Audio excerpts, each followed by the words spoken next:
Yeah, I can hear you. Could you hear me? Peace, brother Kuja. Can you hear me? Yeah, I could hear you. You could hear me?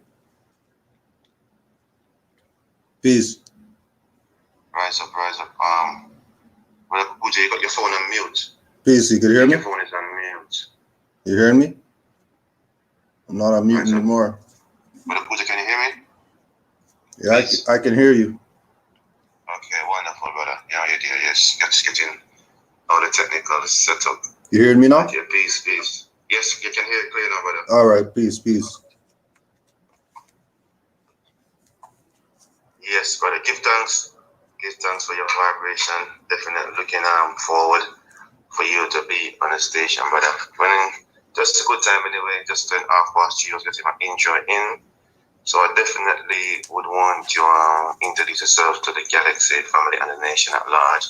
Look, just give us a scope of who you really are before we kind of get into the discussion. So rise up, brother. Peace and love to you. I'm just confirming again. Everything's clear. You could hear me good? Yes, I can hear you perfectly good, brother. All right. I am Kudro L. I'm a Moor. Well, less so. I'm one of the administration for the first Moorish Science Temple of America near Canada that we refer to as Canaanland. I came into this information probably about 2005, 2006. About 2005, 2006 came into the information. Before that, we were doing a lecture series out here. We brought people like Bobby Hemmett here, Phil Valentine, the Black Dot, Professor Griff, A.A. Rashid, Queen Mother Imaku, Kabahaya Watha Kamene, a few other people. Brother Obashango L, Rudra Sutnatorio. Few people did a lot of work out here as far as bringing the information of Know Thyself to our people in the form that we saw fit. We were key holders for a place called the Marcus Garvey Center and the Caribbean Resource Center. That was between 2001 and 2005. In 2006, got introduced to Brother Alim El Bey through some DVDs that we got because we were starting up the whole DVD thing out here.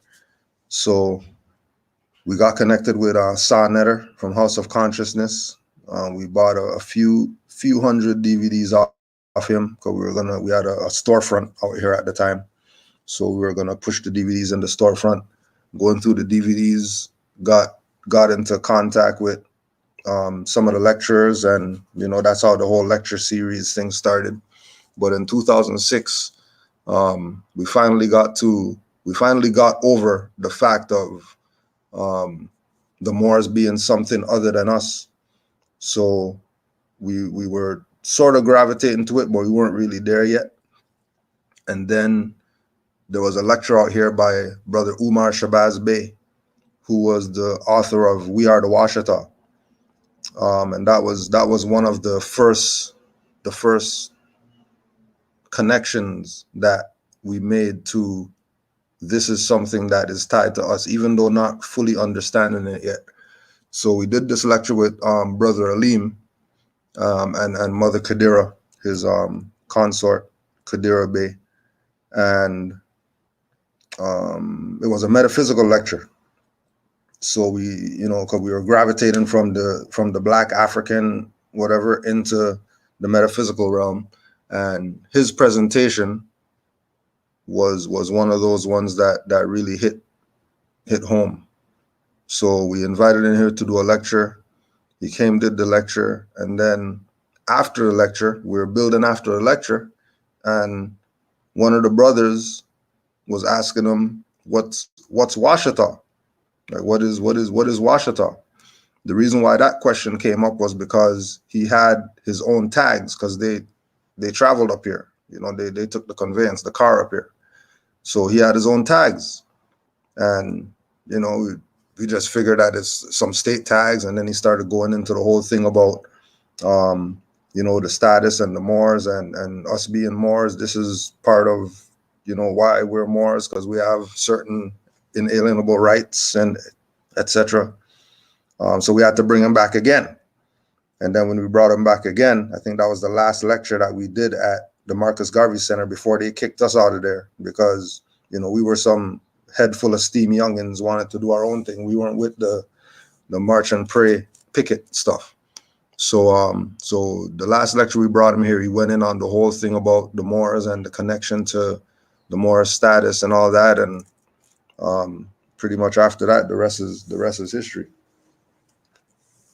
Beautiful, brother, beautiful. So just to ask you, that Marcus Garvey Center that you said he started from, do you know if it's still up, it's still around? Is it still up and running? Yeah, no, it's not up and running. How the people even got the building was you know how the Europeans get, they figure that to quell the Negroes, all you got to do is give them something.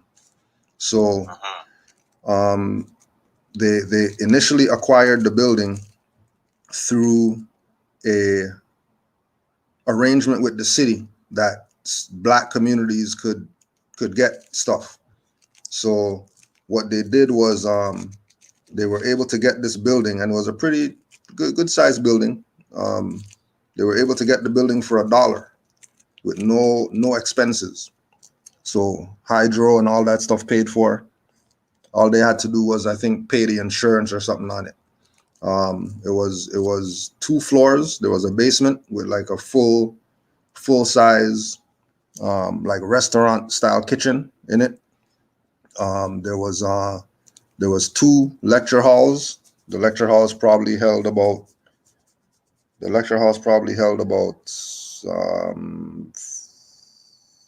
300, 500 people. And then they had some offices, and there was maybe about there was one main office, and then which was the president's office, and then there was maybe three like classroom style rooms. So it was a good sized building. Sounds like a very good building. People have used, yes. Yeah, and how we got connected to it was rest in peace, Dr. Charmaine Marine, who was heading it at the time.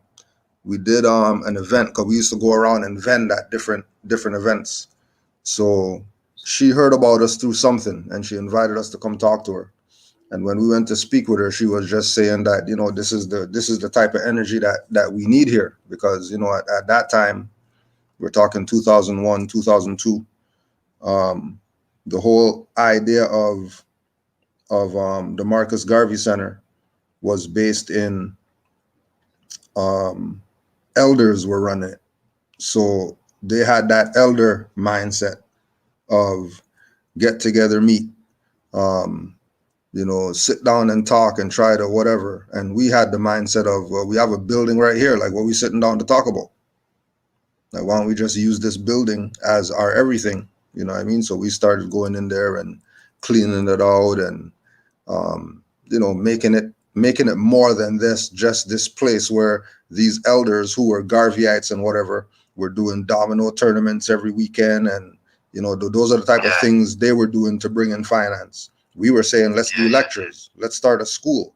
Let's have, you know, let's do more community oriented things. The only community oriented thing that they were doing was once a year, they would beautify the building, bring out the red carpet and all that stuff for the mayor and whoever else to come there and talk their little BS about how the black community, and they're grateful for this building and whatever.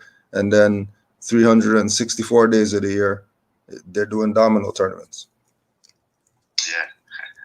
Same story, different year, same story. You definitely could relate to exactly what you're saying. Yeah. But Kujo. So realistically, you know, people see you here and, you know, heard you on the radio station quite a few strong, you know, we're doing the recordings. Right. You know, bringing some valid information to our people. Oh, sorry. Before you go on, I just want to say honors to you and everybody who's involved with Galaxyafiwe and Stereo and everywhere else where this information of know thyself is spreading to our people to the point where we're building with Moors across the Atlantic right now.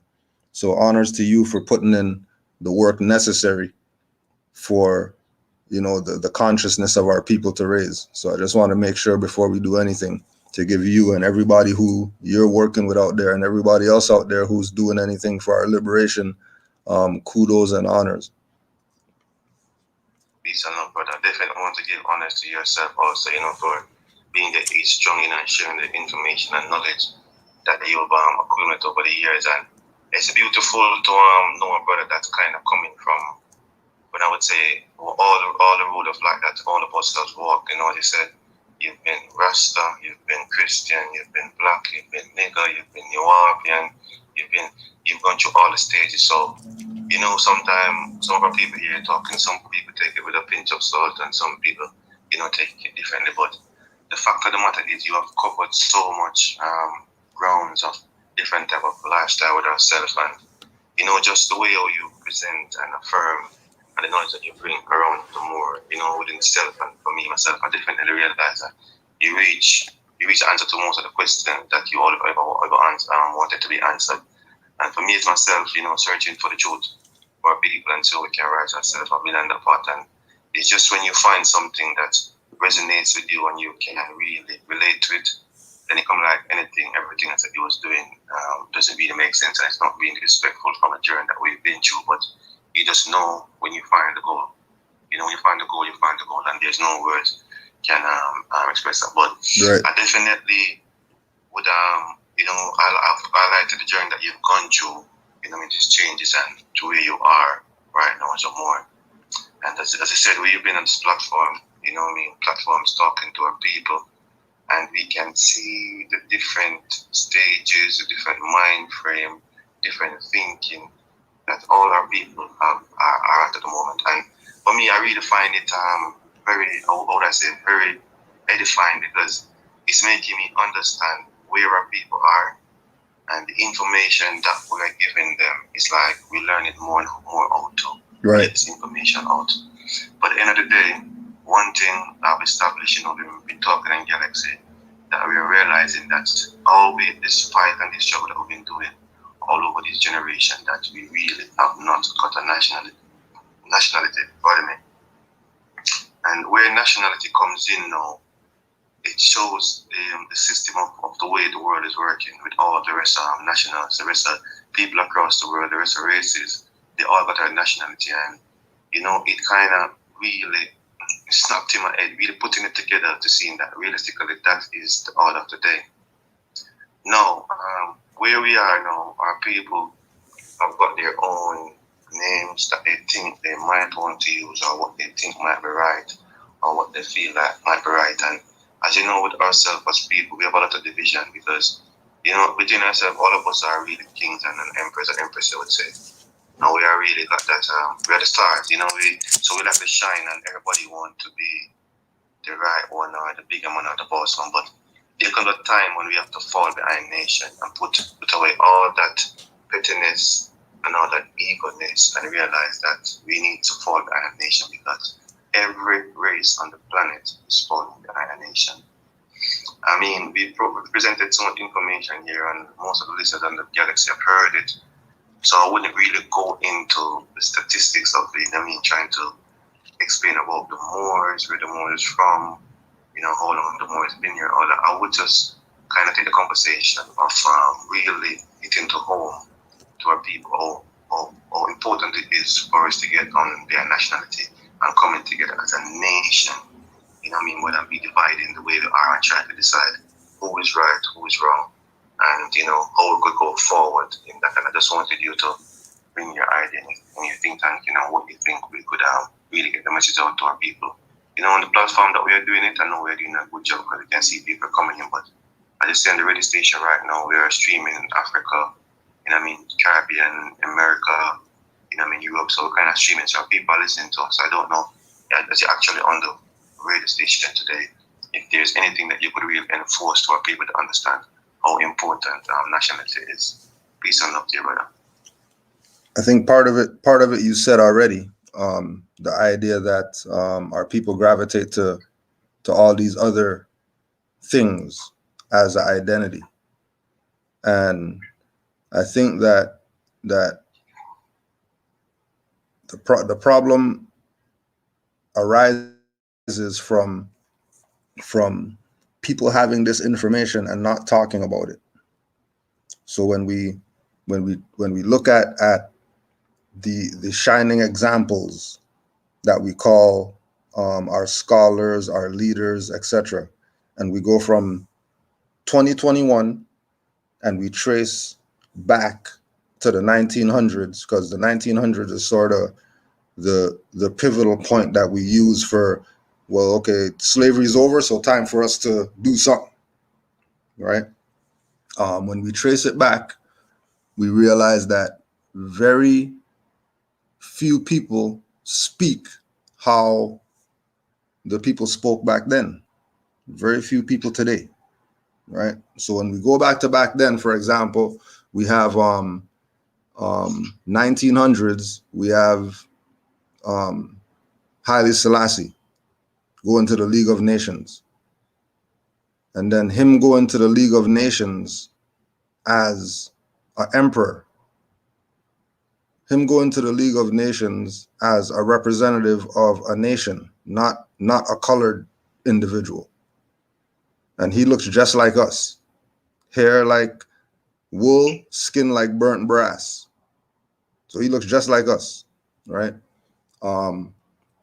We have Marcus Garvey speaking from the perspective of nationhood, making it known that he's a descendant of the Maroons. So he wasn't Jamaican, like how people lie on him today and say he's Jamaican. It's documented that he's a descendant of Maroons. So if he's a descendant of Maroons, then he's not West Indian and all these fictitious names, even though when you check his organization, they said that it was Negro. Even though they said it was Negro, they were still speaking from a nationhood perspective. Yeah, I didn't even get that knowledge.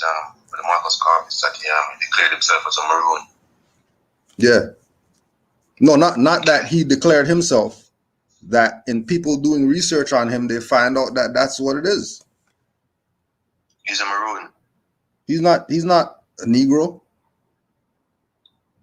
So if he's not Negro, and then he's putting the message out there to people, right? If he's not Negro and he's putting the message out there for the Negroes to unite, for the Negroes to get together, for the Negroes to honor women and all these things, then he's trying to raise the Negro from the vibration of Negro, really and truly. That's why it's the universal Negro improvement. Because the Negro is supposed to get out of the status of Negro. You can't stay a Negro. But because of where the people's the mindsets are, right? They're not grasping that the Negro has to improve. They're looking at some association.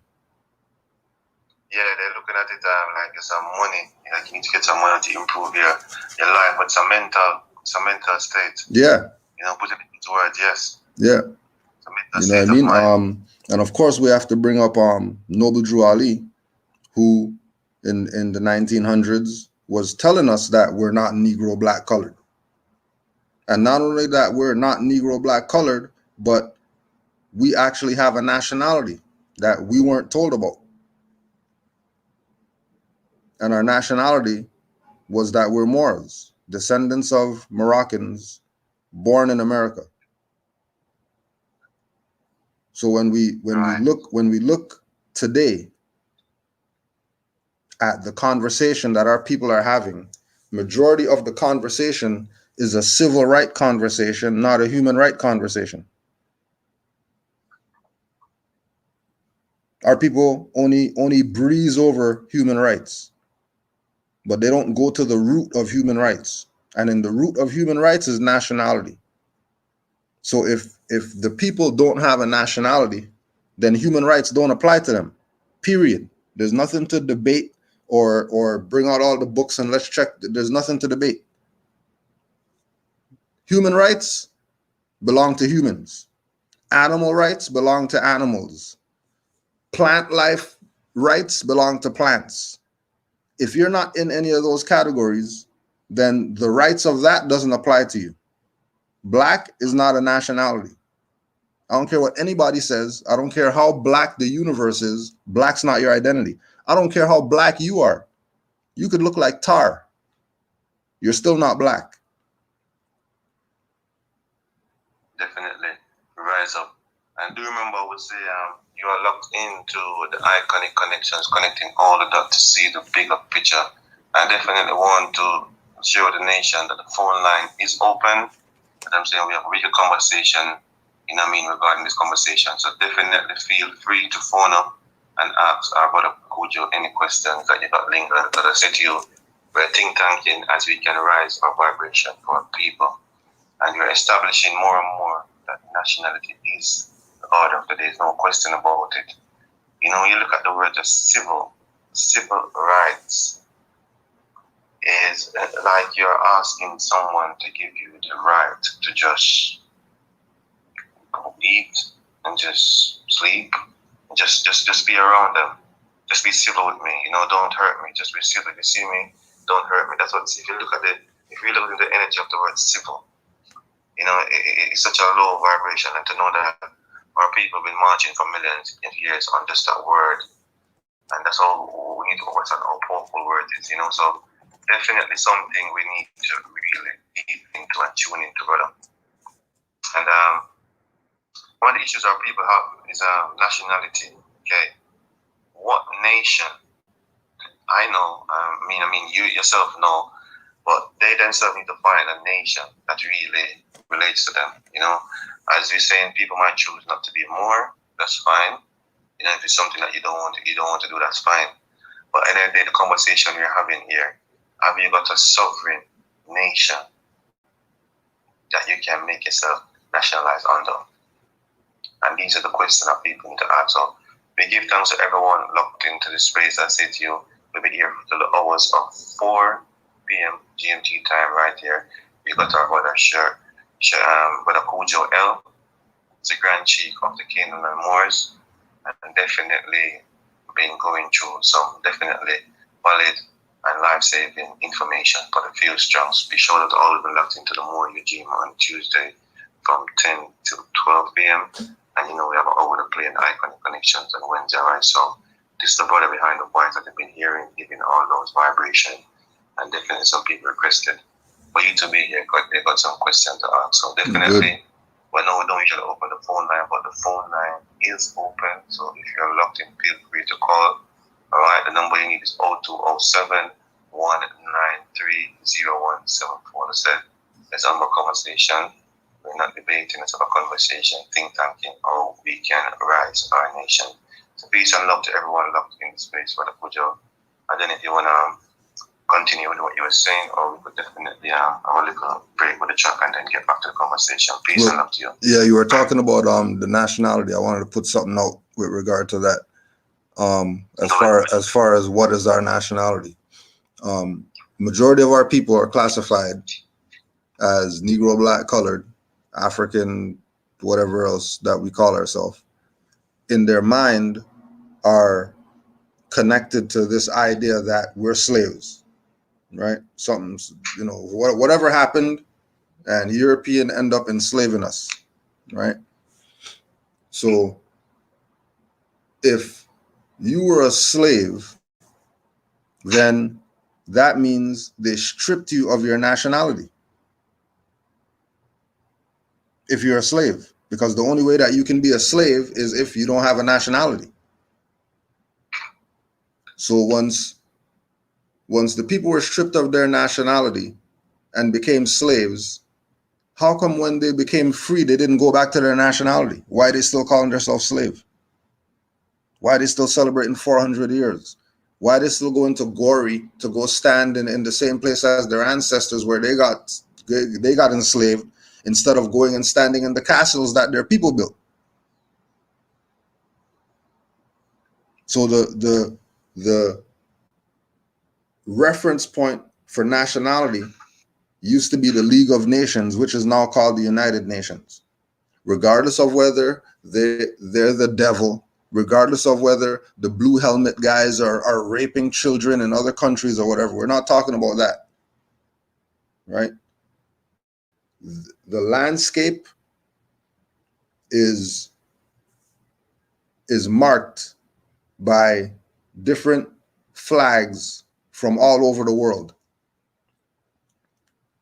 As the Moors in 1913 to 1929, Noble Drew Ali told us that our flag is a red flag with a green 5-point star. In 1900s, that black people in America and throughout the world are actually part of the Moroccan Empire. And the flag of the Moroccan Empire is a red flag with a green 5-point star. Fast forward to 2021, you're going to go to the UN and you're going to see a red flag with a green 5-point star, but your slave mindset has you thinking some country in Morocco. And then without doing the research, you accept that there's a country in Morocco and their flag is a red flag with a green 5-point star. And then in 2021, you see Moors waving that flag and you're looking at the Moors like we're impostoring some Kingdom of Morocco. But when you do the research on this same UN website or whatever, they're going to tell you that the Kingdom of Morocco got that flag in 1956. And there was no Kingdom of Morocco before 1956. So who's really the imposter? Noble Drew Ali or the people who call themselves Kingdom of Morocco? And definitely people that call themselves Kingdom of Morocco in this present time, because if the flag was been around from that time and then they are taking it over, you know what I mean, and try to put it towards them, then we definitely know, because we've seen the story over. It's been played around our people from different walks of life, my brother. Right. So that's the exact same thing, the same impostoring stuff that the Kingdom of Morocco did is the same thing that the Jews did by claiming they're Jews and they're Israel, when everybody knows that's from Abyssinia, because those people aren't Ethiopian. And them not being Ethiopian, or them choosing to be Ethiopian, just like the people agreeing to be black and they lost their red flag with a green 5-point star, is the same way that the Abyssinians lost their Jew because they started being Ethiopian. Because everybody knows Ethiopian is a sea, not a people. And it also means borders. It always means to separate. It also means to separate countries' borders. We are joined by one of our esteemed elders, Elder Kilimanjaro. This one of our elders at the Big G. He was a former presenter on the Big G for years. He's been up in age now, but he's full of knowledge. Rise up, my brother, Elder Kilimanjaro. Peace and love to you. I extend my greetings to you, peace and love to you and to your guest. Peace and love, Elder. I just wanted to clarify something. Did you say Marcus Garvey identified himself as a Maroon? No, not that he identified himself, but that's his family line. Well, I'm just wondering if you really understand what Maroon means. Yeah, I know what it means from the context of where my mindset's at, but I'm open for lessons. From the fact of the language, the linguistic fact, do you know what it means? The derogatory word for Maroon, do you know what it means? No, I'm open for lessons. Do you know it means wild people, uncivilized, wild? Okay. So why would Marcus Garvey describe himself as a maroon to say it's a wild man. Now, who said that maroon means wild? And the reason why I rang it is because, to be honest, none of us really said we're coming into this world. We're thrust into the world by our parents. So no matter what nationality or whatever you call yourself, if you want freedom, then you just go see yourself as an essentialist because you exist.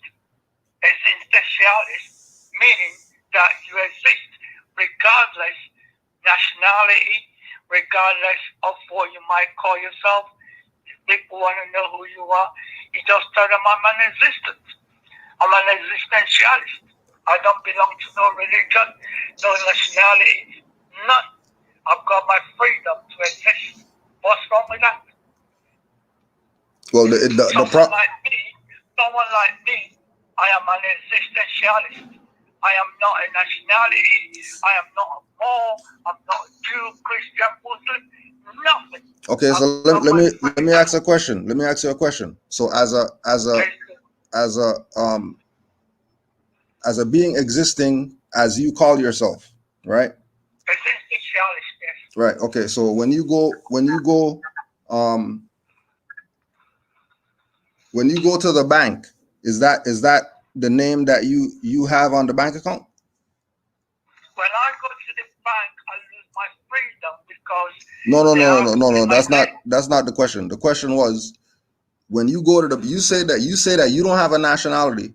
You're whatever you call yourself. I don't have a nationality. All right. I don't. Cool. I own the right to any nationality. All right. I get you. So my question to you is, what name do you put down when you go to open a bank account? Do you have a bank account? Do you have a bank account? I could also have a number. No. Do you have a bank account? Do you have a bank account? I've got a bank number. No. Do you have a bank account? Do you have somewhere that you deposit money into? I have a bank number where I deposit my money. Yes. Okay. My number. What name is on that number? Because that number just doesn't come out of nowhere. What name is on the number? It comes out as a number. No, but what name is on the number? I have never been to the bank and given them my name. When you went to open up the account that you have that number for, you had to give them a name. You didn't give them a number to get a number. You gave them a name and they gave you a number. I gave them a name that they gave me. Okay, so you use hold on a second. Let's slow down. I'm not denying that. I have a bank account too. I'm not denying that. Okay. I'm not denying that. I have a bank account. And the bank account that I have is in the name that they gave me. I'm not denying that. Right? Okay. Right. Do you use that bank account? They gave me a number. Do you use it? Do you use that number? Yeah, I do. Okay. So if that number is created by a name that's not your name, isn't that fraud? I don't know how you could classify that as fraud because no one's fraudulently taking money out of my account. No, I didn't say anybody. I didn't say anybody's taking any money out. I'm saying if I call myself John Smith and I go into a bank and I give the people the name in the bank as Frank Jeffries and they give me a number for Frank Jeffries when my real name is John Smith, isn't that fraud? But how can your real name be John Smith and then you got a bank account with Jeffrey on it? Exactly. How could you tell me that you're whatever you call yourself, but the name you set up the account with is not your name? That's fraud. I'm telling you that the name that I set up the account with is the name that someone else gave me. So that means it's not yours, right? That means it's not yours, right? No, does that if somebody else If somebody else gave that to you and you're saying that's not you, that means it's not yours. I have never said to you that's not me. I am saying to you that when I was born, somebody else gave me. Okay, let me go somewhere else. Okay, let me ask a different question, because that one's out of your league. Let me ask you a different question. You have a license? No. Do you have a license? Do you have a license? Do you have a license? Do I have a driving license? Yes. I've also got a pilot's license. No. Do you have a pilot license? Yes. What name's on the pilot license? The name that I was given. What name? Is that your name? It was the name. Is the name on the pilot license? Is the name on the pilot license your name? When you say my name, you have to understand that I never gave myself a name. So how do you exist? So how do you exist if you don't have a name? What do people call you? Don't people call you something? I am an existentialist. No, what do people call you? What do people call you? People don't call you existentialist. What do people call you? What do people call you? No, what do people call you? Stop playing games. Because we're not here to play games. I'm not here to play games. It's 8 o'clock in the morning where I'm at. It's 9 o'clock in the morning where I'm at. It's 9 a.m. It's 9 a.m. where I'm at. I've been up since 5 a.m. No. This is, you're not taking time out to call me, because I already know what nationality is. I'm not confused. I'm not the confused one. No. Listen to something. Listen to something. Here's something. I don't play that stuff that because you're an elder, you could talk. I don't play that stuff. Right? No, hold on a second. It's not rudeness. You're just used to people who don't have a nationality talking to you. I have a nationality. I'm not Negro. I'm not black. I'm not colored. I'm not African American. I'm not African Canadian. I'm not Trinidadian. I'm not Tobagonian. I'm none of that. I'm a Moor. I know that I'm a Moor because I went to court and beat tickets that these people try to put on me in a Moorish status, not as a black guy. I have the transcripts to show you that in the transcripts they call me Kudro L. I never gave them a license that says some straw man name on it. I'm not talking about a name. I said nationality. That's the problem with our people. You think things are synonymous. Things aren't synonymous. The mere fact that you've got a name means you lose your freedom. I never said I have a name. I never said I have a name. I said I have a nationality. I just said nationality. Nationality and name are not the same. What I'm saying to you, we got people listening to us, and it sounds like we're having a phone conversation between ourselves. No disrespect. What I'm saying to you, I understand what Brother Kilimanjaro is. I don't understand what he's saying. I don't understand what he's saying. I'm not playing that stuff there, Icon Bay. Listen to me, Icon. Listen to me. Listen. Hear what I'm saying. No. Hold on a second. Hear what I'm saying. I'm not playing this game with our people. I'm not playing it. Right? Right now, we have a school right now at our temple where children are learning that they're Moors. And they're going to the school board and they're telling the school board, F you, you're not teaching me about black. I don't want to learn about black. If you're trying to teach me about black, I don't want to be here. Well, no, why are you talking? Why are you talking? No, you're not. Stop lying. Stop lying. Stop lying. Stop lying. Stop lying. You're not talking to the nigger people that you usually deal with. How about just hang up on him? How about that? How about just hang up on him or mute him or something? Call it what you want. I don't care what you call it. You called in here. Nobody asked you to call in here. You called in here. Good. So why are you on here? So why are you on here? So why are you here? Why are you here? If you're not a Moor and you have nothing to do with Moors, Moors has nothing to do with you, but you're on here. Why are you on here? This conversation, this I want to do the show today. Mute him. That's the only option. What you're coming with, it's not really validating the situation that we're in, because you come and tell me that you haven't got no name and anybody got a name. It's not really making sense, because it's just talking about confusion our people. I don't see the point where you're trying to go with. There's no point. You haven't got a name. There's no point. This is the problem with all the elders. This is the problem with all the elders. This is the problem with all the elders. You can't. All of them. To our situation with that to say you're just an existing here. Everybody can't go around and say you're existing here. It doesn't make sense.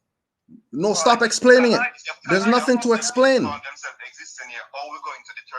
Stop explaining it.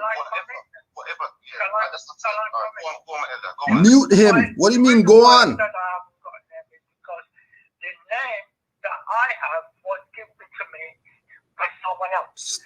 When I got my name, I called myself my own name, which is Musa Kilimanjaro. The name that I was given at first was Adrian Dix, and I changed it to Musa Kilimanjaro. So how come your license doesn't say Kilimanjaro on it? How come your license doesn't say Kilimanjaro on it? And that name is on my birth certificate. How come your license, your pilot license, doesn't say Kilimanjaro on it?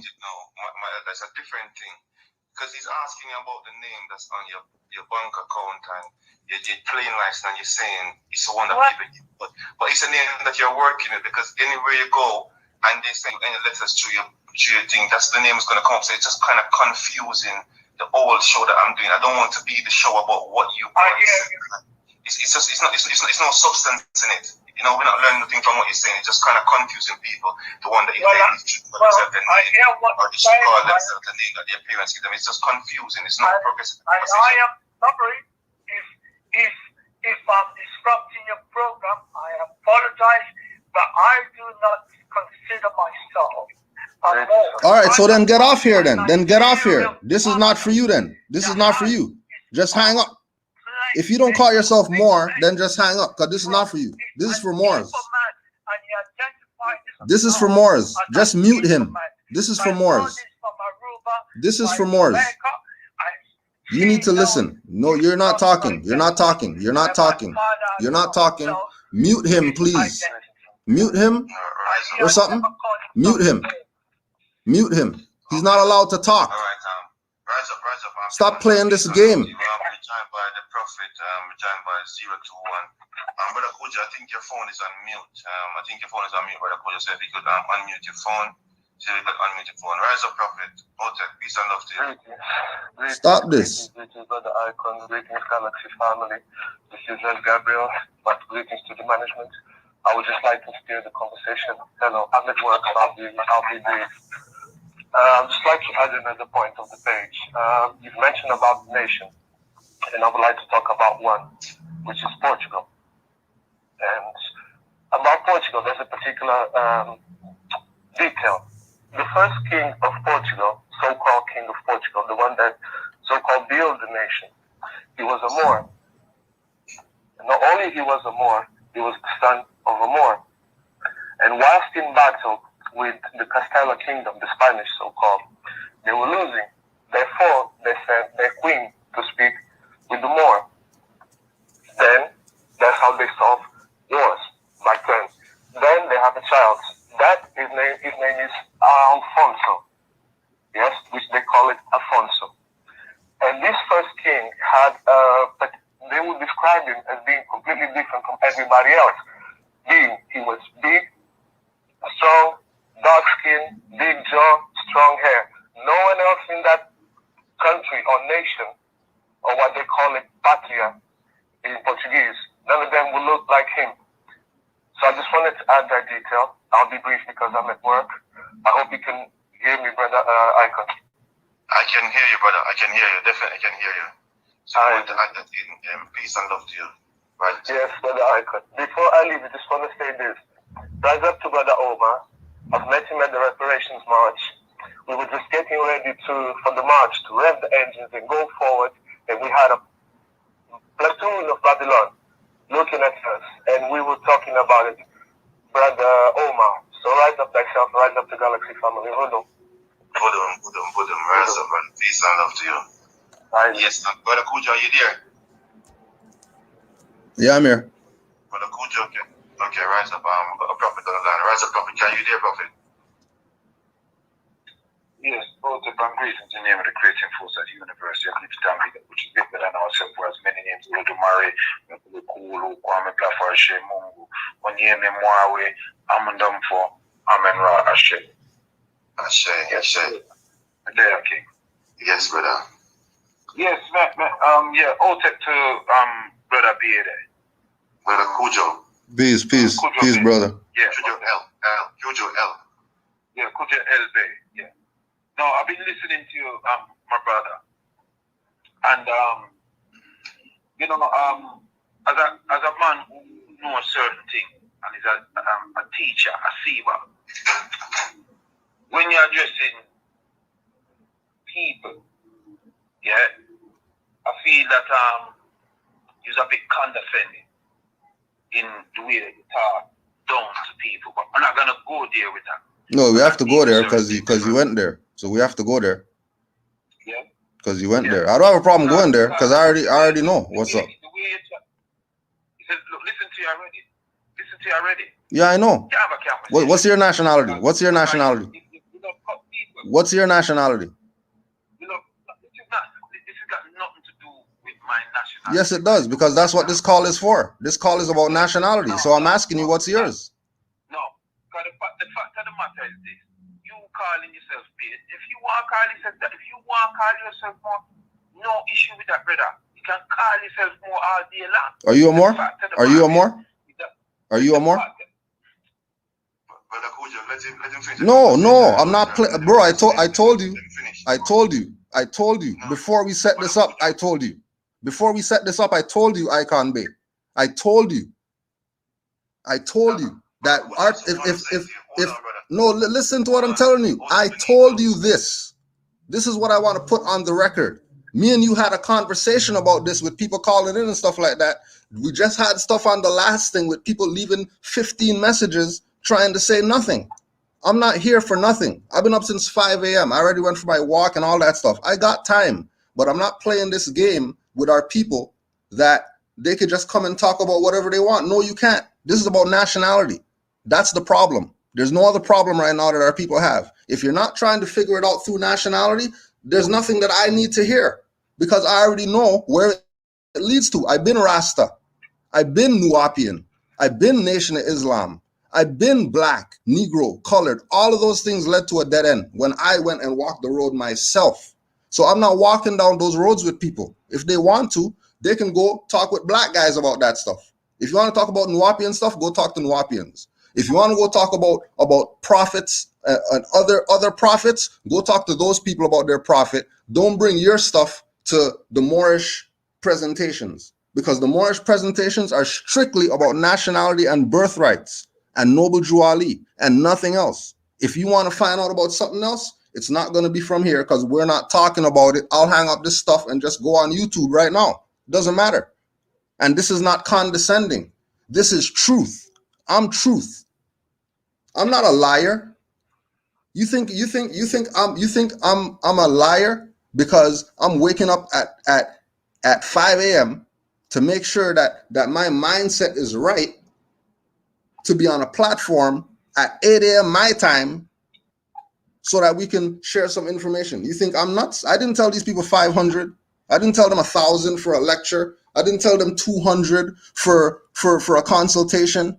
None of that. I'm just trying to get this information to our people. And every time we try to get this information to our people as Moors, here come people who aren't Moors trying to tell us about Moors. How are you going to tell us about Moors? You're not a Moor. How are you telling us something? You're not a Moor. You don't go to the Chinese and tell them about China. You don't go to the Germans and tell them about Germany. But as soon as Moors have a platform to talk, now everybody wants to talk and they got something to say against Moors. Well, you're not playing that stuff with me because I'm not one of those Moors. Yeah, Brother Icon. Yeah, rise up, prophet. Yeah, Brother Icon. Yeah, with due respect, this brother needs to understand a few station in my calling now. Please. You know, call no LBS station. They call Galaxyafiwe. And you are our representative, our pilot. I mean, the boy come on here, come take no liberty and run up them blows and skirt mouth. If you want to have a conversation, brother, shut your mouth when other people are chatting. No, sorry. No. Because I already know what you're going to say. I already know what you're going to say. If I have a nationality, if I have a nationality, I know more answers than you. If I have a nationality, okay, ask me some questions. Let's ask some questions. Ask some questions. Okay, fine. I'm gonna shut my mouth. Ask some questions. I'm gonna shut my mouth and go ahead. My mouth is shut. I yield the floor. You don't have nothing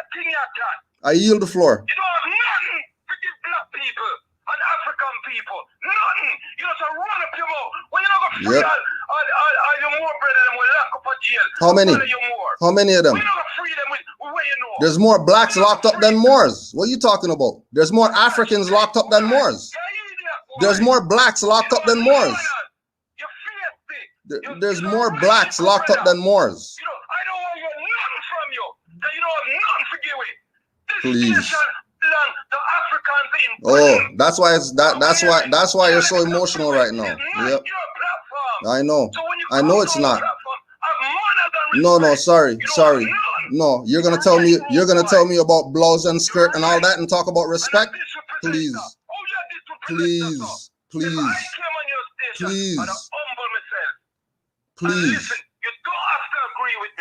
No. I'm not playing that BS. I told Icon already.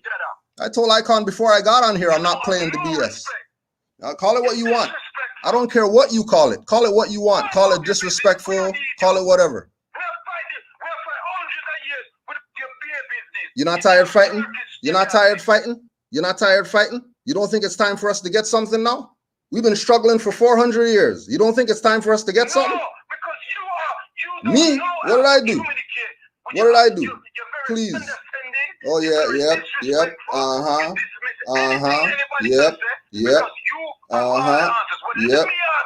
Yep.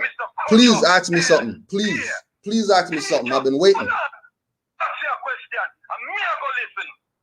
You sure? Tell me what we have to do to get the millions, get with people out of jail, and I will follow you. Give me the answer now. Show me something tangible that we can work with. And I, Kumaduti Sakara, the Yankee, Imhotep Bonsu, will follow you and call myself Moor. Because I have no issue with that. Well, if that's your concept of how you're looking at it, you're already wrong. Because this is not something that I have that I'm giving you.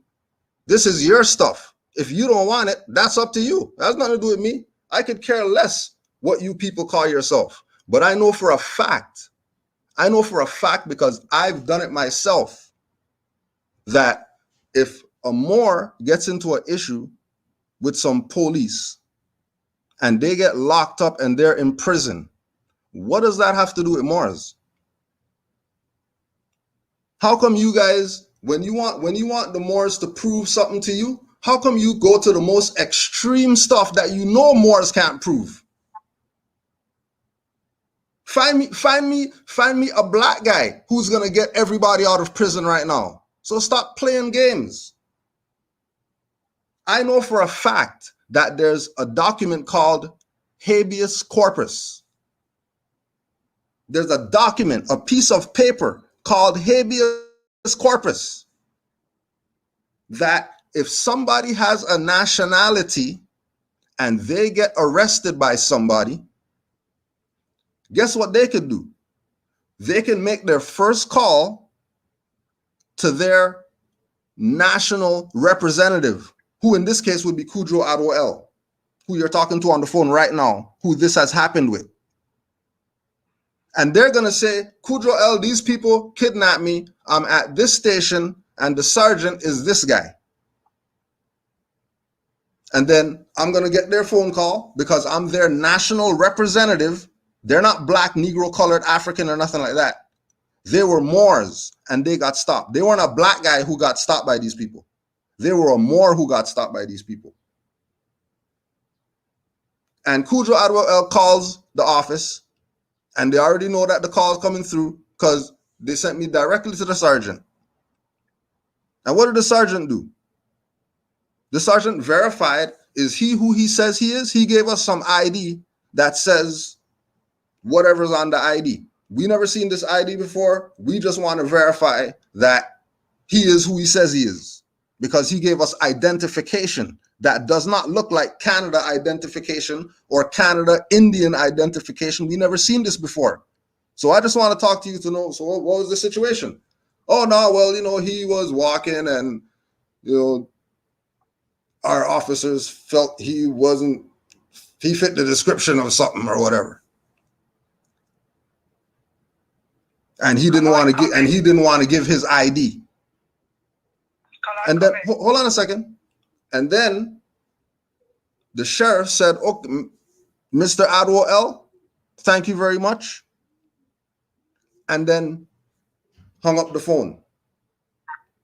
Couple hours later, I get a call from the same brother, from his own phone, not from the police people. "Oh yeah, they let me go. Thanks for verifying." No problem. That's what it's supposed to be, because we're Moors. Why wouldn't I verify who you are? And that was that. Another situation. Can I comment, please? Go right ahead. Yep.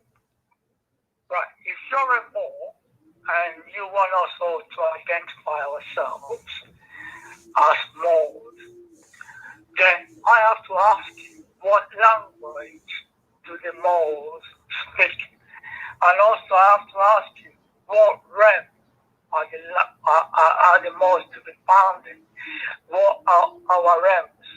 And if we've got a realm, why are we not living in that realm?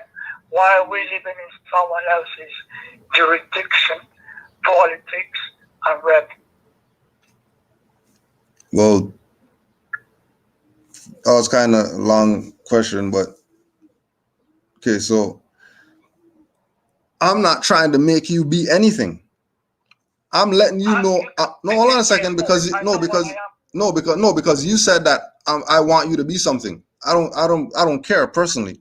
It's your life. Okay. I'm letting you know that I'm a Moor, and based on me being Negro, Black, African, and all these other things, right?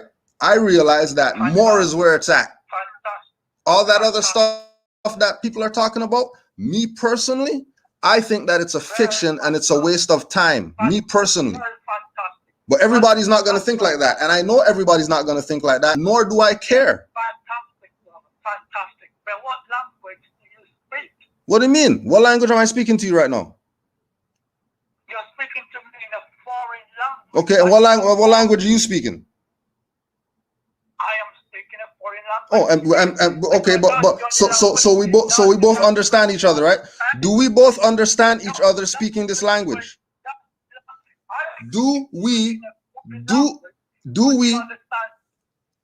understand each other speaking this language? Yes or no? Simple question. Communicate with you because you have no other language. I didn't ask you all that. I asked you a simple question. Do we understand each other speaking this foreign language? I'm going to speak Moorish language. Kilo request.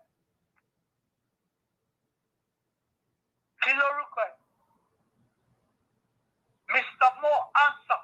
Speak to me in a Moorish language. Why would I speak to you in a Moorish language? Language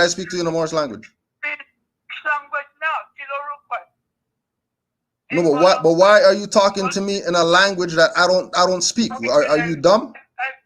You speak 500 languages, right? You speak 500 languages. I speak one language, and you're gonna come on here and try to make it look like I'm a dumbass because you're not gonna relate to me on the language that I know. I only know English. I only know this foreigner's language. What other language do you want me to talk to you in? I'm speaking your language to you. That's not my language. What are you talking about? Switch your Moorish language to me. Why? For what? How is that stopping our people from getting murdered in the streets? How is that stopping our people from getting murdered in the streets? How is that stopping little children from getting kidnapped? Africans kidnapping your children, and you're debating me about some BS?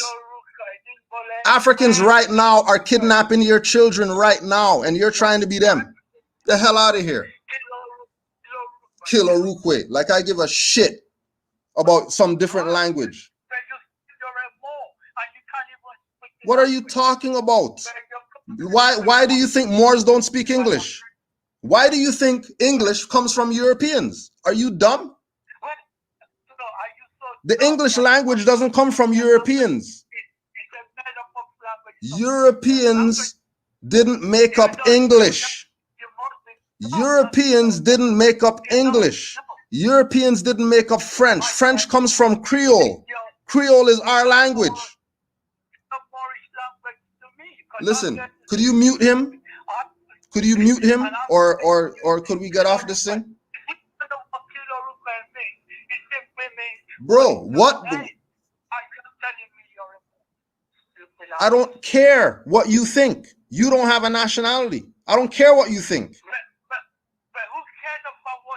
What do you mean? The people who told me that they want me on here to answer their questions. That's who cares what I think. No, I'm not here for you. I'm not here for you. I'm not here for you. I'm here for people who said that they heard me every Saturday morning, every Saturday morning, every Saturday morning, every Saturday morning, every Saturday morning, every Saturday morning at 8 a.m. we're on stereo. Every Saturday morning we are on stereo at 8 a.m. Every Saturday morning. Every Saturday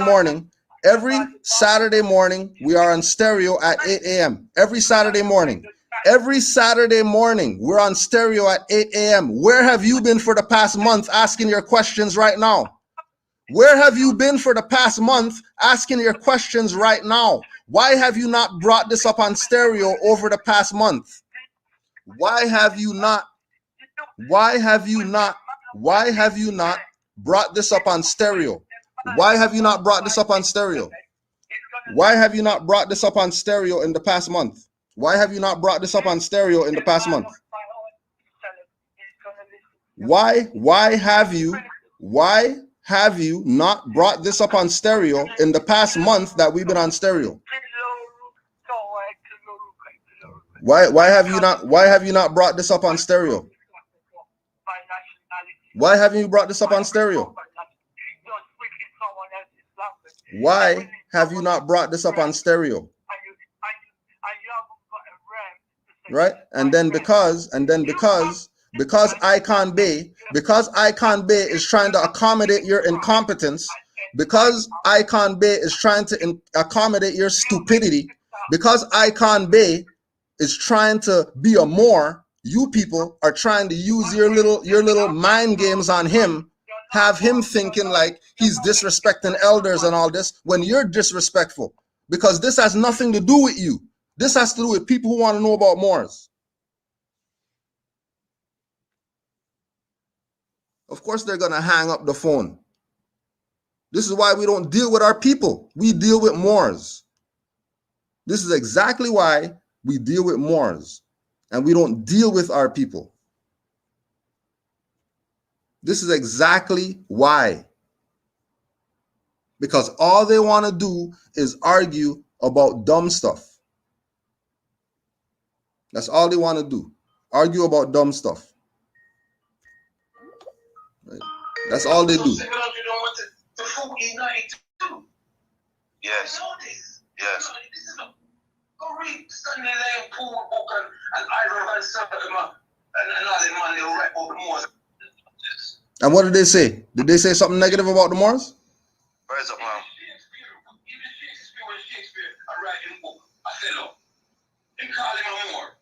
And what's your point? What's your point? Moors sold out. So what? Black guys sold out too. Africans sold out. Stop this. But you won't shut up for me to do that. reasoning with the brother. Not a conversation, a reasoning with the brother. Stop this dumb stuff. I apologize for my outburst, but I'm not going to allow him, and not just anybody, to disrespect us in Britain. Please, in Britain. Listen to this slave. Listen to this slave in Britain. In Britain. Listen to this slave in Britain. Trying to ride that nation, but please. Our brother Kujas is on the Skype line. I don't know. I mean, if he's going to read it, make some party, because I'm not really comfortable. So I'm going to bring him in on the Skype line and hear what to say. Because they're saying, brother, even yesterday, me and him even work out that we have more than Moorgate and Moorfield. Moorfield Hospital, more than Moorgate. That's coming after the Moors. That's coming after the Moors, you know. No. It's in Moorgate. In the city of London, Moorgate. Yes. You know, Moorgate, the reason why they call it Moorgate, because it was where they buried the Moors. All right. It was where they buried the Moors. So what does that tell you? That's why they call it Moorgate. If you travel up to Moorgate, there's a sister that does a history walk, and a brother that does a history walk through London, yeah? And they tell you all the places where Africans were, things and more. But you see Moorgate, and I'll ask anybody to do this. Just as an African, just take a trip to Moorgate. Just by yourself, walk in Moorgate, and I tell you, you're going to get an eerie feeling about that. Oh boy, here we go. Listen to this BS. Listen to this spooky. This spooky BS. Listen to this spooky BS. Listen to this spooky BS. All them city building the way you see them bank building they built upon the Moors' graves. So what does that tell you? We got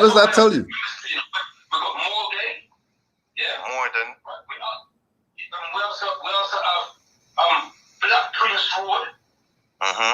Yeah, and Black Friars Bridge. African people. No, they're not. They're Moors. Stop lying. They're not Africans. That's a lie. This is the word black. I have no issues with that. Yeah, because black don't designate anyway. So why you call yourself black then? Yes, no issues with that. I even went into battle with a colleague of mine. We had an event. You probably can YouTube. Right? We made Dr. X, where Dr. X was defending the word black and I was defending the word Africa. Yeah. So we've had those debates before. Yeah. But if there's somebody's going to bring us to Africate us and open up our pineal gland and our third eye to other new knowledge, then yeah. But I don't listen. It's not about egos. With respect. In the Saturday school that I've been running for 30 years, the Nubian African Community Foundation School, we have 12 mottos that we recite morning and afternoon. And what every school does that. What's the big deal? And the 10th oath is this: it is my duty to extend courtesy to, yeah, but to demand courtesy from all people at all times.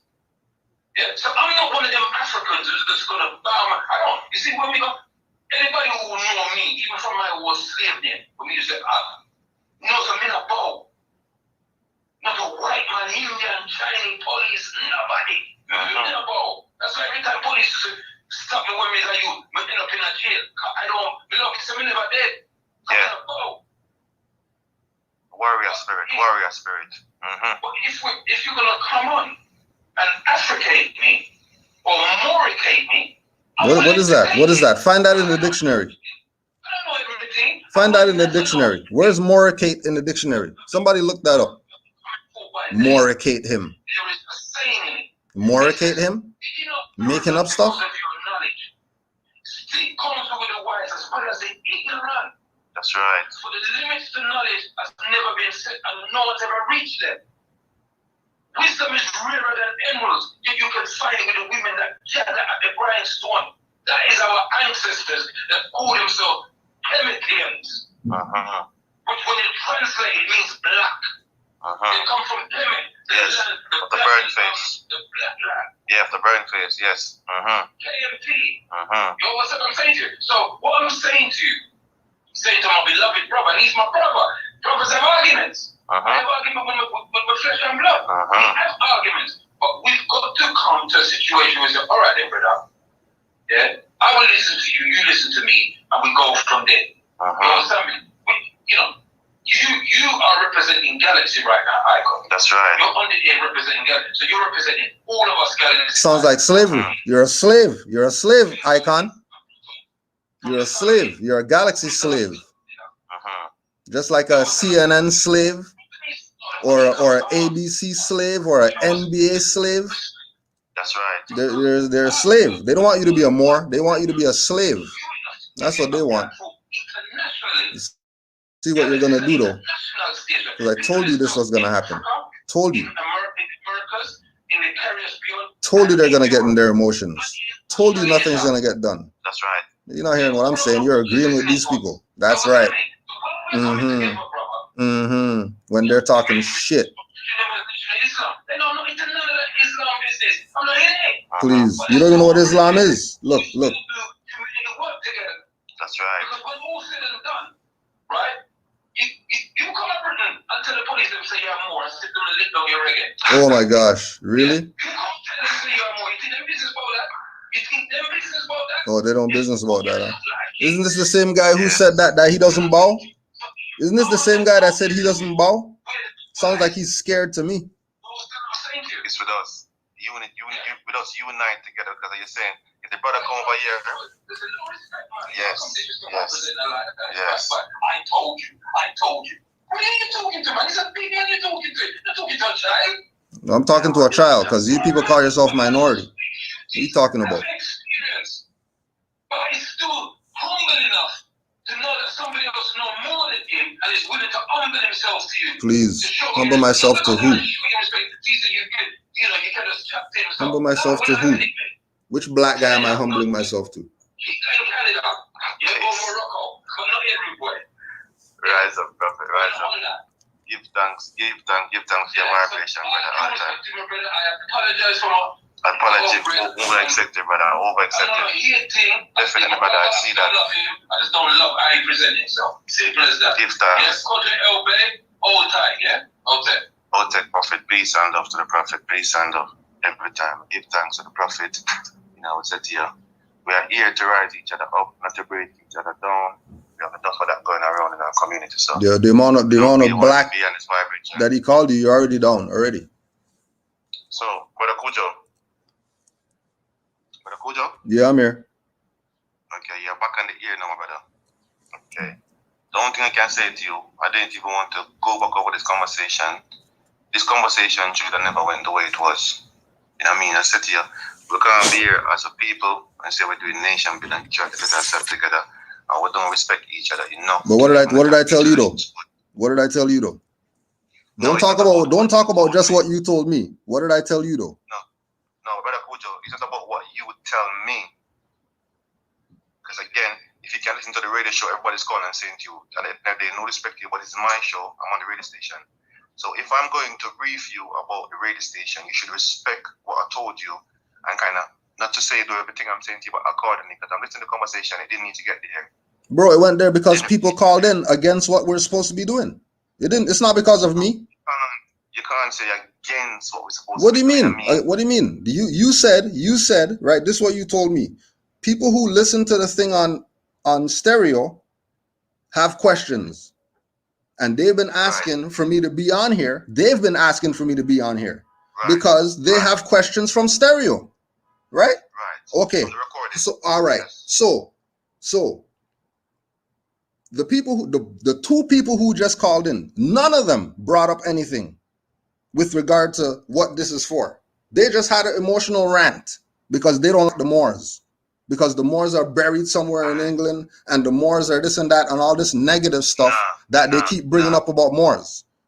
Right? That's how I'm looking at it. Because what you told me was, and we'll end it on this. What you told me is this is about the people who come to the stereo, who listen to that, and they have questions. And if they're If they're coming on the line to not say honors Cujo, thanks for the stereo, or whatever, I have a question. If that's not what they're coming with, if they're gonna be about what Garvey did and telling me all this stuff that means nothing to what the point is, then you're not gonna talk. That's just what it is. Because again, okay, rise up, but you're saying when you said they're not gonna talk, I don't know what you're saying. That at the end of the day, yeah, that elder what? By the way, to deal with him, he's an elder, very sick up in his age. He's been a presenter on Galaxyafiwe, and the question he was asking, if you leave me to take control of the situation, because I'm the presenter, I know people. If you left me to take control of the situation, you wouldn't end up in argument with nobody. But you keep cutting in. I could understand that the elder was asking some question, which is kind of, yes, it's funny because everybody got to have a name, but you don't need to get into that energy with the elder. And that's why the second caller even phoned now to say to you, respect to you, hear what you're doing, but you can't really respect the elder. No, you can't be saying but. Sorry. Like, I'm not playing that stuff, bro. I know elders. I know people. That's you. Again, that's for you. For us over here, we got a different respect for our elders. No, I'm not saying. No. You're misinterpreting what I'm saying. Let me finish. They might be in the wrong, our elders, but with a way how we deal with them. We don't just deal with them anyway because they are elders, and this is why everybody kind of feel more angry with the way you deal with the elder and the foreigners because it wasn't necessary. That's all it is. Listen. Because all right, Brother Pujo, we're on nation building and we're about nationality. We have about 4 callers on the phone. People are going to ask you questions. You have done lots of recording that I've played on Galaxy. People got questions from all over. People are going to ask questions about nation building only. They're probably going to ask about Marcus Garvey. They're probably going to ask about New Juali because they want to have factual information on what you're saying. So don't take the show too personal into your ego. Just what ego are you talking about? Stop trying to appease them, bro. Stop this. Have some respect when you talk. Don't talk to me like that, bro. Don't talk to me like that. Don't do that. Because you already know how I do. You already know who I am. All right, Pujo, we're on a radio station and please listening. I know who you are and I know how you do, and I'm asking you to have some respect. How don't I have respect, bro? If someone is asking you a question, you don't want to answer. The simple say, I don't want to answer that question. Simple. Can I ask you a question? Can I ask you a question? Yes, you can. Let me ask you a question.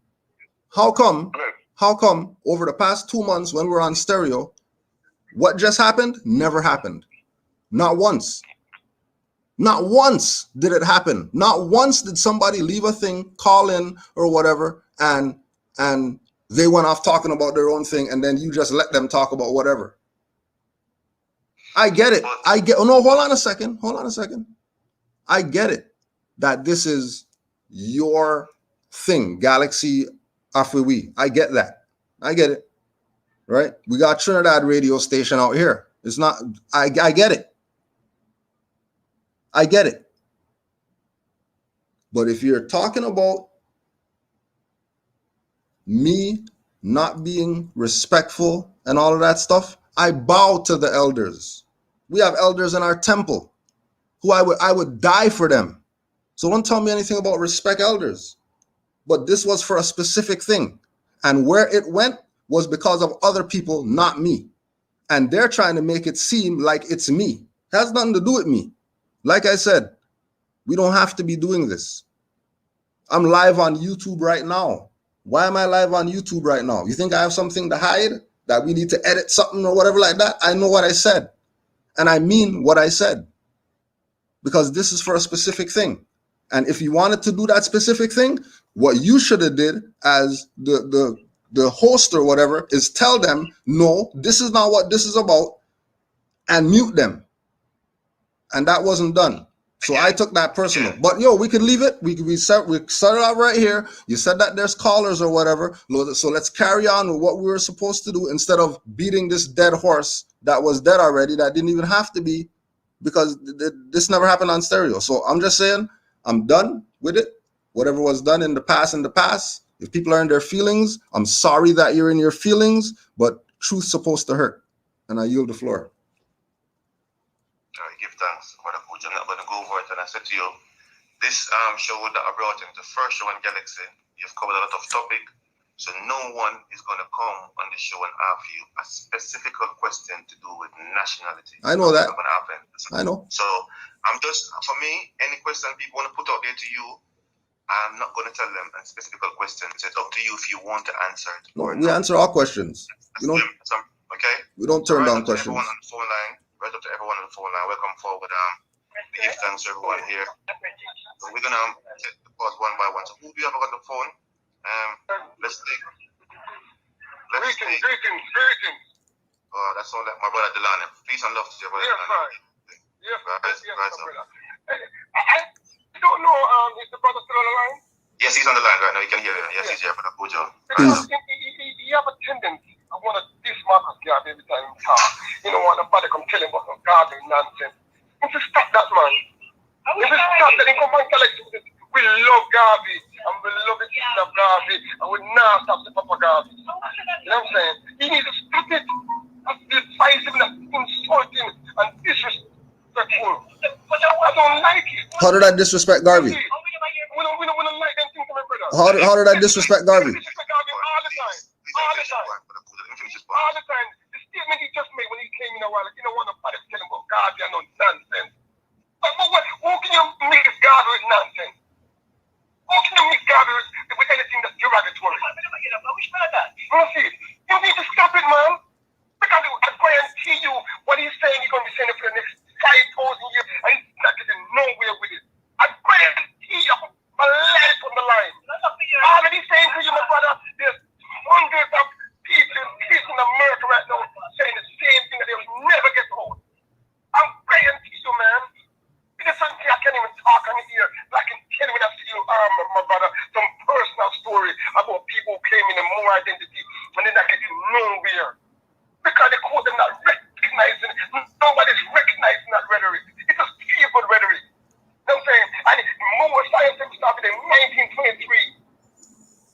1923, my brother. You know, see, in the 1923, and Garvey started in 1924. And if you compare the record of Garvey movement to the Moorish movement, who do you think that's how that great impact on our people? We got to be realistic about this. You need to stop deciding no human. Treat your Moorish thing, but don't trouble Garvey. Leave Garvey alone. That's how I answer, my brother. You don't have to go to Moorish. Rise up, brother. Come on, give them peace and love. All the time. Blessed family. Rise up, Russell Singh, rise up. Hold on, do I get to respond to that caller or? Yes, you can. Okay, if you want to respond, go ahead, brother Kujo. This is you can do your research. You can do your research. Chicago Defender. Since you want to talk about Moors disrespecting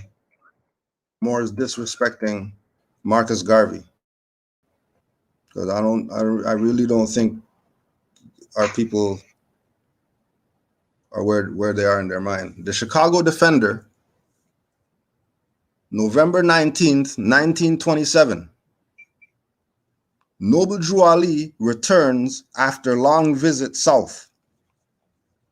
Noble Drew Ali, prophet, founder, and head of the Moorish National Divine Movement, has returned to the city after an extended visit in the south.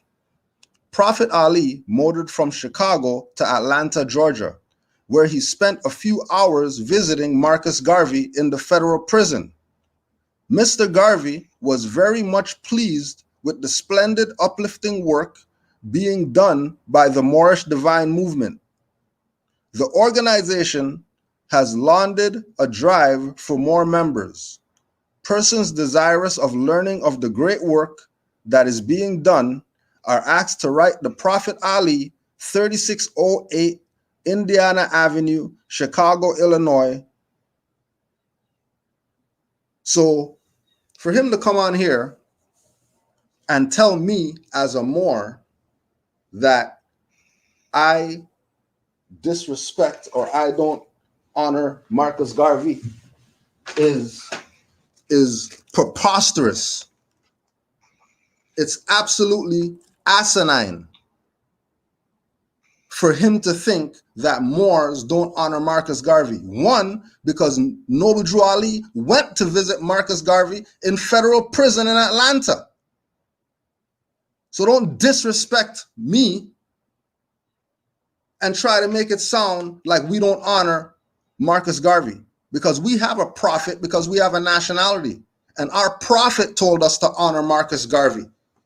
So don't come on here and lie on Moors, because you're nitpicking what the Moors are saying about Marcus Garvey and making it sound like we don't honor Marcus Garvey. We have more honors for Marcus Garvey than all you people that claim Garveyite. Because Garveyite's not a nationality. Stop the dumb stuff. And page 268 of Philosophies and Opinions of Marcus Garvey tells you that you're not going to be happy unless you have a nationality. Go read it. I know all you people on here have Philosophies and Opinions on your bookshelf. So go on your bookshelf and pull off Philosophies and Opinions of Marcus Garvey and go to page 268 and read that page. And it's right at the top, so you can't even miss it. The only way you are going to be happy is if you have a nationality. And when did he write that? While he was in prison. Because he got visited by Noble Drew Ali, and Noble Drew Ali put him on game that this is about nationality, and he told all these Garveyites that you're supposed to be on nationality. And what these Garveyites do? Lie to you and tell you that this is about some Negro improvement. 2021, you're calling yourself Negro still? Just because Marcus Garvey said Negro, that means we're Negroes? Because Negro is Spanish for black. For all the people who have multiple languages out there and want to debate languages. And if you ask anybody who speaks Spanish, they don't want to be Negro, which means black. They don't want to be Negra, which means black. What do they want to be? They want to be Moreno and Morena. Why do they want to be Moreno and Morena? Because that's tying them to the Moors. Hold on a second. One more thing with Marcus Garvey and Noble Drew Ali. This is the Holy Quran of the Moorish Science Temple of America by Noble Drew Ali. And this is what Noble Drew Ali had to say about Marcus Garvey. John the Baptist was the forerunner of Jesus in those days, to warn and stir the nation and prepare them to receive the divine creed which was to be taught by Jesus. In these modern days, there came a forerunner that was divinely prepared by the great God Allah, and his name is Marcus Garvey, who did teach and warn the nations of the earth to prepare to meet the coming prophet, who was to bring the true and divine creed of Islam, and his name is Noble Drew Ali, who was prepared and sent to this earth by Allah to teach the old-time religion and the everlasting gospel to the sons of men, that every nation shall and must worship under their own vine and fig tree, and return to their own and be one with their Father God Allah. So don't tell me about Moors don't honor Marcus Garvey. Please stop it. We honor him to the highest regard because he's John the Baptist to Noble Drew Ali. That's how much honors we give him. How the Christians honor John the Baptist is how we honor Marcus Garvey. I yield the floor. We have our brother Akram, we've got Russell Ocean. Let's go over to our brother Akram quickly. Brother Akram, peace and love to you. Welcome to the show. Yeah, rise up to you, my brother. And also I said, to your guests, respect as well. And to Russell Ocean and to all the other brothers who call in and to Prophet Rico. What I'd like to point out to the brother, and this is the same thing, as you know, I developed an organization called the African Cooperative Youth. And this sort of thing that I see is happening is the main reason why I developed it in the way, because I'm saying, you see, as Prophet Quaker says, when these people come, they're not looking at you, are you Muslim, are you Moor, are you this, or are you that? He's an African, he's from Africa, throw him in the boat. Right? We're all in the same thing together. And I must let the brother know that Prophet didn't say, I hate you. No, nobody hates you. What the brother is talking about is something which is called, let us respect each other. You know, that's why I love the Swahili language, because although I cannot speak it, but one of the things about Swahili is, you know, the younger person must always greet the older person. You know, I mean, and if you don't, that young person, if that young person greets you and you don't give that respect back, they look at you in a very bad way. Why? You know? So the brother was saying, let us have respect for each other, right? We're all in the same boat. That man out there, our enemy. We have a common enemy, and that is where we're supposed to be focusing on. We're not supposed to be enemies with each other, right? And the point is, what we see is among us is that we're destroying each other. Our young men are destroying each other on the street. You know, in South Africa, I see apartheid, and I see it's the black man who's killing each other, right? We need to find a way to stop this. We need to understand. You see, we need to be patient. Listen. Be more at listening rather than, I heard the conversation with Kilimanjaro. No, please, as Brother Quaker said, look, let us listen. There's a man who is directing the thing on the radio. Please let him be the controller of the affairs, right? You may be eager to say something, but the man is controlling. Let him control, please. And I just say that for all our listeners. You see, I'm in my prime, and I don't think I have much longer in this world. But one thing my parents tell me, look, manners and good behavior will take you anywhere in the world, and I try to live by that. You know, and I will pass that on to anyone. Please respect. That's what the Greek was asking. Let us respect the man who is at the wheel. And the man who is at the wheel is the presenter. Let us respect him. Let him be the controller. So that's all I have to say right now. Thank you very much. Give thanks, my elder. Give thanks. Much appreciated. So Raja Brother Akram, definitely dropping some vibration. Russell Shing, calling from Jamaica. Peace and love to you, my elder. Peace and love to you. Blessings to you, Brother Icon. And as what we always say, in the presence of the Supreme, the Omnipotent, Omnipresent, Omniscient, the Great God of Divinity, blessing to our people right across Mother Earth. What Brother Akram has said and what Prophet has said, we're now working it in. And what we've known is this, Brother Akram, is that 8,000 years our continent has been in bondage. Out of Ishmael, out of Israel, came two ecumenical interpretation, right, that has completely ruled our people from that time till now. We know that the Moors, when the Moors was ruling Europe, who were the Moors then and what they became, we know say that under Islam, who rules Islam, the Saudis and Mecca, and that has been a thorn throughout our continent. The European, under this teaching and ecumenical revelation of Israel, created the Christianity that came from the Grecian when they had Zeus and everything as their god that went to the Roman, and as what you said, all of them signed the ancient Treaty of Rome with one accord, with one intention, to maintain the draconian rule of our people.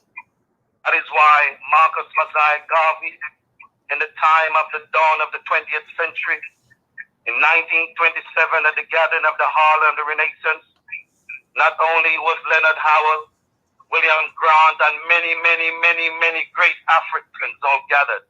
And when Marcus said, look to the east, the crowning of the African king.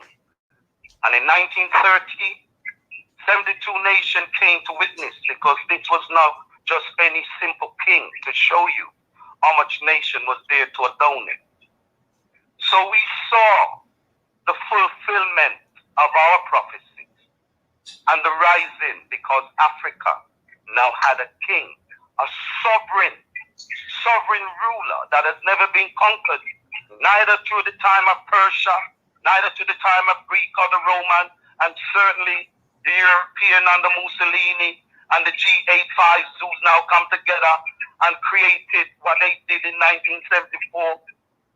None of them could have stopped our sovereign reality that has always maintained the light, the fountainhead of knowledge.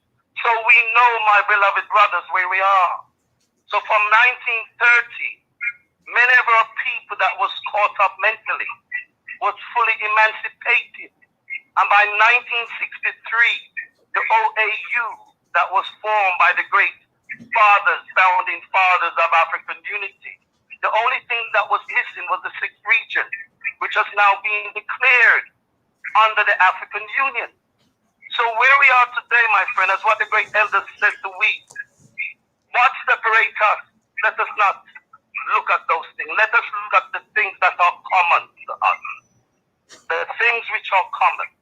And there can only be one thing common, whether you're a Moor, whether you're Islam, whether you're Christian, whether you're Ethiopian, Orthodox, Yahido, no matter what domination you come under, there can only be one reality. Africa must be free. So that is our common agenda. And let us now work it in, because we don't need to go to the history anymore. Those who are still trying to work it out, let them continue. But let us now do, because only action creates reaction. Words is just a fleeting illusion.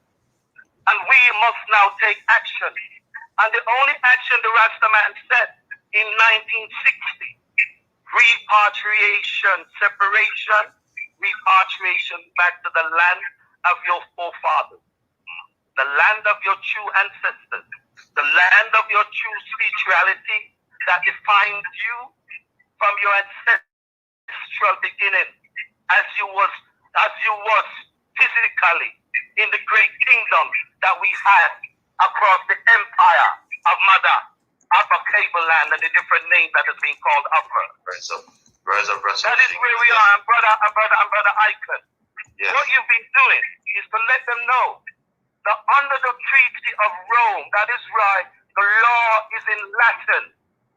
The law is in Latin, and under them, they created this order that owns us.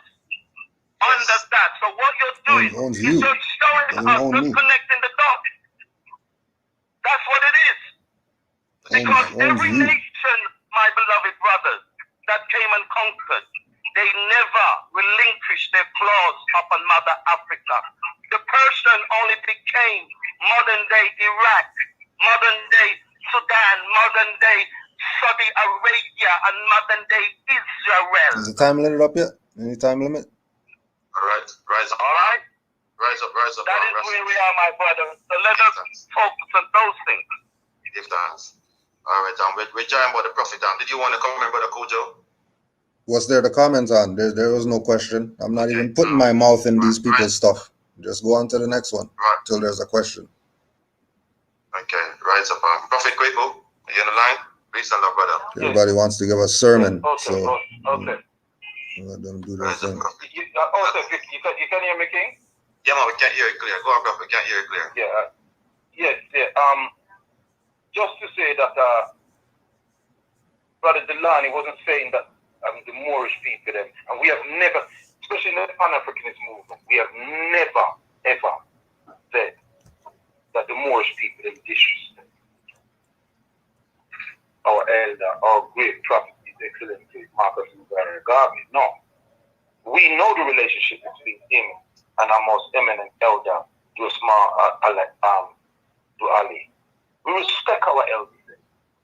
You understand what I'm saying? So what he was saying that Brother Kujo was disrespecting God. He said every time he hear Brother Kujo come up and speak, he disrespect. He never used the word Moors. And we don't disrespect the Moors. We don't disrespect the nation of Islam. We don't disrespect our brothers and sisters who decide to follow Christianity or Orthodox Islam. But we disrespect our brothers and sisters. what we do, we challenge, the thought or the ideology. That's what we challenge. So I'm not disrespecting the brothers who are Moors. We don't disrespect our brothers who are Hebrew Israelites. Yeah, we don't disrespect our brothers who just call themselves Israel or Rasta. We don't do that. Not under what we deal with. Because like Russell Singh said, there's a commonality we have. That 11.25 million square miles of land that is the richest real estate on planet Earth. No, we're not richer than that.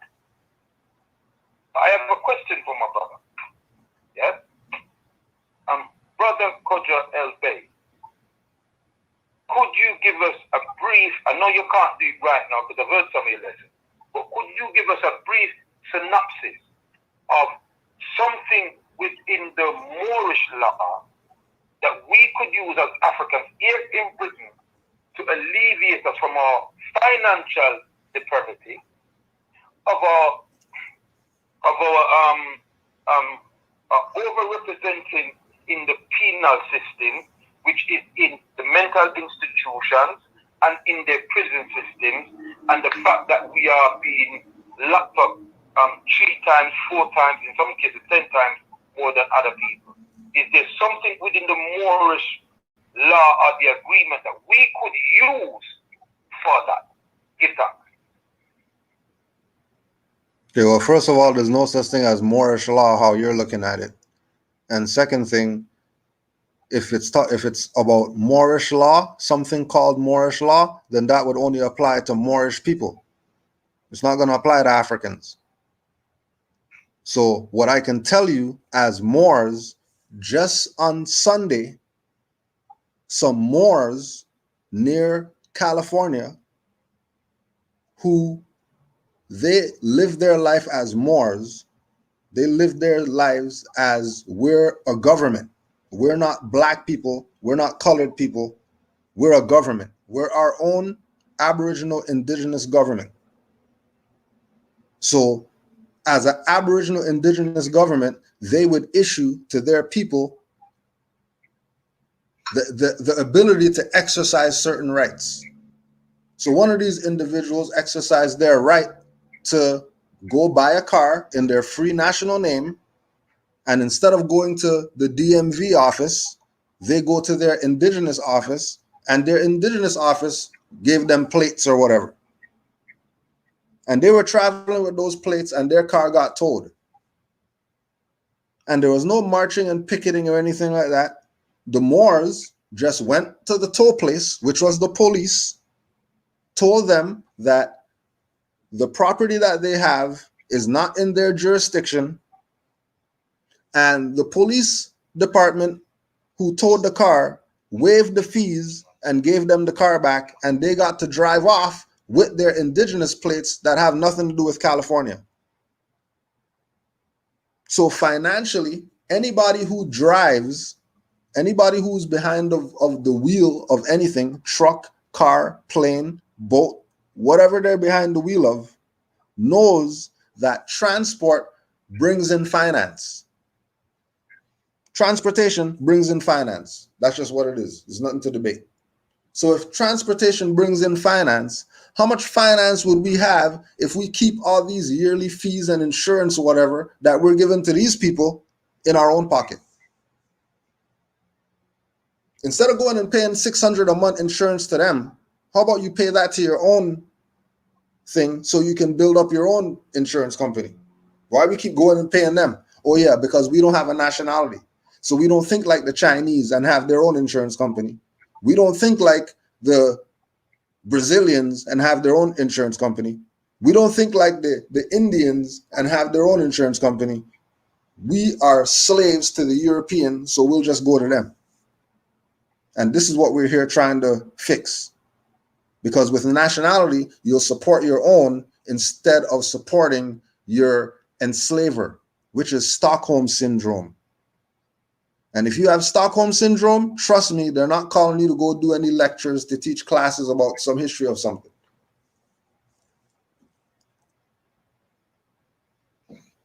I yield the floor. All right, so don't know if you have any more questions for the brothers. Or else everyone locked in this way. We're locked into the line. Well, give thanks for the answer, my brother, and give thanks for the explanation.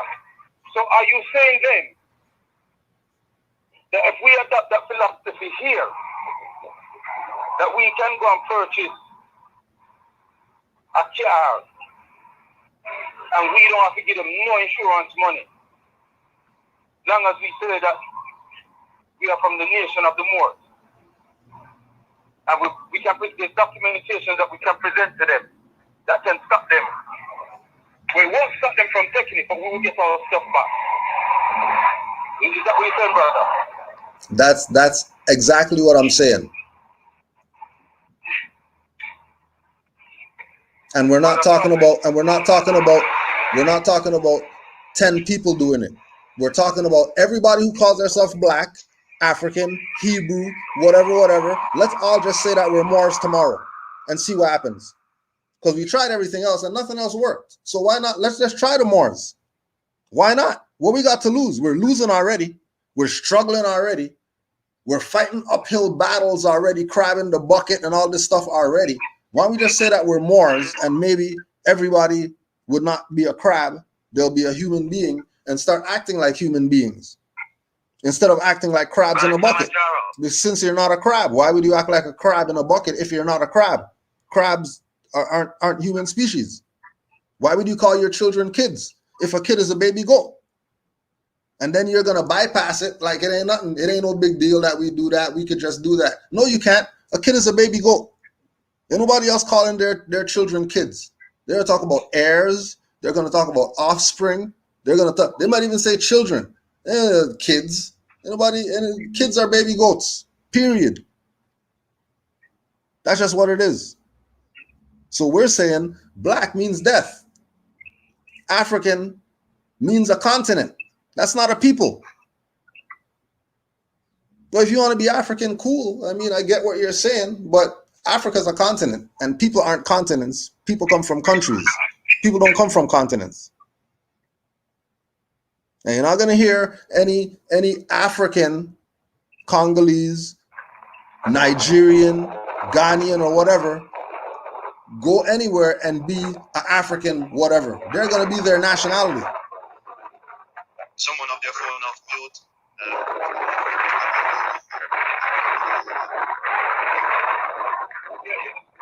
Sorry, Ivan, it was me. I wanted to come back at something the brother did say. Okay, go ahead. Right. When we were taken away from the continent of Africa. No, when you were taken away, because I wasn't taken away from the continent. The west coast of Africa. Hold on, I'm just reading my door. Okay. Yeah. When we were taken from west coast of Africa, we were taken from various kingdoms in Africa. Those kingdoms were decimated by foreign forces, and those foreign forces kidnapped the people of those various kingdoms. That's why you have people whose DNA can be traced back to the Yoruba people, them, the Iwe people, them, the Oza people, them, the Shona people, them, the Wolof people, them, the Mandinka, and so forth. Yeah, this is why that can happen. So I don't adhere to the that knowledge of that when you were taken from Africa, you were African. That's the word that is used to define that land. Now, Europeans will always pick up where they originate from. Doesn't matter where in the world they are or where they control. What they have stolen or what they keep. They do that by economical, cultural, religious, and military power. Because make no beans about it. If we rise as Moors and start take over certain things, if we don't have a military to defend us, then why are complete? No, they won't. And that's what happened to our beloved brothers and sisters of the Moorish Empire. No. When Isabel and Ferdinand unite their kingdom against the Moors, and plus other Muslims betrayed them to destroy the empire they created. That is a fact. Okay, but that. Yeah, Okay. I would have no issue all of us trying that thing and see if it works. I don't have no issue saying we come from the Moors. Although when you do etymology in the word, there's nothing pretty about the word that denotes us. When you do etymology, and we have to remember that the etymology we're doing is using those people language. Do you consider yourself black? Do you consider yourself black? We did not call ourselves that. No. No, but do you consider yourself black? If they say we're going to do a black rally, hold on. Let me ask you a question. Sorry. If they point over there and they say we're going to do a black rally over there and they have banners and stuff like that, want the black people to show up for this thing? Are you going? Well, brother, yes, I would support a movement depending on what that movement. All right. So because hold on a second. Let me make a point. So because you said, hold on a second. Because you said that you're black. Hold on a second. Because you agreed that you're black. You never let me land. What you just no. It doesn't matter what you say because you went to the thing that said black. So I'm not disagreeing with going. I'm going with you. Okay, let's go to the black thing. Okay, so we're to the world. This is what the world is looking at, right? The world is looking at why are these people continuing trying to unite under something that's not a nationality? Because black does not identify us. My beloved brother Kojo, I want to make it very clear to you. I'm not one of the people that was talking that we must unite under the terminology of black. I've argued that point. You can go and watch my video. It's called The War of Words, Prophet Kwaku and Dr. X. DOCKA. Yeah? I'm defending the word Africa at the moment. If something more sensible come along, I would defend that. As long as it unifies our people. So but that doesn't unify our people. But that doesn't unify our people. 1 second, King. No, 1 second, King. Listen, I'm gonna repeat myself. I'm rolling with Africa. No, but you're in error. You can roll with it, but you're in error. That's all I'm saying. You can roll with it, go ahead. But I'm saying you're in error if you're rolling with Africa as your identity. That's all I'm saying. This is where it breaks down, beloved, because I haven't finished what I'm saying. No, you don't have to finish. You don't have to finish. You made your point. You're African. Again, when anybody's talking, let's let them finish talking. Yeah, but it's been 5 minutes. It's been 5 minutes he's talking. Like, come on, yo. How long is he gonna talk for? It doesn't matter what he's saying. No, but at least put a time frame on it. At least put a time frame on it. It's been 2 hours. It's been 2.5 hours. It's been 2.5 hours, and we didn't get anywhere. Nowhere. 2 hours? We ain't getting nowhere. Come on, bro. Because with due respect, brother LB, you're not willing to listen to no one. Because I already know what you're gonna say. I came from your school of thought. I came from your school of thought. Having this run-through conversation or this right? reasoning. Come on, because yo. when people are speaking, you don't afford them the respect to let them finish. No, it's not about respect. It's not about not having respect. You don't have to. You're misinterpreting. It's not about not having respect. I'm letting you. I afford you the respect to finish what you're saying, so that because I respect that some people that's listening might take on what you're saying. Those are the only ones that are important. Anybody else is not important. The only ones that are important are the ones who want to hear what I have to say. That's the only ones. I'm gonna land with what I'm gonna land with what I was gonna say. In that I'm rolling with the term Africa for now because no problem. It depicts a massive land. No problem. It's the richest real estate on the earth, and everybody is squeezing it out. No problem. And at them I make the money. Go right ahead. What I'm saying is, if something else come along that's more conducive and will release us.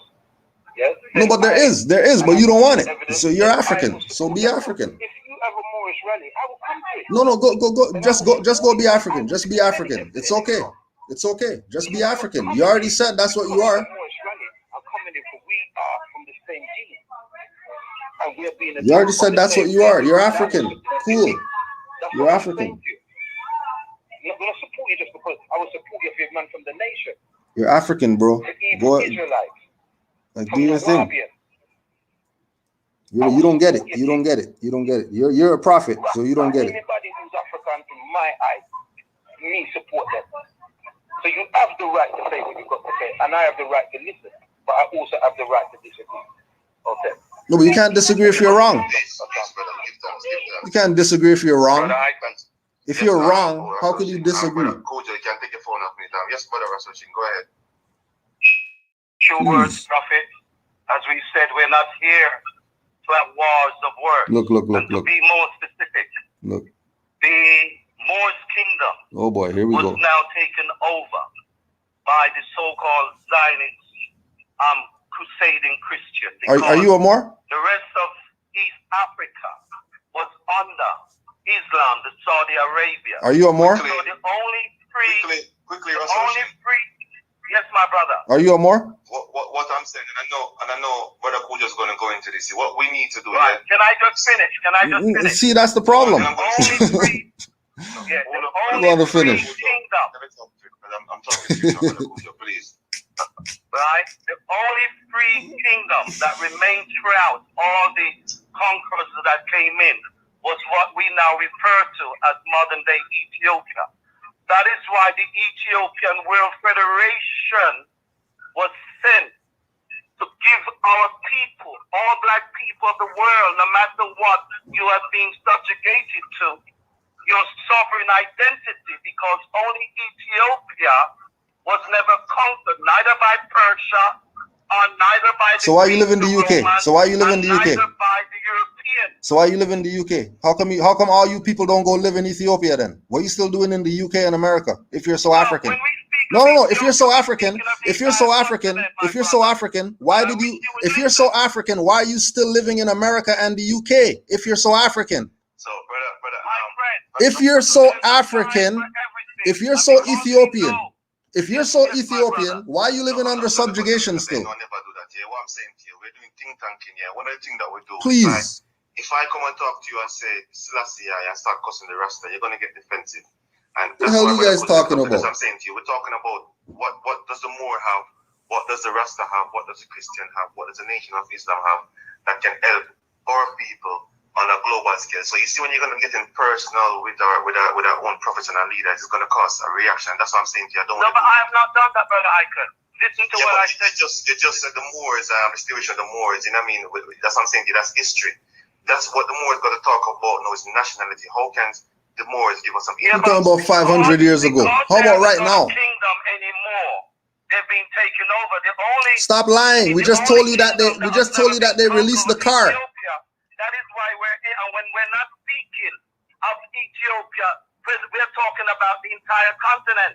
No, you're not. No, you're not. Stop lying. Stop lying. Stop lying. Stop lying. A nation within a nation, a government within a government. Stop lying. Because you have a sovereign constitution. But stop lying. What you just said is incorrect, because the Moors haven't got a kingdom, but an empire. You see, you can't. No. Listen to me. Stop lying. Stop lying. The Moors didn't have an empire. Stop lying. Stop lying. Stop lying. Stop lying. Stop lying. Can you just school? Stop lying. No, stop lying. Stop lying. Stop lying. Right? Because we just told you. We just told you. The Moors went and got the car back from getting towed. No fees. Just Sunday. What do you mean the Moor stuff doesn't work? The hell are you people talking about? Find me one of your black nigger leaders that did that. What are you talking about? You tell me about Ethiopia when you're in the UK and you're in America and you're telling about some Ethiopia. What are you telling me about Ethiopia for? We're not in Ethiopia. If you want to talk about Ethiopia, why don't you go there? No, why don't you go there? Where do you live right now? Where do you live right now? Where do you live? Where do you live? Where do you live right now? Where do you live? Where do you live right now? Brethren, I'm right here in the horn of the Caribbean. Where? No, where? You didn't. That's not a place. Where? Where are you? From Where are you? 1930, Where? What is the name? In Jamaica. Okay. He's in Jamaica. All right. So if you're in Jamaica, right? Why, if you're so Ethiopian and that's your sovereign nation, and that's the whole continent of Africa, so that means you can go anywhere. Why are you in Jamaica? Why don't you just go to Ethiopia? Because Jamaica is the gateway of the Middle Passage, and Jamaica is strategically here for the returning of our people, who the majority was brought in the Caribbean. So why haven't you returned? I am not insulting you, but No, really, why haven't you returned? No, why? You Just have answer the money. question. Why haven't you returned? Why are you still in Jamaica? Why haven't you returned? I'm a Moor. Hold on a second. Let me make a point. I'm a Moor. I never been to Africa. I never came here on a slave ship. Right? I'm a Moor. I'm from this side of the hemisphere. I've never been over there ever in my life. My mom, my dad, nobody in my family ever taught us that we came from some slave ship. We're descendants of people who are from Africa, but we didn't come over here on slave ships. We had our own boat to come over here because we're the Moors. To the point where my last name goes back to Moors, and that's Scottish. So you're not going to tell me about some Europeans run Europe. Because everybody knows that they came from South America. Anybody who studies knows that Europeans don't come from Europe. That's our land. And wherever we are, that means we're the indigenous people. So we're in America and we're indigenous to America. We have pyramids over here. We don't need pyramids of Africa to be African. We got pyramids over here. We got pyramids. We have a Nile River over here. It's called the Mississippi. And it's the exact representation of the Nile over there. We have our own Memphis over here. We have our own Moab over here. So we're saying that as Moors, we have certain Aboriginal and indigenous rights here because we're the first people here and nobody can tell us anything. And if they do tell us anything, they're going to do that from a force of arms. So instead of you people in the UK talking crazy about go back to Africa, why don't you claim to be the indigenous people there? Because we're the first people everywhere, aren't we? Aren't we the first people everywhere? Hold on a second. Aren't we? Answer this question. Aren't we? Forget your bloodline. We're talking 2021. We're talking 2021. Forget where your ancestors come from. We're talking about you right now. Forget your ancestors. No. Forget that. We're talking about right now. We're talking about right now. I'm letting you know that myself and millions of we know we come from what the modern world refers to as Africa. So why don't you go back there? Where we're returning to. That's my point. So why aren't you there right now? You're not in Africa right now, right? Are you? Are you in Africa? Are you in Africa right now? Answer the question. Are you in Africa right now? We are in Africa. Are you you know in the history of the Caribbean? You will realize that Jamaica is part of the continent that we refer to as Ethiopia. Up until 1650, the Atlantic Ocean was known as the Ethiopic Ocean, my brother. So without because no disrespect to you, you are very much self-educated to your own beliefs. Self-beliefs? What beliefs? How's nationality a belief? How's nationality a belief? Have a wonderful day. Thank you. Bye. Bye. Thank you. Let's No, before you even. No, hold on a second. So I would say, let me finish. Let me just reinforce the point I just said in 1 minute, Kojo. I'm going to agree with everything that you just said because this is the point you're trying to say, and I see what you're saying. If we are the people of the planet, we are everywhere. So wherever you are, you're indigenous to that place, and we must start looking at it as we are a nation everywhere.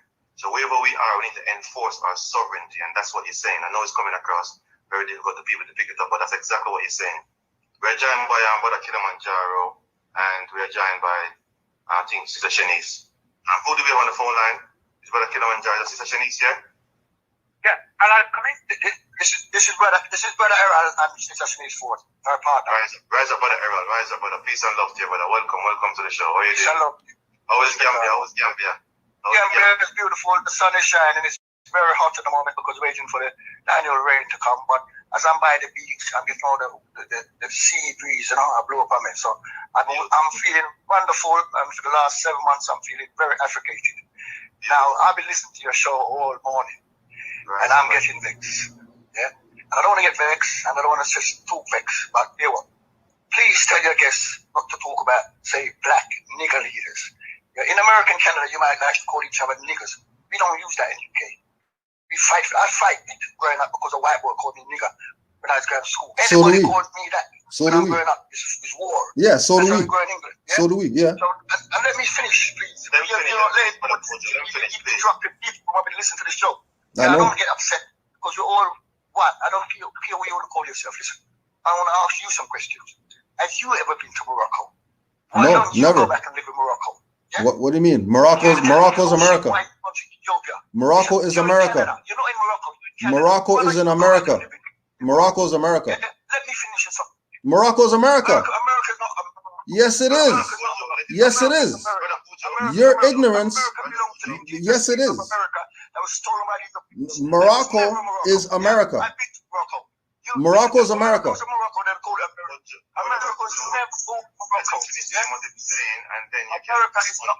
What am I listening to? He's lying. Listen, geography, my friend. I'm going to teach you some geography. Before the world drifted apart, everywhere was Africa. And then it broke up into pieces and went along the Atlantic Ocean and the Pacific Ocean. That's the geography of the world. Yeah, you look it up. So can I ask you a question? Can I ask you a question? Can I ask you a question? Can I ask you a question? Can I ask you a question? Can I ask you a question? Please, can I ask a question? Please, can I ask a question? Please, can I ask a question, please?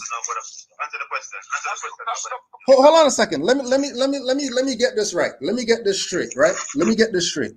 You just said out of your own mouth that at one time everywhere was known as Africa, right?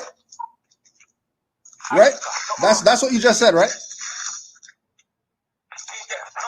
No, hold on a second. Hold on a second.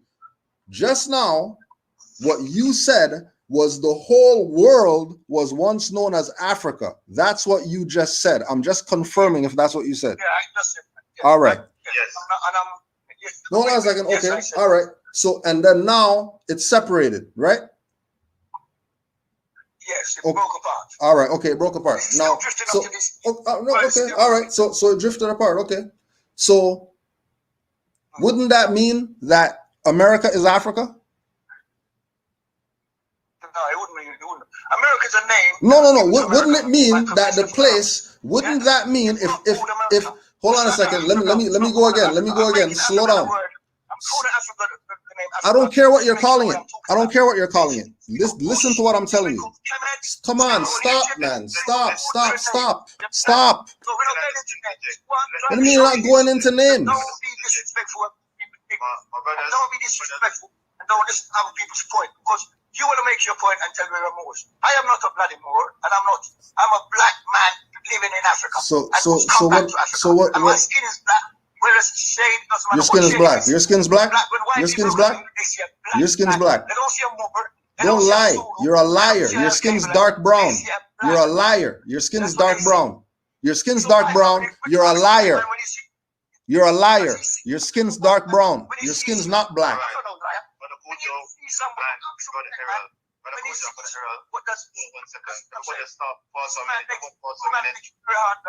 Lying.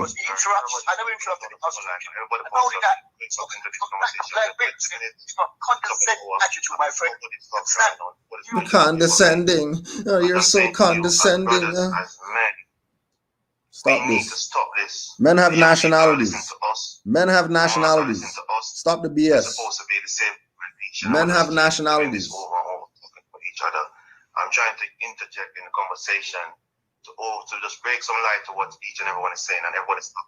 So please, everybody just stop talking for a minute. We have other people on the phone line. I'm 20 minutes away from my show, and look like we need to continue the show for next time. But I'm saying everybody just stop for a moment. Continue what? Let other people make the point, but everybody stay, and that's his point. And I could add to it and say the whole world was Asia.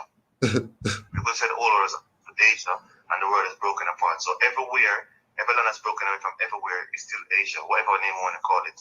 So that's the point I want to bring into the conversation. So I'm going to turn on the phone now, and I'm asking everyone to be quiet and let other people come in, because we've got some new callers on the line, and I'm just interested Can I come in? what everybody's just saying. All right. So peace and love, peace and love. Shout out to who is on the phone line. Who is have you got on the phone line? Yeah, can I come in, sir? Who is that now, please? Yeah, this is Eva. Rise up, brother Eva. Welcome to the Iconic. Yeah, I just wanna say a short synopsis. Listen, the brother from America, he stopped use some derogatory language in terms of nigger, yeah. And as the brother from Gambia said, these are this is how we attack white boy when they mention them sort of name there. You know what I mean? We don't use those derogatory language here. If they can use it in America, but you say it don't fit here, right? Because it's a disrespect. But looking at the dictionary where nigga mean, you understand? I don't like that. Right? And then big up Russell Shea. Listen, our ancestors came from Africa. Yeah, our ancestors. They were taken away of their own will and scattered all over the Caribbean. No, that's a lie. That's a lie. America. That's a lie. Yeah. Some of them know way my talk about. That's a lie. That's a lie. Find me a slave ship. Show me a slave ship. Show me a slave ship. Oh, you know Show me a slave ship. Show me a slave ship. Huh? Show me a slave ship. Show me a slave ship. Show me a slave ship. Show me them. Show me them. Don't tell me about them. Show me them. Yeah. Show me them. But it's in the book. Could you show me them? Could you show me them? Could you show me them? It's in the book. Could you show me them? I'm going to show you. Go read the book. Oh, okay. So I'm just gonna believe. I'm just gonna believe that Europeans, right? Hold on a second. In the 1400s, what date did slavery start? When did slavery start? When did slavery start? When did slavery start? When did slavery start? When did slavery start? When did slavery start? Could somebody tell me when slavery started? 1 second. Before Kilimanjaro, we have an Empress on the line. Rise up to Empress on it.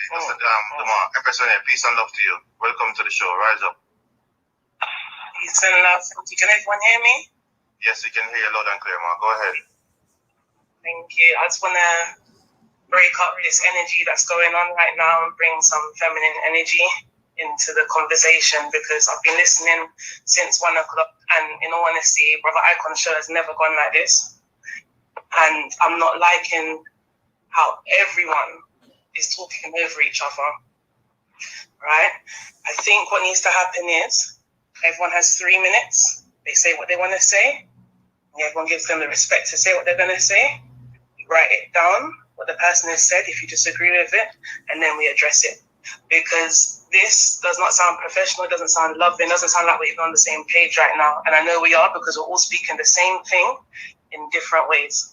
We need to come to some kind of moral high ground and work from there, because the whole reason why Brother Icon done this show was for us to put our brains together and think about how we're going to get out of this situation to better all of us, whether that's Moors, Nawapians, Rastafari, or whatever. We are all the same shade.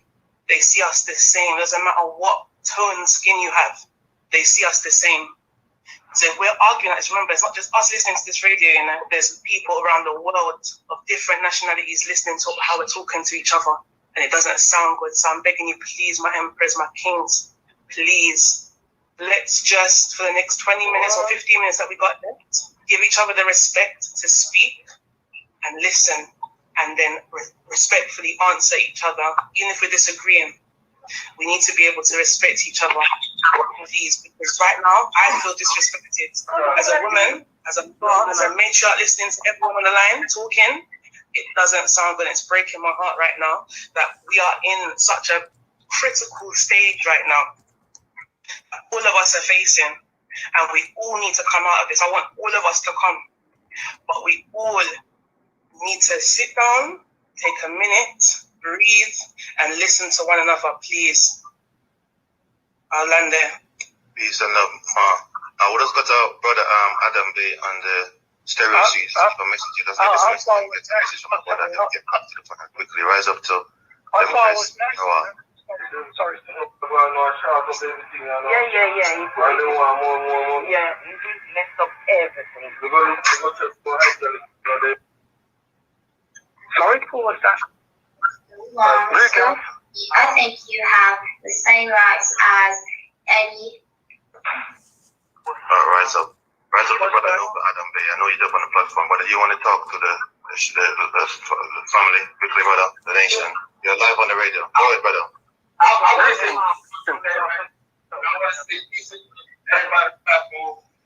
want this to be understood. Moors is everybody from Moors. You know that the system gene cannot get back to without thinking. In science, you must understand that the people who colonize mostly is dark skin. Not black. I don't want to call them brown. I don't call them copper. Right? Because that's not absolute. But most of those children in the outdoors men and from more it's about what's about the history of those people. That's what he points to today. And all that should be fighting. If you're not seeing your path, if you're not helping another person who isn't more understanding why he isn't more, just be quiet. Give thanks.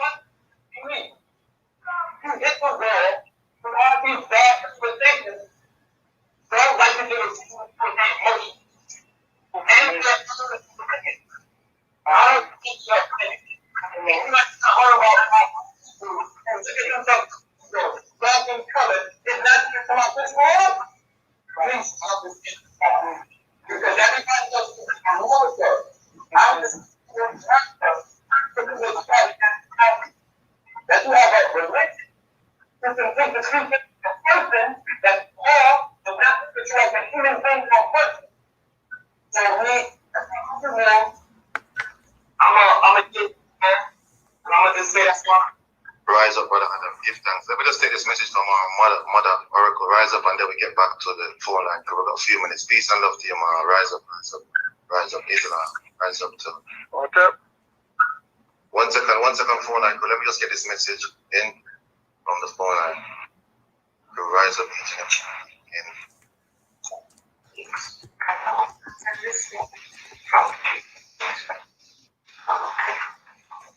Maybe someone is here.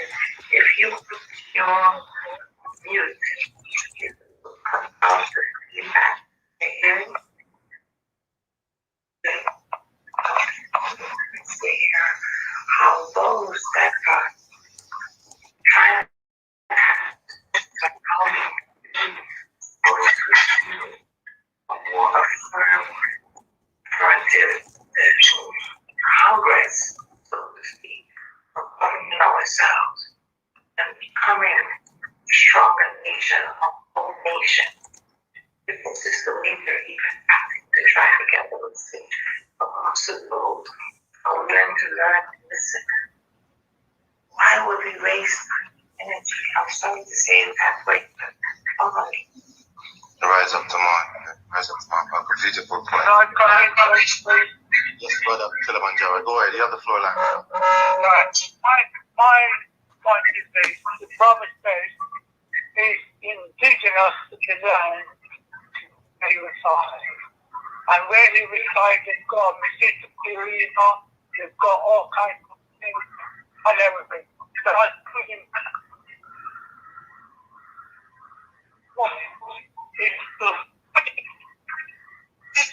Brother Kilimanjaro, your phone is breaking up very, very bad. I don't need a signal, Brother Kilimanjaro, your phone is breaking up very bad, my elder. Can you hear me? Yeah, go ahead. Now, the prophet said is from Mississippi, and they've got Mississippi River, and they've got this, they've got that. That's fine by me. So what I want the prophet to do for him is to speak to me in his own indigenous language. That's English. I'm talking to you in my own indigenous language. I'm speaking to you right now in my own indigenous language. It's in English. I never knew English was a language. Isn't English come from all different languages? Doesn't English come from all different languages? Doesn't English come from all different languages?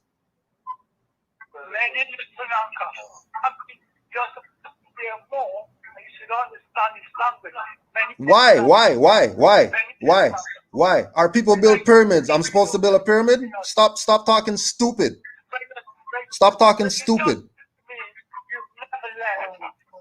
Please stop talking stupid. Please stop talking stupid. Because you can't even show me a book that you wrote. You write any books? You wrote any books? You wrote any books? Kilimanjaro? You wrote any books talking about what you're talking about? Did you write any books? Did you write any books? Did you write any books? Did you write any books? Did you write any books? Did you write any books? What language were the books written in? What language? What language did you write the books in? What language did you write the books in? What language did you write the books in? Waste of time. 3 hours. 3 hours. Serve nothing. And Brother Kilimanjaro asked a question, Brother Kujo answered it in the way that he's if we got anybody on the phone line, because we got a few minutes away from the top of the hour that want to make an impact. What else have we got on the phone line? Incompetence.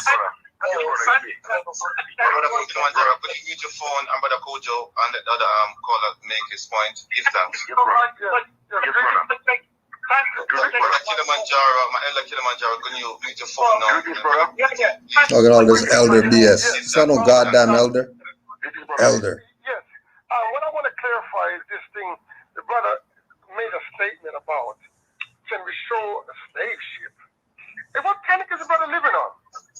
I mean, the kind of blatant disrespect. We have records, Brother Icon and Galaxy listener. You go on the internet and type in Google slavevoyages.com, and you will see hundreds, if not thousands, of ships. The name Pictures, of the ship, pictures, the captain of the ship, pictures, and drawings, also right? the name of the passengers. Drawings, right? Hundreds of logs. Drawings, right? And listings of those Africans that was transported across the Atlantic. And we got museums up and down the United States, right here in Europe, that has relics of those ships. They have ships in them? Even in Africa, we got relics. We got the dungeons. We got over 70 dungeons across the west coast of Africa. Is this what this is the kind of misinformation, distorted information is what it bring into our community? Yep. That's an insult. Yep. It's what is wrong. He's wrong. He's a deceiver. I'm a deceiver. We should not listen to this nonsense. This is nonsense. How dare me? How dare me challenge your narrative? How dare me challenge your narrative? How dare me? How dare me challenge your false historical narrative? How dare me? How dare me challenge their fraudulent position? Can Brother Kujo answer that question? Because I say Brother Kujo. Quickly, let's Brother Kujo answer this question. I've gone to the knowledge of what he's talking about. I don't know if Brother Kujo could present it more better, but I know where he's coming from. But Brother Kujo, as everyone is saying, he's saying that there was no slave ship. They're making the think there's no slavery exists. So I don't know if you could expand on that information. Peace and love to you. I initially asked the question, when did slavery start? And everybody beat around the bush. Couldn't just give me a date when slavery started. But what we do know, say that again? All right. Hold on. 14.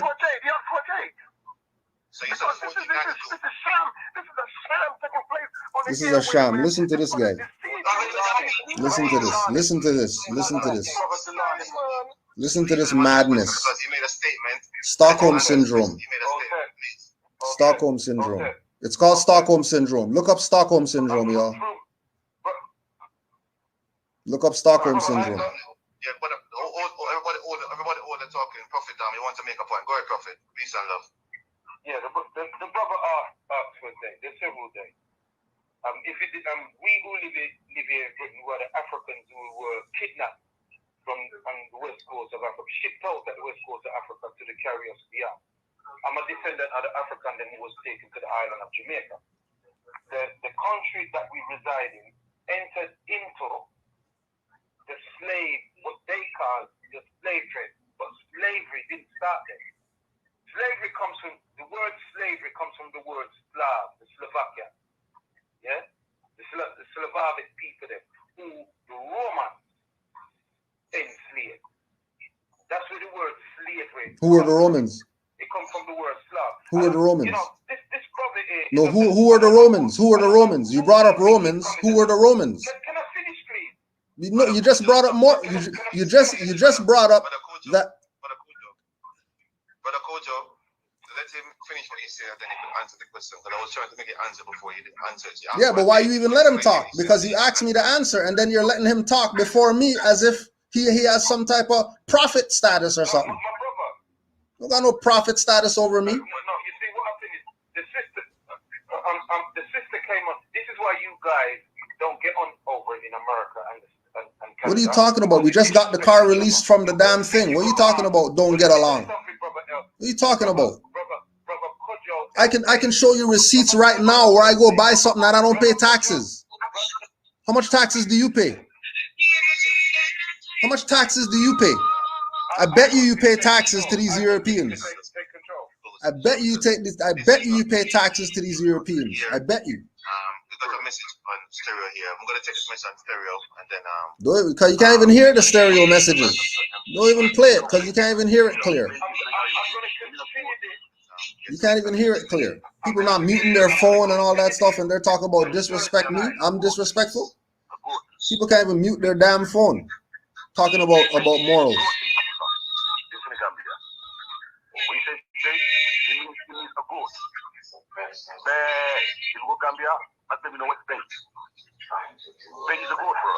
Bay is a goat. And so what's your point? Bay is a goat. And what's your point? I'm not Gambian. I'm not Gambian. I'm not Gambian. So why do I care what Gambian means for Bay? Why would I care what Gambian means for Bay? I'm not Gambian. I'm not Gambian. So what if Bay means goat in Gambian?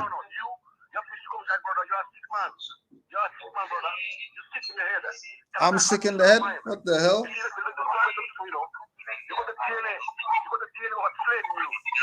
I have a DNA of a slave in me? How do I have a DNA of a slave when you got a slave name on a license? So we get this going on our side so we could address everything. I know Morris took notes and shit. So we'll do this our way. They got their 3 hours, so we got an hour. We got 10 minutes. We got 10 minutes. Just push the link and get on here. Just push the link and get on here so that you could put whatever you wanted to put on the record that they're never going to let you call in on their stuff too, because they don't want this truth from the Moors. They want everything else except what the Moors have and want to know why they're suffering. So just hit the link and you got 10 minutes to put out whatever you got to put out with regard to what you just heard. 73 people on here. What did you just hear? Because what I heard was a bunch of Negro, black, colored people who don't know their self trying to find their way in darkness and dissing the guy with the flashlight, telling him F him. The guy with the lantern,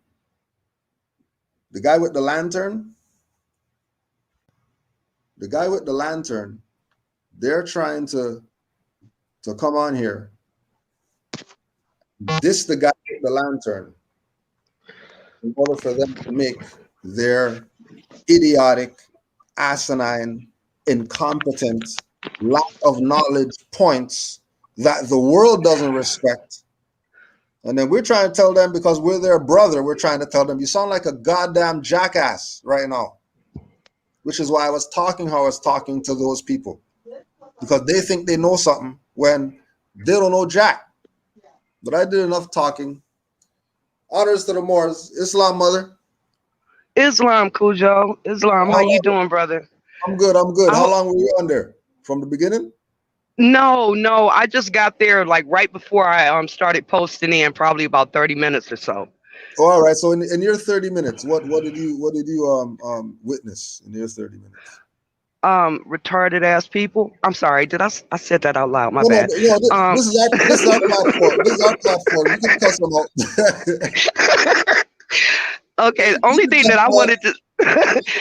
Don't worry. I'm not well versed on as much as a lot of Moors are, but when they talk about slave ships, one thing that we have to put into the narrative is the Mammoth Rebellion, also known as the Pitchfork Rebellion, that happened in the 1600s, because those ships that came over to the islands under certain commanders were prisoner ships. And the people who were transported over were not slaves. They were actually warriors or fighters or soldiers that was dealing with that schism that they had between, I think, Charles and James. Scott and James II or something like that. Those were not prisoners. And those ships were, those were not slaves, and those were not slave ships. Okay. Secondly, they were brought to the island. That's one thing we have to put into that narrative for where slavery supposedly started at. Okay. The other thing that has to be put in there is that giving an example of the sugar plantations, because they like to say we were slaves on plantations in the islands, this, that, and the other. In that particular narrative, there were a lot of brothers who worked as stone builders. Not mound builders, but I'll say it, masons, who went down to the islands to work in the sugar plantations because there was money to be made. Those aren't slaves. Those are free people working agriculture for $1. So the whole slave narrative is out of order. We have to also put in the American Colonization Society. Like I said in the chat, back to Africa, out of Africa. Okay, when we look at the Benin and Berlin Conference, that's your out of Africa. But when we look at the American Colonization Society, we look at your back to Africa. But the problem is we only look at it in very small segments rather than looking at it over a long period of time. Sierra Leone under the Revolutionary War is directly connected to Liberia going into the Civil War. So the Back to Africa story has been going on for a long time. Let's take it one step back. When you go into the Cherokee history, there was a man named Sir Alexander Cumming who proposed a scheme to bring, I think it was 300 or 30 million, 300 or 30 million, one to two, Jews from over there and settle them over here for agriculture. Nobody went with that narrative, but I would almost guarantee that program still happened, because of a lot of us think that we are these Jews or think that we are these Christians, and we have a whole mixing of a lot of people and a lot of dogmas and mythologies over here. That's all I wanted to say. Islam. Brother Is, and then Brother Kerry, and then Brother Raheel. Go ahead, Brother Is. Islam more. Islam, man. Heck, myself, I'm speaking out of turn. I was having an issue with my Bluetooth. I'll make this real quick. First and foremost, give honors to Noble Ali, Prophet, for the information I'm about to share. Straight up, point blank, we got to end the confusion. Black, white are legal statuses, not descriptions of skin tone. That's first off. How can I confirm this? I'm not going to get all erudite on you and give you a long lecture dissertation on this, that, and the third. I'm going to keep it basic. I'm going to go to a children's book. Okay? So to make this easier for our brethren over the pond, the child's book, the dictionary. Okay. This dictionary happened to be published. Hold on, let me get to the page.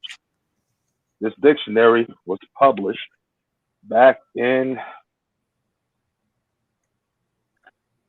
1890, called Allison's American Pictorial Handy Lexicon of the English Language by William L. Allison. And the reason why I'm going into this child school grammar dictionary is for the simple definition to end this whole misconception so that people can clearly understand looking up one word, and that word is more. The word more in this dictionary that was used in elementary school states that a more noun, hold on, let me get it, is simply any black man. More noun, any black man. Any? This is You from sure it's not? 1890s. Children not were some? being taught this. Islam. Can't hear you, brother. I said, you sure it's not some? You said any, right? It says any, not some. No, it says any. Any. A-N-Y. What? For my brethren across the pond talking about Marcus Garvey, I say Islam. But know that you're not getting the full story, and that's the only reason why you know the name Marcus Garvey. Because if it gave you the full story, if they gave you the full picture, there'd be no debate. They'd be out looking for a landmass. Get it? So black and white are legal statuses, not skin complexion. Look up the definition of free white person. When now somebody over there across the sea might say, brother, listen, you know, we don't deal with American law. We're in Britain. Cool. Then go to one of your fellows from the past by the name David McRitchie. You happen to write a couple of books. I specifically suggest you look up Ancient and Modern Britain, Volume 1, published in 1880 something, and take a look, read the book for yourself, because you're going to find out all these so-called modern day Europeans that you give credit to for formulated Europe, at one time, they were all Moors. Why? So I'm going back to this child's dictionary that says a Moor is a noun, is any black person. God damn. What? For my Caribbean friends and brethren out in Jamaica talking about slave shit, show me a picture, not a fucking sketch. Excuse my English. Excuse my English. Not a sketch. You gonna tell me you could go over to a museum and see bones of a dinosaur that they claim are over 200 million years old, but they can't show you a slave ship from 500 years ago? Okay, you can go over. You're over there in so-called Europe. By the way, postscript. That's PS for those that don't know.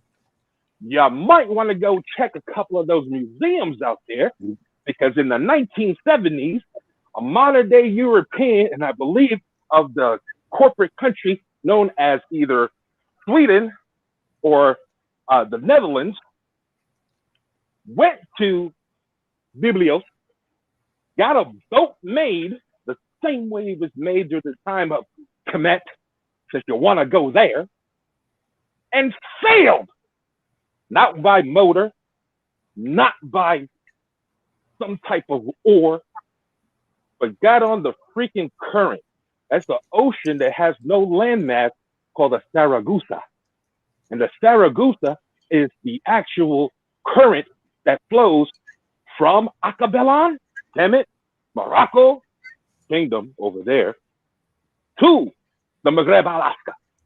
Morocco over here, most west. And he did it in the 1970s. And not only did he do it, they put those boats in the museum. Why aren't you talking about that? You can go see it.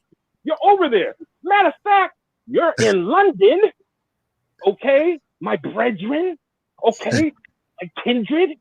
Why don't you go to the London Museum of Science? Make sure you make an appointment with the curator first, so that they'll take you downstairs to the basement, so that you can see the oil-painted portrait of King George III. Remember King George III? That's who was ruling, your monarch who had your sovereignty and sent mugs over to the quote-unquote colonies over here. Go see what he really looks like. Because when you Google it or use DuckDuckGo, you're going to see somebody that look like this fake George Washington, modern-day European with curled wig and tights. But put the word true in front of King George III, scroll down some, and you'll see the actual oil commissioned, hear my words, commissioned portrait that is currently hanging in the London Museum of Science. Now take your ass down there, go see that. Shut up with this BS. Talking about disrespect this, disrespect that. When the man on the phone is coming to you trying to save you from your own incarceration. That's purely mental. Because you don't see the chains on your arms or around your legs, you think you're free. Because you got 31 different flavors to choose from at Baskin Robbins. Hold on, Mark. Hold on. Let me get some of these other words in there. Give thanks. I'm on the line.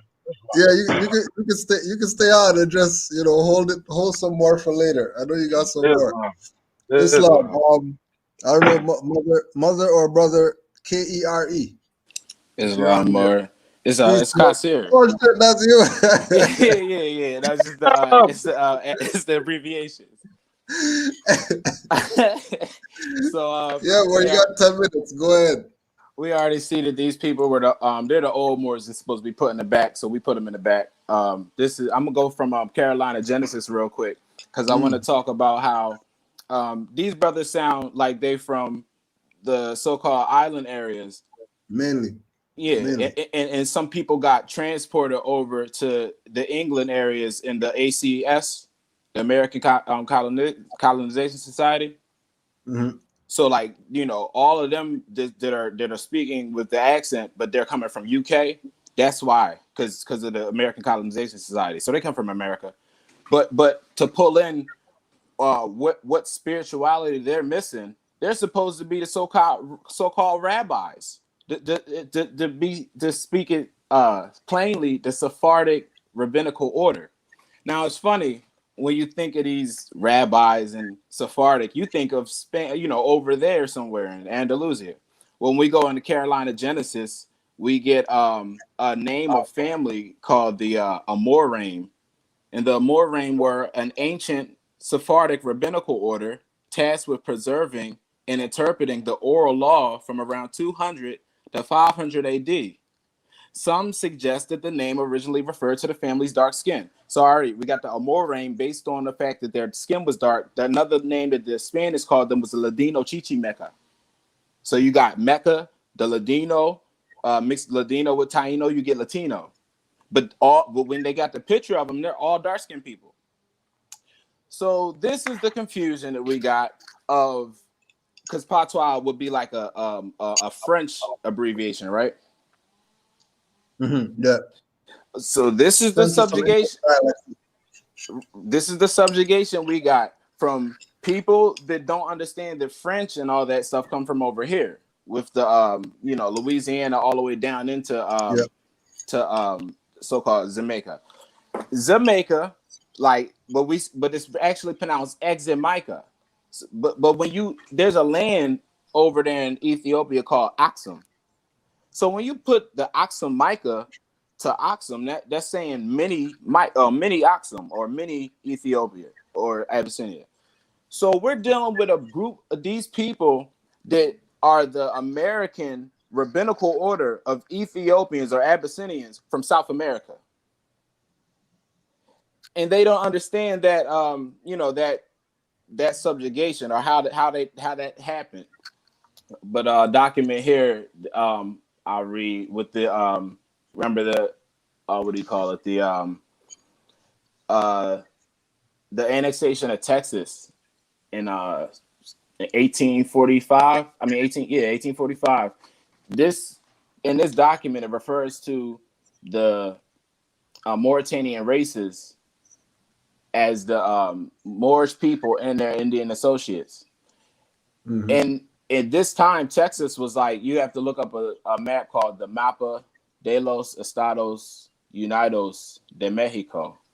This map is showing you basically all of America, all the way down through Mexico into some of the adjoining islands, which would at that time would include Jamaica. I see it's shaded and it's purple.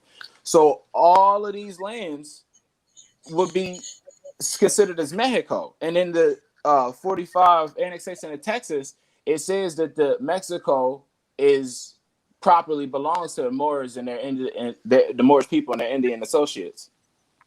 So how is he?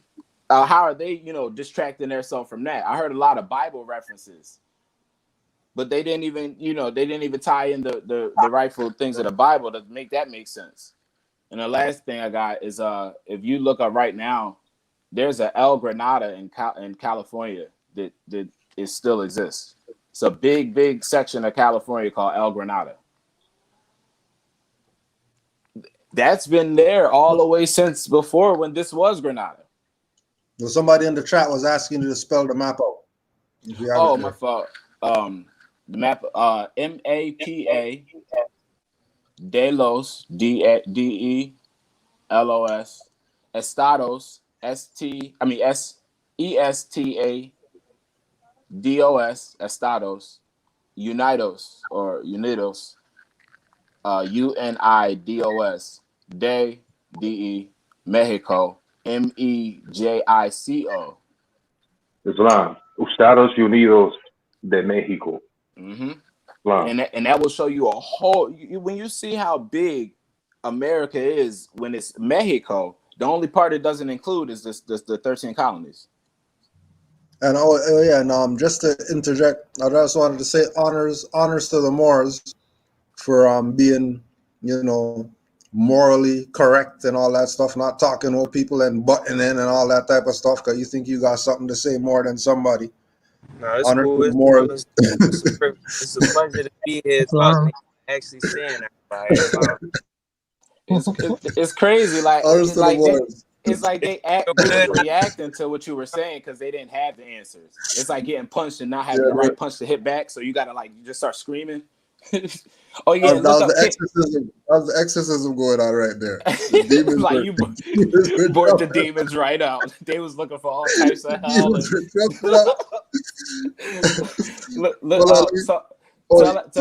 Moors to look up. Yeah, this is my last one. Tell Moors to look up King Alama, King Alama, and he was the one who basically converted South America into the New Granada after the fall of the old Granada. It was like a scheme we was doing not to try to hide it from the Spanish. But look up King Alama, ALHAMA, and that's you'll find the king who created South America as Granada. By the floor. It's on, Brother Raheel. Oh yeah, and if everybody could just, you know, be patient with us, we're gonna try to get everybody in there. So don't worry, we got you. Islam, what? Islam. First of all, I want to give honors to you, though, for putting up with this bull, because obviously emotional elders with a lot of emotional rants that are talking about nothing. Now, I got a book here that I'm actually reading. This let me pull this out here. It's I'm gonna show you a little bit. It's the Webster's Universal Dictionary of the English Language, and this was actually produced in 1937. Now, I'm looking in here. I can see black. I can even see black or more, but not one time do I see black man. Something to think about, huh? I wish that guy, the elder, was still on here so he can see that, but I'm pretty sure he's long gone somewhere. with his Long emotional, gone. long Yep. gone. It being emotional, nothing based on facts, not very studious. I can tell that. And I haven't been in the movement that long, but 3 years. But I can tell he's not studious at all. Anyway, I don't want to be too long with this. I understand we got other Moors with more knowledge Yeah. that's going to come on this platform. But I just want to give y'all, man, Cujo, I got to give you your props, man. Hey, you do. Patience is a virtue, yo. Patience I'm is a virtue. the whole time. And peace to all the Moors out there too, worldwide. Love is love to all y'all, and I yield the floor to you. Islam. Islam. Thanks, Mark. Brother Rocco. Yeah, Islam. What up? Islam, bro. Yeah, man. I was in the group chat the whole time listening to you on Icon, man. I was trying to keep you. I was trying to let you know that your throat chakra was over there overactive, but I get it though. It's I'm over here. I'm down in Baltimore for real. So, like I said, it just feel good that we ain't alone, and we is a little active in Baltimore. I be trying not to link up with everybody though, cause it's a lot of dirty stuff going on here, man. For real. But right now, this is what I'm studying. I'm studying this metanetta right now. Yep, Raul Nefer Amen. I'm on volume 2. You know, it's 7 volumes. I'm on volume number 2. That being said, though, I yield the floor. I was just making my presence known, you know. And I do got a video on YouTube. I was talking to her. So look, I went to get a cat, right? I'm gonna sum this up real quick. I went to get a cat. So when I went and got the cat, it was a man there, and when I looked to the left, I had my Moorish, I had the Moorish flag, the pendant on my turban. So he asked me, he said, "What you know about that?" So I said, "Why? Would you want to know something?" So he told me, "Look to my left." I looked to the left, and he had a 777 right there. So I'm like, "Oh wow!" I gave him a hug and all that. Like, man, like you don't run into too many Moors. So That's crazy. Yeah. So he was inviting me to the temple and all that, but that being said, though, I had a video when I had dreadlocks. I had got pulled over by the police. This was my first time coming into information and actually standing on my square. So, they gave me all of the tickets. I had like $2,700 worth of tickets. And I went to court and I actually got everything dismissed standing on my square enforcing the Constitution. I sent in the writs of affidavits and all that. I sent in the writ of removal, but I missed my court date. I had a warrant for 6 months. So when I got locked up, I got locked up for not identifying myself, right? But right here, it clearly says Collender versus Lawson, in which the United States Supreme Court ruled that a police officer could not arrest a citizen merely for refusal to present identification. And that's a court case that they take an oath to. But anyway, I got it all dismissed, and I have 2 more traffic court cases coming up, and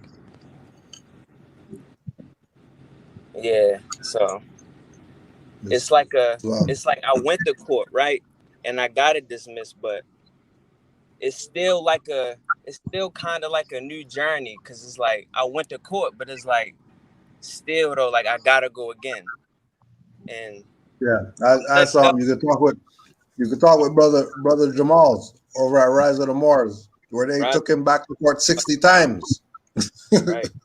right 60 times. But you know, like we say, once you're free, once you're on the street, they can do whatever they want to do. Right. And once they're not trying to kidnap you and violate you, but they want to play their little come to court games as if that's doing something, then hey, do your thing. Once I get to go home after, you guys are all right. You know what I mean? I'll play a little game with you. You got your family members. Like I grew up thinking I was black. I grew up thinking that it was only color and white people. You feel me? So as I grew up and transitioned, Now it's like my family think I'm the crazy person. I ride around without a license and I enforce the Constitution. My brother asked me, I'm 22 years old. And you can look up, this happened 2 years ago. Look up on my YouTube. It got it got 1.5 million views. Yeah. Of me pulled over, and the supervisor asked me, "How long have you been a true believer?" So this what I get fired up on. That was enough for me. I watched all of these YouTube videos of Moors getting there in court, getting their court cases dismissed. I studied off of you, studied from all of these other more, but that was enough for me. My point saying is that was enough for me. So for me to get pulled over and the supervisor asks you how long have you been a believer, for them to cancel the tow and let me go, for me to go to court and get it all dismissed, for my brothers and my mother and my aunts and all that, for everybody to look at me like you the crazy person, it hurts. You feel me? Because it's like, and then Prophet Noble Joe Ali says that this information not for everybody. So what keeps me level? What keeps me mentally level is that maybe I'm going crazy because people don't listen to me. Maybe I'm going crazy. Information not for me.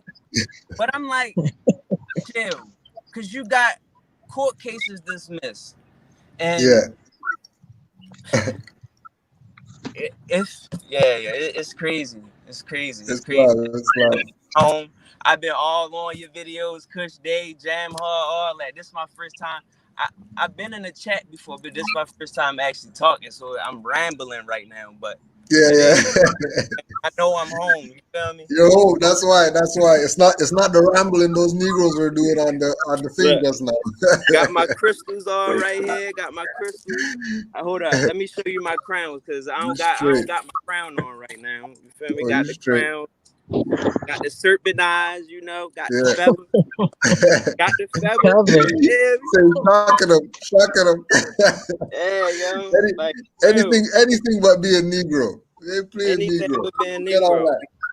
Islam mother. Huh? Islam mother. Can you hear me? Yeah, we can hear you. You're good. Oh, okay. All right. Well, I'm just trying to come down from all that craziness. Because it seems like people are so emotional and they can't see, and they're giving elders a bad name. Because I'm an elder, I'm 58, so it's not, trust me. So don't y'all think it's all of us out there crazy, but it just shows you probably they're more, I mean, I guess you know who you are from young. I've known who I was from young, even though I didn't know. So certain people just gonna get it and some aren't, and they are so dug deep, it's not even funny. And I got on here when I first was listening, I was gonna think, I'm gonna say something about the females, because if the if mother needs to get straight, then blah blah blah, but because that is gonna be a hard thing. But when I'm listening to all, because it's the divine and national movement of the world, so it's more than just what's in my hood. I'm listening to them, and they are so sensitive and want to be so nice. I will tell anybody, even over here, nobody has the right, even my own mom, to try to do harm to me, try to make me think, you need to shut that off. Respectfully, I'll walk away from her, but you don't have to hear that. And they want to be so nice. I'm seriously, nice to them is nice. They want to be so nice and that they ain't gonna get it, because you need to hear the truth. You need to hear something different than what, if somebody always come to you saying the same thing, what you want to hear, how you want to hear, whatever, you ain't never gonna change, never gonna expand, never gonna learn shit, never gonna open a book, because I guarantee you, with all this emotional rambling that they're doing, nobody's looking up. I just see videos and people say something and I look up words, and I'm like, wow, that ain't in the Black's Law Dictionary. These are Moors that are putting stuff out. And I'm like, first thing I do, I hear something, I look. So if I find that falseness in that, I'm basically going to dismiss what they're saying. So basically, they are just crazy over there. But I want to get back to originally, because ever since I've been in this 2014, I start seeing more stuff, and I mean literally more stuff on YouTube, and it's always the males. The majority of this panel right here, males. The people calling in the majority. It was probably one female I heard, but or in the sister mother that was saying, you know, we're all coming in this. We're doing the same thing, but in a different way. She's lying, because that's what I was saying. You're gonna have to title that video, you know, how you want to be and think if you want to stay stateless, if you don't want a nationality, because nobody was called, not too many people called in.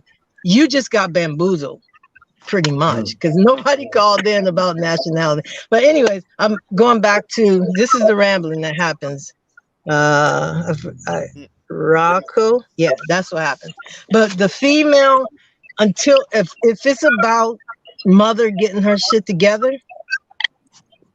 it ain't gonna be in my lifetime. That's why, on not as a whole nation of people like that, because people, females, the feminine energy is so out of balance. So I mean, everybody is, but if that is the foundation we need to build on, she's out of balance massively. I see it in my own family. I see it all.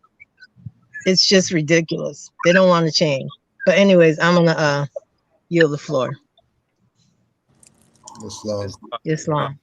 That's why I stay in my sister tail. Like, I try my best to, I try not to enforce too much, but I try to show her as far as my diet and herbs. Like, I'm into herbs 24/7. So like, I just hopefully she just gravitate to it, because I don't want to put like enforce. But you'll see that that's probably, because when I first came into this, I was all trying to get my family to see, and my brother, who's like retired Marine, and he got this little mini mansion in Pennsylvania, and he worked for he was like this high guy in the prison system, and now he's retired. And I try to talk to him like just simple stuff like, you know, if you look at the deed, it says you're still a tenant, and not, you know, after listening to the Taj, he would look at me like with this face like he know, because the first time he was like, you need to be careful with that more stuff. You need to, you know, but he's looking at it from the prison side. I don't know what he's seeing through his gaze, but after he looked at me like, you know, just don't say anything to me about that. You know, it was that kind of look. I just learned, you'll learn that you just got to leave people alone, whether it be your family, anybody, you just got to leave them alone, and you need to just live by example. Just you being a Moor, everybody else, if they're gonna benefit, if that is their path, they're gonna benefit by default, by you being true to you. Islam. Islam. Brother Sneed Bay. Vaccine. Go ahead, yeah, go ahead. Brother Sneed, you there? Vaccine means poisonous fluid. They don't want to hear that shit. Oh, excuse me, but they don't want to hear that. Oh, and more, the definition of sanitization. It means you're insane. Like, you have to be like put in insanity, like put back to sanity. So it's like, it just means to go crazy. Good morning. I'm not mourning. All these spells that we put on each other, that we. Peace, family. Brother Sneed Bay, you actually have 2 apps open. So close your YouTube app. You don't close your YouTube app, and you'll be able to hear only one voice. If I could say this real quick, and then I'm gonna drop down to give someone else a spot up here. We have to look at mythology, and you have to break the mythology down to know exactly what happened to us mentally.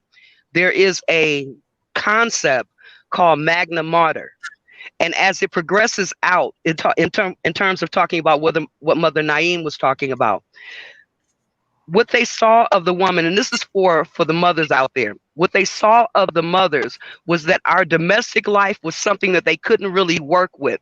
There was no way to like elevate it and make it larger. How can I say this? Like an organized religion, so to speak. I hate to say it that way.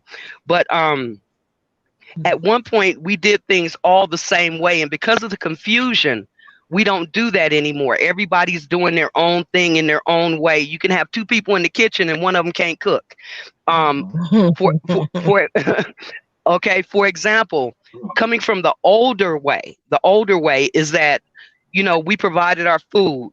We knew about herbs and medicine. Um, you know, we were the doctors, we were the midwives, we did everything for our family. And now, because of this commercialization or us going from place to place, settling in different areas, we created a new society of people, but in that we started to rely on things outside of ourselves. So a lot of us have become comfortable in that. I had 4 daughters and I'm still questioning whether one of them could sew. Okay, I'm really questioning that. Maybe 3 of them. I'm wondering if they could sew. But they saw our domestic life as something way beneath them. Okay, and so we lost our place in that. That's why we have to look back at. I'm gonna say it, brothers. We have to look back at the Sibyls. We have to understand who we were. Our matriarchal priesthood that was here. That's the things that's going to help the mothers to come up. And in my opinion, not that I have anything against the brothers, but we really have to call a spade because our brothers also got duped into this commercialization of brotherhood or manhood as they're forming their societies. So it's not that we're battling against the brothers, okay, but we know that they've overshadowed the mothers, if that makes sense, okay? And I'm going to drop down and give some people a chance to come up. Oh yeah, let me go to Islam. Islam to the mothers. I wanted to comment on what Navi was talking about, because what I've deduced all of this down to is just basically the society is pushing patriarchy over what we push as the matriarchal. So right now I suffered for the sins of my father. That if I didn't correct them sins, I'll commit them sins to another mother. So my father married my mother and put a foreign name on her. Forget whatever name it comes from, because we know Moors made all these names. But the fact that you put a name on a mother and didn't, like, because my great-great-grandmother, they practice hyphens. So if you marry a mother, they would just add a hyphen. So my great-great-grandmother, she had like 3 different last names. It's Effie Lorraine, Mackenzie Kelson Bain. And so like all those different names was she could tie back her genealogy crazy, because she knows every single side, her mother and the father's side. So to put the last name on the mother is the whole thing was just throwing us, to the wayside, because there's no way for us to tie back to the mother's ancestry that ties us back to the land without, that's the allodial shit right there. So we got to go through trust and all this stuff because we haven't did what we were supposed to do and go back to our mother's way. The ancient Sibyl is really your mother and your grandmother. There's them, because they got that all the understanding of the matrilineal DNA that they passed through the family line for ages. So to call them different last names of a male, that's literally right there what they did to God. They changed God from a female to a man. They took the woman from her female title to a surname. I yield the floor. That's true. Islam, brother Sneak B, you there? Okay, my bad. Oh, I think your brother Sneak has anything. You got anything to add, Sneak B? Islam, I do want to camel back off of 2 points that Brother Kasir made, as well as the mother. First point, in regards to quote unquote Mexico.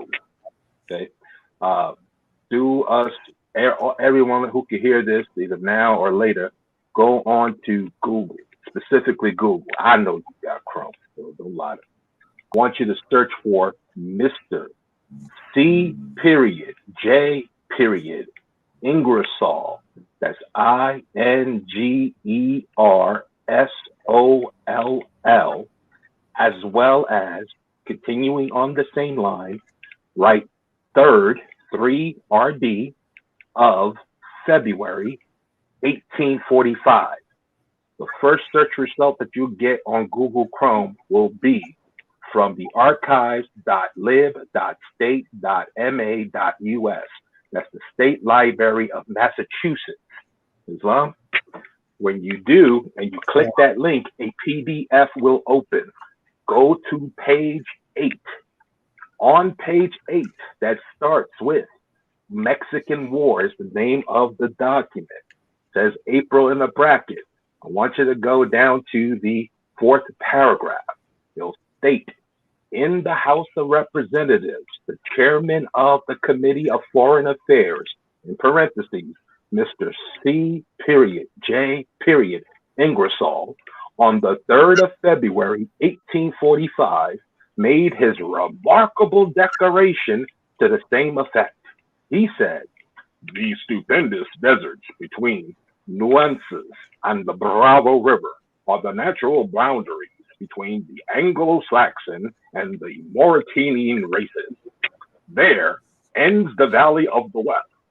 There Mexico begins. Thence, beyond Bravo, begin the Moorish people and their Indian associates to whom Mexico properly belongs." The sentence continues on, but I don't need to because I just made my point. Islam. Islam, boy. Islam, boy. Oh, and P Power, they Anybody else got anything to add in it? Anglo-Saxon. Islam. They No, you got- no, you got- distinctualize. Islam. They distinctualize Anglo-Saxons from Moorish people and African races. Like, so they don't like, so they distinctualize Mauritanian races from African races. It's later on in that part, but you know, they clarify that African races aren't Mauritanian. So, you know, Islam. The second point I wanted to make on Camel backing off of Brother Kasir, he made mention of how his a mother in his line had used that practice of hyphen. So her name had the genealogical history associated to it. This ain't nothing new. And I know he knows this ain't nothing new. And some of y'all on the line or listening to this later on may know that's new or not know it's new. But you heard jokes about it and you laughed about it. It came in the form of when you watch shows such as In Living Color or Sanford and Sons or Good Times, depending on how old you are. All right, since everybody wants to talk about elders, which I am one, I can say following. In quote unquote, and we know that Spanish is a key word. It's all Morenos, we're all Moors, okay? But in the Spanish culture, Latino culture, Afro-Latino, whatever colored crap you want to attach, it's Moors. But mothers have always practiced that hyphen, and it played as a joke, as comedy, in the form of, oh, look, we had the quote-unquote Latino coming over. What's his name? It's Juan de Sanchez Garcia de Juan de blah, blah, blah, blah, blah. He had 17 names.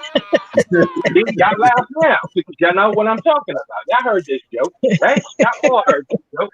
But the joke is on us, okay? The joke is on us because we practiced that of hyphening the additional family names because we knew there was colorism going on.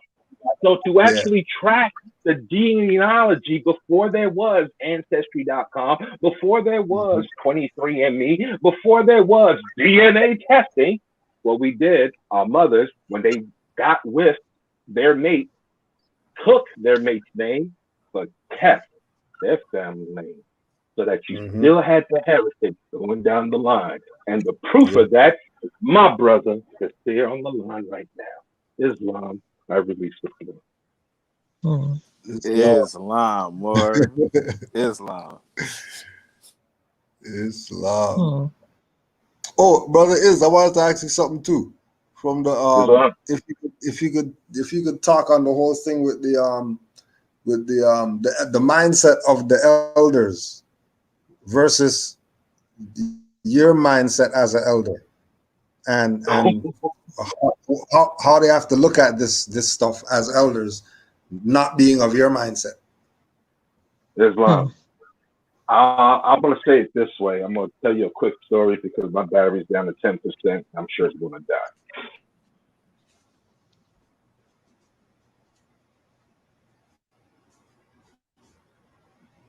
die. Must have died. No, right? Like, oops. He gone.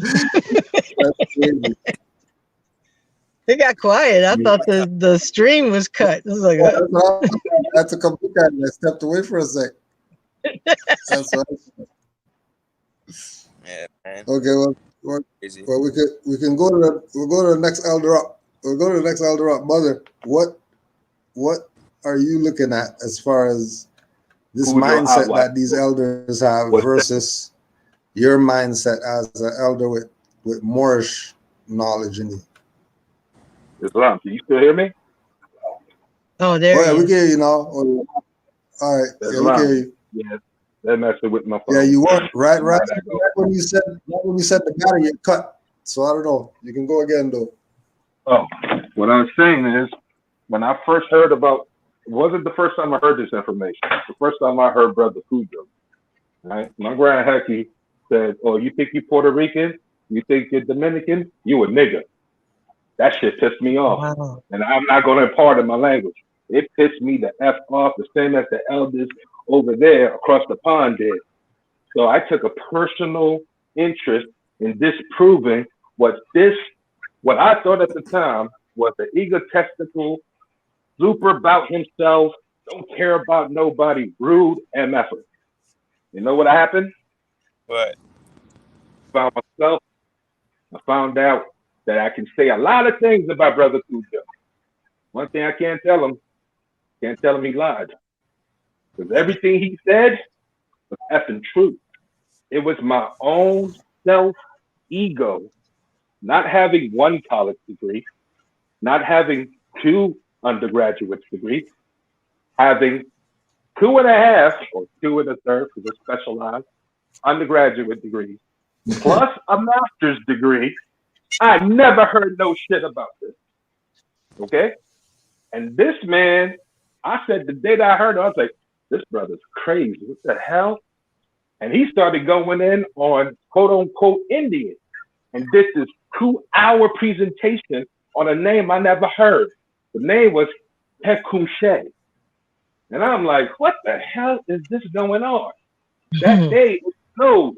I went to my garage, got the snowblower out, got ready to fire it up to clear the driveway so my Kendrick can get home safe. When I pulled the freaking ripcord, what did I see on the side of my snowblower? Tecumseh! The same day that I just heard Brother Cujo call me a nigger for taking us from where my parents told me I'm from. That Now, was I never heard this. And it's been in my, and now that wasn't a brand new purchase of the snowblower. I had owned it for over 9 years. Never saw it. It's embossed in black plastic on the fuel tank. And I just heard a 2-hour lecture by somebody who called me a nigger who pissed me off. That day right there and then, I said, whoa, I got to buy some books. And I went out to verify for myself because I wanted to prove this loudmouth, arrogant SOB calling me and my family niggas when he never meet me and blah, blah, blah. I got all in my feelings. I didn't say that publicly, but at home, oh my God. Allah will be my witness. I scored shit. Next thing I know, I come back and I had to reach out to the brothers and humbly. I'm saying this. We're right. Yo, I'm saying this with a tear in my eye. I said humbly to him. I said, thank you. Yeah, that's what's up. Years old. Yeah. Never knew. That's what it is. Thank you. Because you pissed me off. Because Allah put fire in my belly, it gave me the inspiration. Even though the motivation was wrong. You know, I was coming out as a hatred. And I got my ass. And you know what I did? I did beat some ass. I beat my own damn ass. Yeah. I beat the stupid out of me. I beat the indoctrination out of me. And I slowed myself down. And I said, I'm going to shut the F up. Because I need to hear what's been going on between these people's heads. Not because I need to get out of a court case. Not because I got traffic tickets. Not because I haven't paid child support for some child I got with some thought. No, none of that. I don't have none of that. You understand me? None of that. I'm born, raised, NYC, Project, Uptown, Boogie Down, Bronx. Okay? I flew around the world. I lived in the kingdom of Hawaii on the island of Oahu for 10 years. and was Hey, going other into boy. stuff. Came back to support them by them an actual domicile so that my parents can retire. I don't need flowers for that. You want to honor me for doing what I'm supposed to do? Do the same shit for yours. Keep it on the low. Because real G's, we move like lasagna in silence until it's time to be heard. And when it's time to be heard, watch out. We roar. We will break that loop. We roar. Islam. Straight. Islam. Islam, boy. Islam. It's though, cause like what made me want to take the information serious was when I got pulled over, like, cause I had a grasp of it, but when I finally got my car, and everything, then when I finally got pulled over, and I was introduced to the law aspect, like if you watch the video when I got pulled over my first time, like you can tell that I didn't know what I was saying, but you can tell that I knew something. You feel me? Yeah. Got 1 million and 1.5 until this. All right, so look, on my page, it got 5,000 views. But the Van Balian page, if you search Van Yeah, Balian, yup. every more on there. Yo, keep scrolling, Cujo. You gonna see me? I got dreads Every on. more is on there, yo. 2 million. 2 and million. mine's the one that got 1 million views. But That's crazy. The thing is though, that made me take it serious. And then when I finally got into the law, then the history, then it just don't end for real. It don't end. Yeah. Don't This end. is for life. This is for life, forever. Even when you leave here, it's still. But it's funny. I feel because for the longest, I used to feel like, people say, "Oh, you're being active." If you're active, active is how do you say? Whatever. It's different for everybody, because when I came into this, it wasn't because of no combativeness. It wasn't, somebody called me a nigger.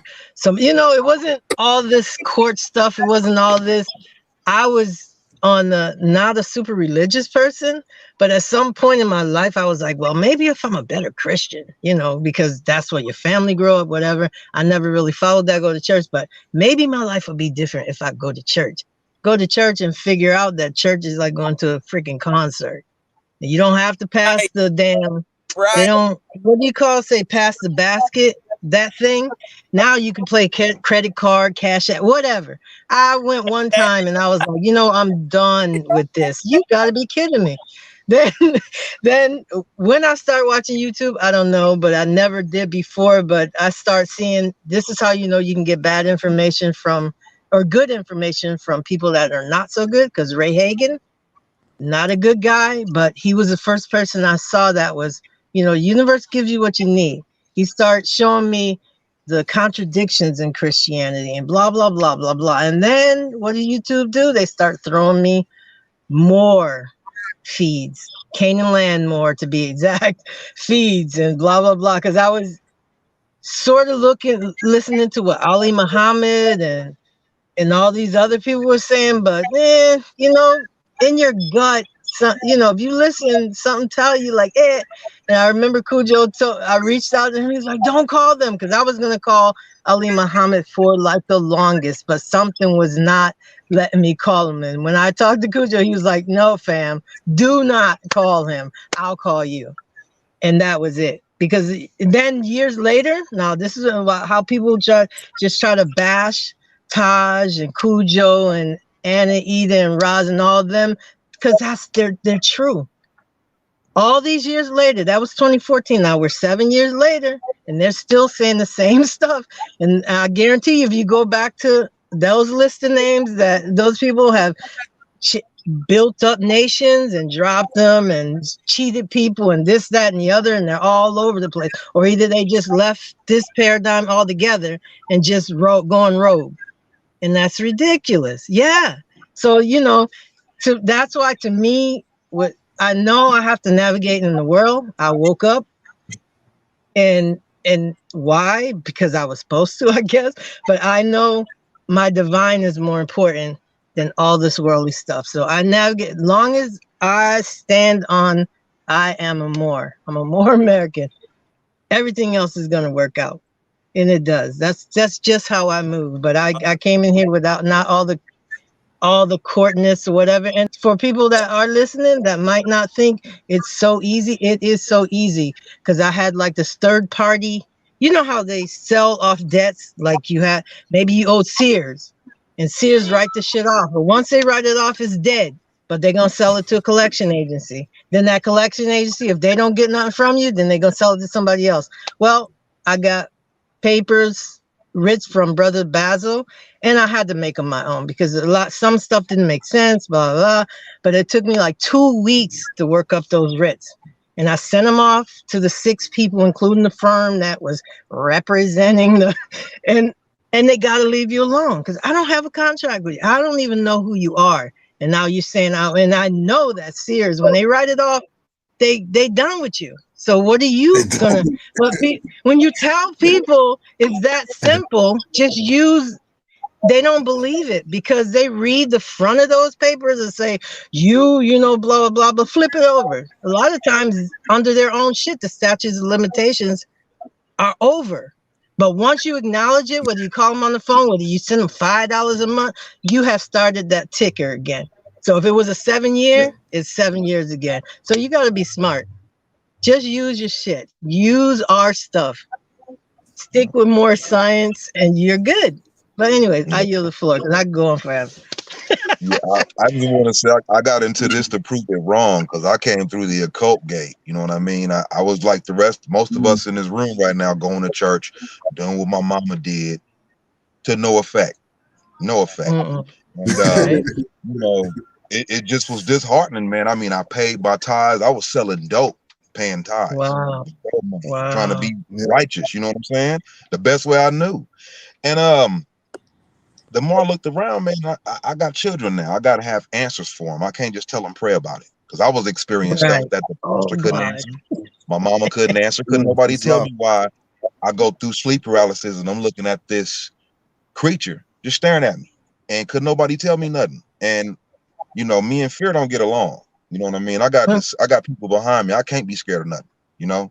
So I said, man, I'm dumping that religion. I'm going to go the opposite way. So I went into the occult world. You know what I mean? Like, well, let me see what they got to say. Everybody, you know, it's like a bad divorce. You only hear one side of the story. What's going on in this dark side? You know what I mean? And I start pulling power. I start getting results. I start seeing stuff change for me. And it got more apparent that, okay, the religion was put for me to be distracted from what's inherently in me. And when I was walking this path, everybody who dropped gems and lit the lamps on the pathway had on the fez. Right. Dr. Eileen, Asir, C. Freeman L. You know what I mean?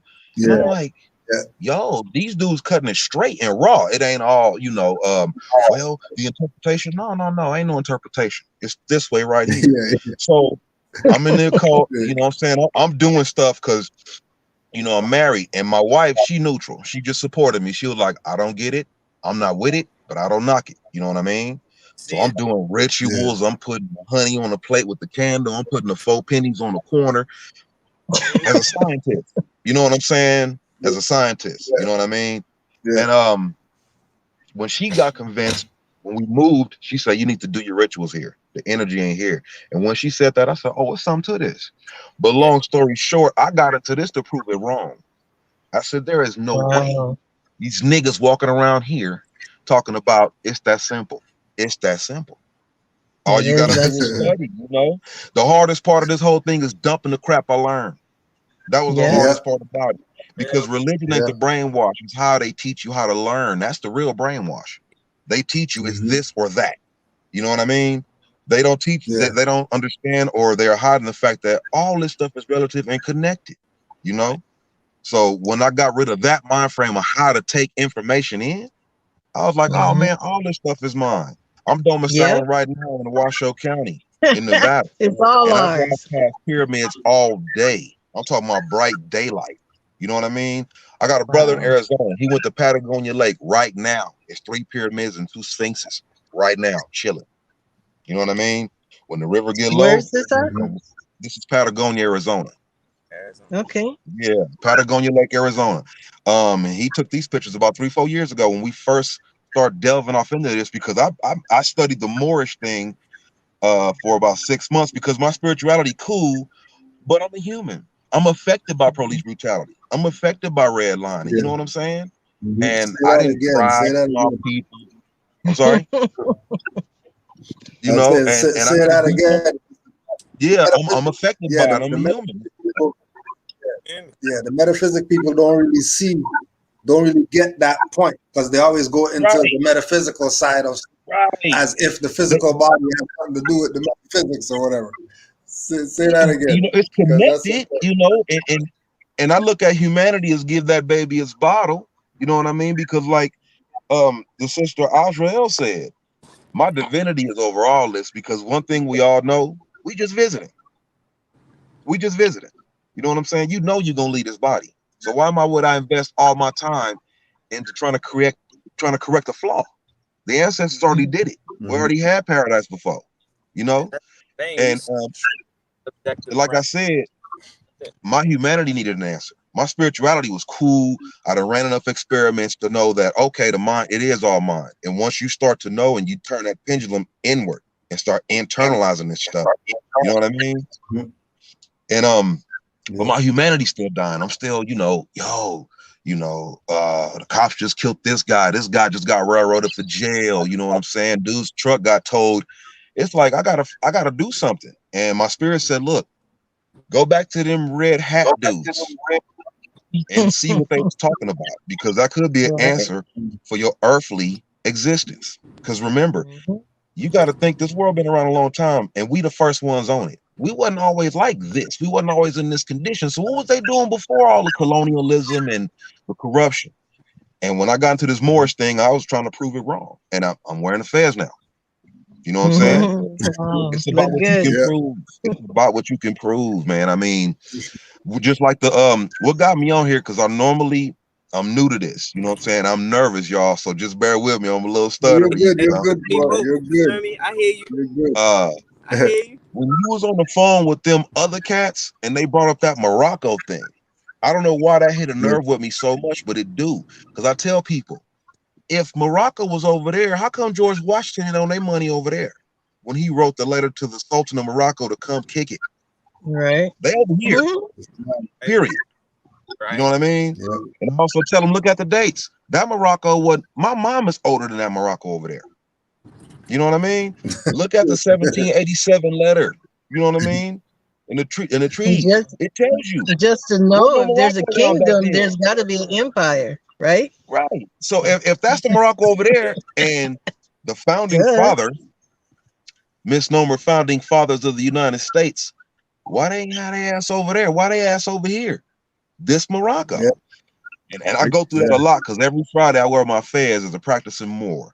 And I make these shirts and stuff to remind me. I ain't trying to sell them, but I got to get, because I know my subconscious still turning. I got to keep my symbols in front of me. You know what I mean? Yeah. Everywhere I look, we look bad. They do us bad 24 hours a day, 7 days a week. And nobody else go through that but us. You know what I mean? Yeah. Which is a testament to the strength that we really possess. Because you think any other nationality could take this pressure every day? No. Sure. Only we could do it. We're the only ones that still pose a threat to this day. So that's why I got into it, man, to prove it wrong. And it's the best thing going so far. I didn't get into it because I was in a traffic stop or anything like that. I need to know. I got babies. I got grandbabies. What am I going to tell them? What am I going to leave them? What am I going to say? Pray about it? That don't work. It didn't work for me. You know, I told my mom I can't be a Christian. Why? Because of Christians. Y'all the worst representation. And then the dude you praying to, for one, is just a messenger. For two, he wasn't a Christian either. You know what I'm saying? So I just give thanks, man. And I love the fact that you be banging on these dudes, Cujo. We riding with you, man. Because these dudes trying to pass off them. They trying to pass off them. Wait, let me just say, hold on, no. Come correct or don't come. That's how it is. Yeah. And with a Moor, once you know, as a Moor, you can't accept nothing else. I'm sorry, that's just how it is. The Moors No are the only ones options. that prove what they do. That's it. It ain't no conjecture. Your opinion don't mean squat, homie. We can't call ourselves, Yeah. we can't go to the black function over there and be like, yeah. No, you just signed up to be you know? Because I run a company and all my clients is blegs or blegs. That's what we call them. Because that's what they is. Yeah. You know what I'm saying? And I let them know all the time, man. As a Bay, my job is to enforce this. So when they start talking these politics and stuff, I say, yeah, that's cool, but you know, the Americans is something different from the United States. Oh, what do you mean? Yeah. Go look it up, Chief. Not here to teach you. You know what I'm saying? All I can do is all you gotta do is prove me wrong. You know what I'm saying? You not white, you not white, and you're not American. If your people came over here on a boat, you're not from the hood. I'm sorry. That's just how it is. Yeah. You know, and you know, I just appreciate it, man, because I'm up here in Reno. It ain't no other feds out here but mine. So yeah, Reno. Good to be with some Moors, man. This is the only time I get to hang with Moors. This is the first time I ever I'm did by this. myself over here. Huh? I'm in Rochester, New York, and I'm the only person that you see moving like this. Even got the flag hanging in my van when I drive. You can see it's out there. But and it's but crazy it is because what it is. the most positive interactions I have when I got my feds and I'm turbaned up, you know what I'm saying? Blegs. Oh, You you know what I saying the mean? Europeans? Yeah. Our own don't even ask. Yeah. Doors They know what it opening, is. all that comes from them. From They see our the own feds people, and they think we they got try it to from the act like they Shriners. don't see me. They They think really do try to act like they don't see me. Or you try to undermine you off the rip. You know, always get the nice hat. No, it's a headdress. It's a fez. Yeah. You got that hat from them Shriners? Exactly. Oh, somebody said that before. You a Shriner How now? does Like their they taking our stuff. They using our they stuff. What do you can't mean? bang theirs. They can't bang theirs under the light of the sun. They gotta go in that little dismal crypt and wear Oh, theirs, man. They see? can't do this. You know? And how you have temples trying to tell Moors don't wear their fezzes out? You better wear your fez out. Why you want to be mistaken for the average black guy? Or I'm whatever. You know separating what I'm myself. saying? You're exactly right, sis. You're I want exactly to right. be. I don't want to be the average black female. No, don't look at me and think black when you look at I me. Think separate myself. something. Maybe it'll key something. But this is how you know too that people. That's why you, Rocco, don't even worry about your family or anybody else really like that. You have to cut those emotions because there's so many little things, little gems that people can say, oh, wait a minute, critical think, wait a minute, and go look that shit up and you'll be like, holy crap. Then that's going to open up the gate. That's how you know that it's not for so many. Because that's true. It's so freaking obvious. It's not even funny. Just like he was talking about George Washington, whatever. I remember just looking at the date, like how in 17 something, these mugs are giving us not tithes, but they're giving us money so they can roam free on the waters. Now, but they're saying slavery is what, like, so we were ruined. So how were we so subjugated? See what I'm saying? Yeah. So it's like so much crap, and people just use their brain. Man, yes, we may have fell 2 weeks ago. If you look at it in the eye of history, it ain't been that long. And people are like, 400 years of subjugation. Shut up. That's not a long time ago. That's not a long time ago when your history is deep and rich as our culture. That's like 2 weeks ago in the eyes of history. These blacks only been in power since Thursday. Ask people in your family, though. I asked my mom. Look, I asked my mom, like, did your mom ever tell you anything about slaves or whatever? And she's got a grandmother. Nobody ever talked. They own their lands. They grew crops and blah, blah, blah. So how far back we got to go before y'all realize that it ain't like they're saying it is? It's not. My grandfather, he died at 106. And a healthy 106, shine his own shoes, go to the bathroom 106, flirting with the nurse 106. I asked him, what's up with slavery? He said, man, I know nothing about that till your dad came home from school with that, bro. See? He said, I got cousins. He had 100 acres with a gas station in a church. He got cousins that inherited 1,500 acres, 2,500 acres. They clucked it off, but slavery where? You know what I'm saying? Yeah, So, my mom them got land in the South, but they don't keep the taxes up. And at the same time, they're not even asking. This is what's messed up. They're not even asking, like, yo, do you want, if I don't want to keep this, like passing it on. They're like yeah. cutting it, letting it go, letting the state get it back or whatever. Yeah. That's Yep. sad. My cousin That is told me really that. They sad. said they just didn't want to farm. Yeah, they didn't want to farm no more. And I I would said, wow, love to farm and have my where own. the downgrade went, because my father went to Vietnam so he can get off the farm. He went and joined up, so he ain't got to get up at 4. You know what I mean? So I see how luxury done dull the blade of husbandry, because motherhood is a science. Yeah. You know what I'm saying? Fatherhood is a science. It's not just because you got a weenie or your sexual organs don't make you what you are. And I was under that illusion, like we all under that illusion. You know what I'm saying? I'm the man and the woman is my helpmeet, and that is the dumbest stuff I done heard in a while. I can't subscribe to that no more. But keep banging on them, Cujo. I'm for real, man, because you got a solid majority behind you, man. We ain't outspoken and we ain't all in public. Ride on them, man, because they can't disprove you. Out of all that stuff you just went through with them cats you was on the thing with, all that stuff they said was opinion. They said no facts, no source at all. Whatsoever. Emotions. That was all emotions. And that Morocco thing really hit me. You know what I mean? Like, who's icon is somebody. Yeah, so keep going, Moors. We winning, man. We running. The Moors is the most growing population in jail. In the prisons, they the biggest group right now. So the prisons finna be empty. If that's how it's going, But I appreciate y'all, man. Thank y'all for letting me on y'all platform. I appreciate you. Thank you. If any Moors is coming near Nevada or something like that, man, we need to link up, because I'm the only one up here, man, for real. And it's not easy. I don't have nothing to bounce nothing off of, which is a blessing. Isolation is a blessing because you got to study to know. You got to go in. You got to go in. You got to go in. So I thank you. I want to give thanks to the Proper Noble Drew Ali for bringing this back to us, man. And my phone about to die. I thank y'all once again more. Islam. 10%. Islam. Hey, brother Cujo. Yeah, peace more. Kind of going off of what the Moor said, man. I can even relate to that what he was just talking about. I grew up in the church. I was supposedly Christian. I remember being in church as a little boy. Everybody running up and down aisles, jumping and screaming, acting a fool. I'm back there trying to pray, and my eyes closed, and I'm peeking because I'm the only one that can't get the spirit. And I knew then something was right. So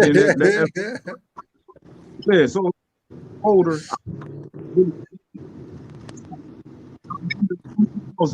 You're breaking up right now. We're not hearing you. You're breaking up. You're breaking up right now. Actually, hit the link again. Hit the link again. That's probably what I need to do. Can you hear me? Or am I breaking? Yeah, I can hear you. All right. Yeah, they're playing games with the thing. Yeah, that's another thing, like, because I feel myself, and I get emotional, but what keep me saying is that we can't keep trying to save people when we just got to be that example, because people don't hear, like, to be honest, Cujo, like me and my cousin talk, we watch you all the time, but it's like, what you do now is you make the videos, you say what you saying, you let the agents come on so you can correct them, you feel me? But it's like you said enough. So it's like with certain people you said enough to them. So it's just like it's no talking no more. It's like people just mentally. So it's like we just gotta be that light. We just gotta keep being that example. You feel me? That's we gotta keep standing on this. That's it. I mean that's part of what the whole thing is. You know what I mean? Because I remember you show her what a vaccine is. You go to your mother, you show her what a mortgage is. You go to your mother, you tell her what nationality is. But for them to just be not worried about it, it's just, hey, I don't know. Just gotta keep being an example. That's it.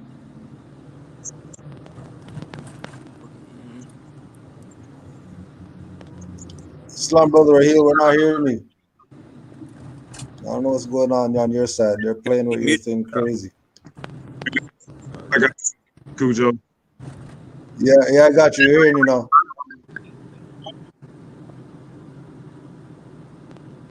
Dang, I don't know. Something wrong with your mic. Can you hear me now? We can hear you. Yeah, you're gonna run into a lot of them. You're gonna run into a lot of naysayers and a lot of people that just don't want to hear what you got to say. Right. And you can't even take it personal. Be honest with you. From my family, and it's crazy because those same family members that was, oh, you crazy, man, you tripping? What you talking about? Be calling me, sneaking to call me when ain't nobody around, asking me questions. Oh man, what about that movie? How you? Yeah, asking questions. But you was out in public trying to just base shit on the whole movement. It's cool though, because with certain individuals, it's like you can't help but be there when they ready. But hey, that boat left the boat done left. Hey. Go. Done left. Yeah, man. Yeah, it Mother feels Navi, you have something? that I finally got to talk to y'all. You feel me? That's what's up, yo. And Cujo, I'm gonna be on the Mars. So yeah, just remember I am Morocco Bay. Yeah, just shoot me everybody else on there. Just shoot me an email or whatever. Yeah, just shoot me an email with your link. It is family. Y'all know when y'all talk about Christianity, I gotta run through here, right? When the brother said that I was raised Christian, y'all know that, right? But when the brother was saying he had his eyes open, peeping around because he couldn't get the spirit, I just wanted to put this in there. That so-called spirit that they talked about, we always had it, first of all. But the whole so-called speaking in tongues, I didn't get that in church. I got that at home with the vision. But the church made me work for 2 years trying to get the Holy Ghost, okay? Now, what I want to add to this,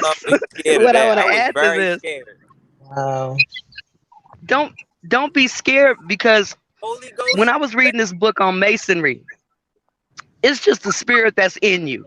Okay, it's your hidden man, the things that the Moors are bringing out. Man, I could go on forever, but I'm not going to do that. In this book that I was reading, it was talking about how can I say this? Christianity basically, and other religions basically taught dogma and indoctrination, and you guys know that, in a way of trying to codify or organize our spirituality.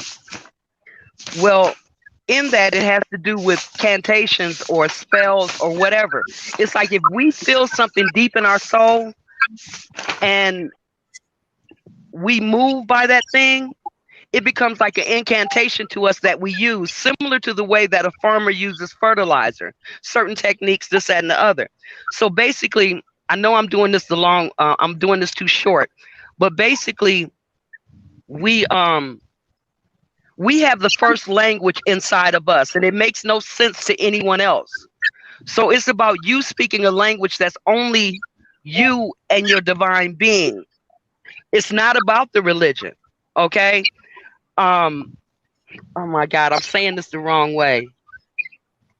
But it's based, okay, let me put it this way. What they tried to teach us was that God was the center part of religion. God, as in I said in the chat, Zeus or Hercules. Zeus is God, Hercules is the father, is Jesus in the mythology. When in actuality, the central focus of all of it is man.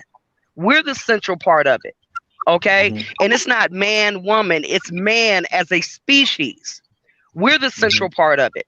That's what they don't want us to understand. So when I say, what do I mean when I say mean?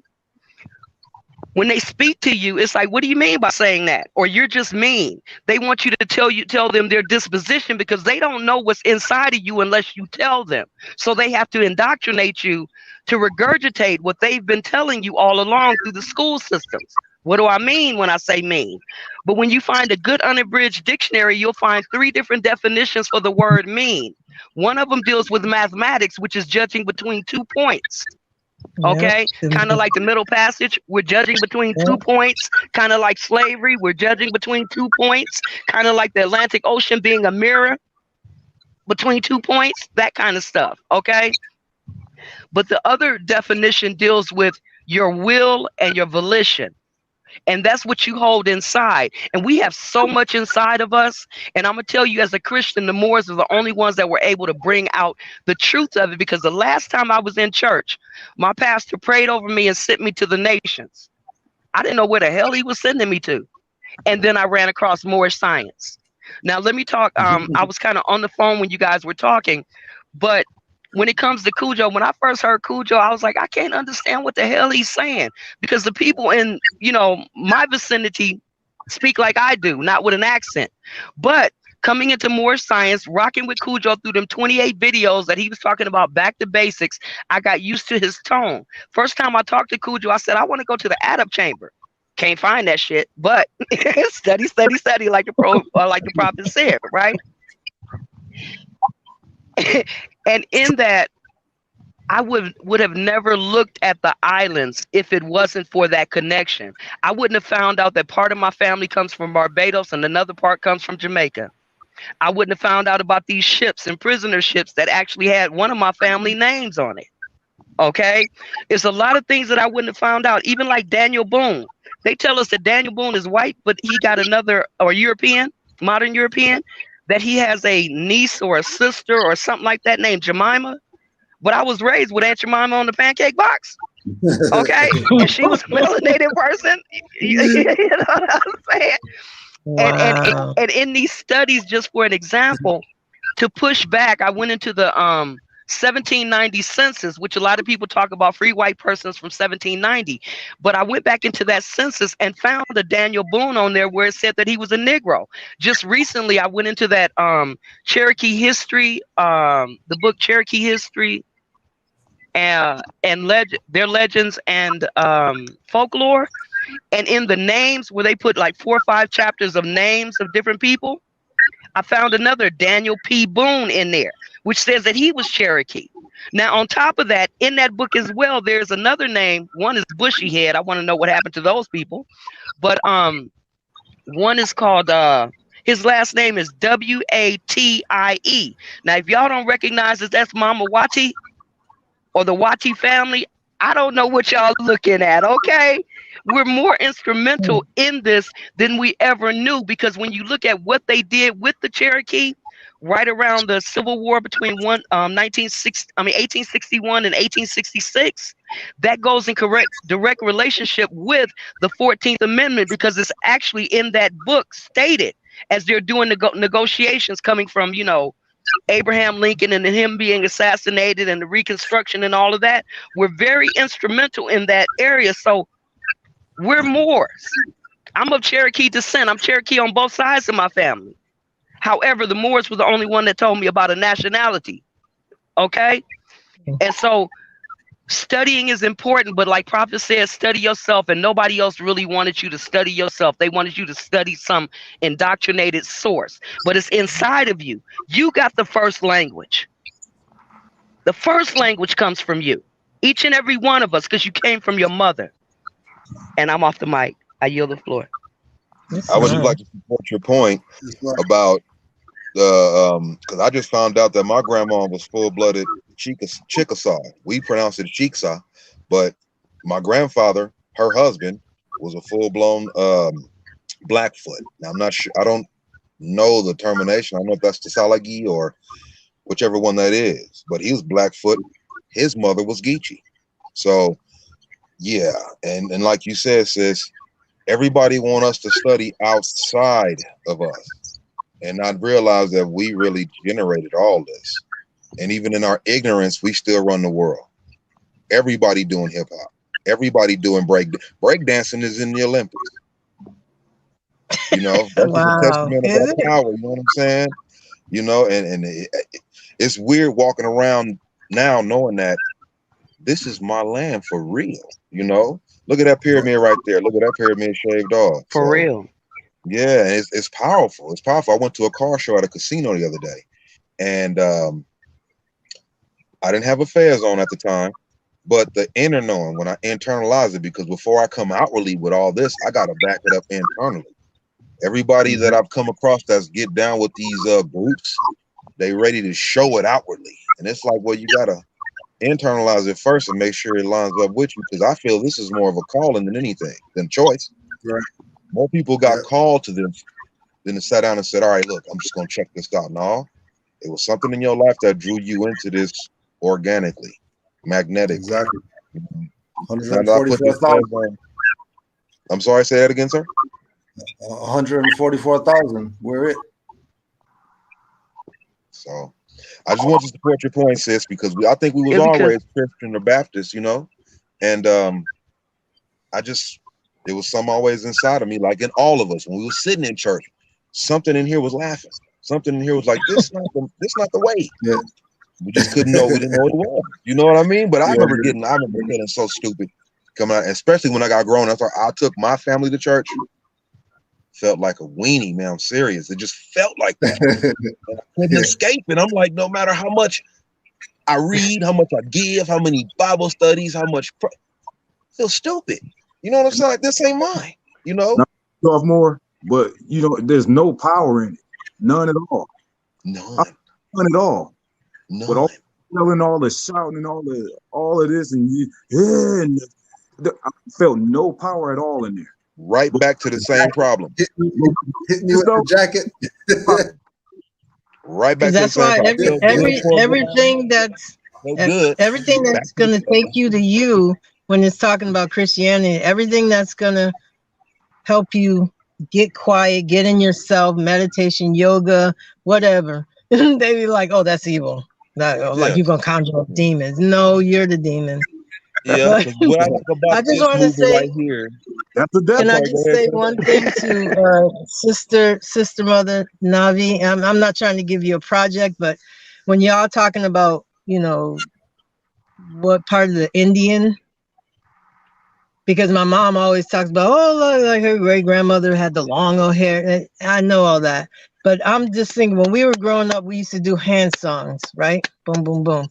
Like, you know, Miss Mary Mac stuff. Mm-hmm. All right. Yes. So one of the lines was in there was when we talk about that, I know we used to say like uwashita, like that, and one of those, and I keep searching the internet trying to find hand clapping, but you know, I'm 58, so a lot of the stuff that you getting is all this newfangled.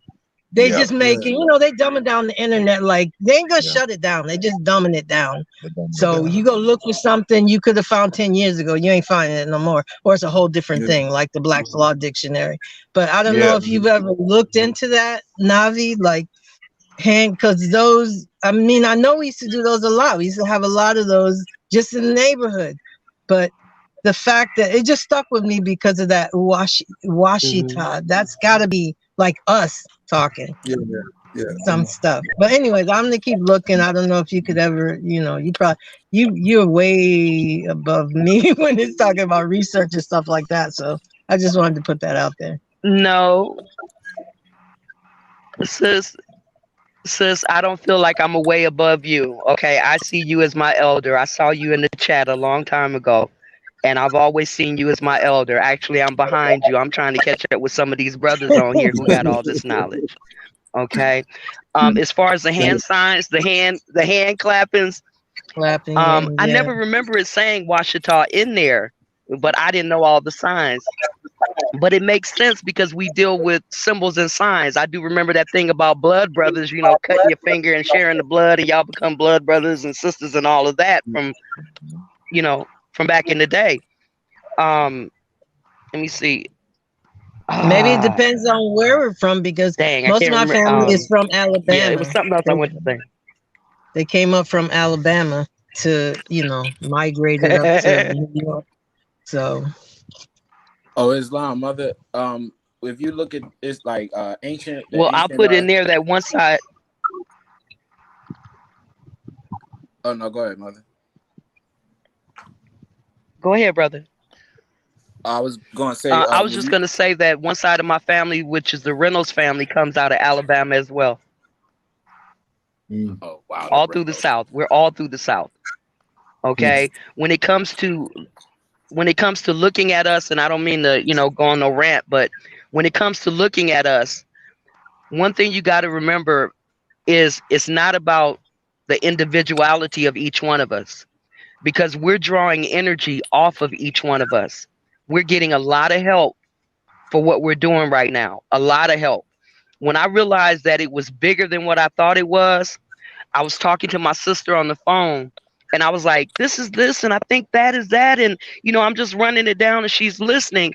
And I said, I wonder if, and a billboard was sitting up there and it said, this is it. And I was like, no, I didn't see that shit.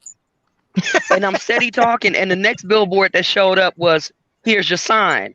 I was like, God, I literally had to pull the truck over on the side of the road and I started crying because energy works with us. We're getting a lot of help right now for what we're doing, whether you call yourself some Indian or more. It doesn't matter. We're getting help because one of the ways, let me put this in here. When I was in the church, they were doing certain things and I had this mindset of gleaning around the edge of the temple. In essence, Boaz and Naomi. She was gleaning around the edges. Well, the edges of that field was actually the temple. And I could see myself not in the building, but looking at everything from the outside. So when I first came on here, one of the things that I said was, we are all looking at things from different angles, but we're all protecting the same thing. If I'm on the east, I might not see what the person on the west is looking at, but we're all protecting the same thing, the temple, which is us. Okay? Our nationality, however you want to put that. One of the biggest things that we have to do is to remove the symbolism of the religion so that we can see the truth, like Oz. Okay? See what's behind it.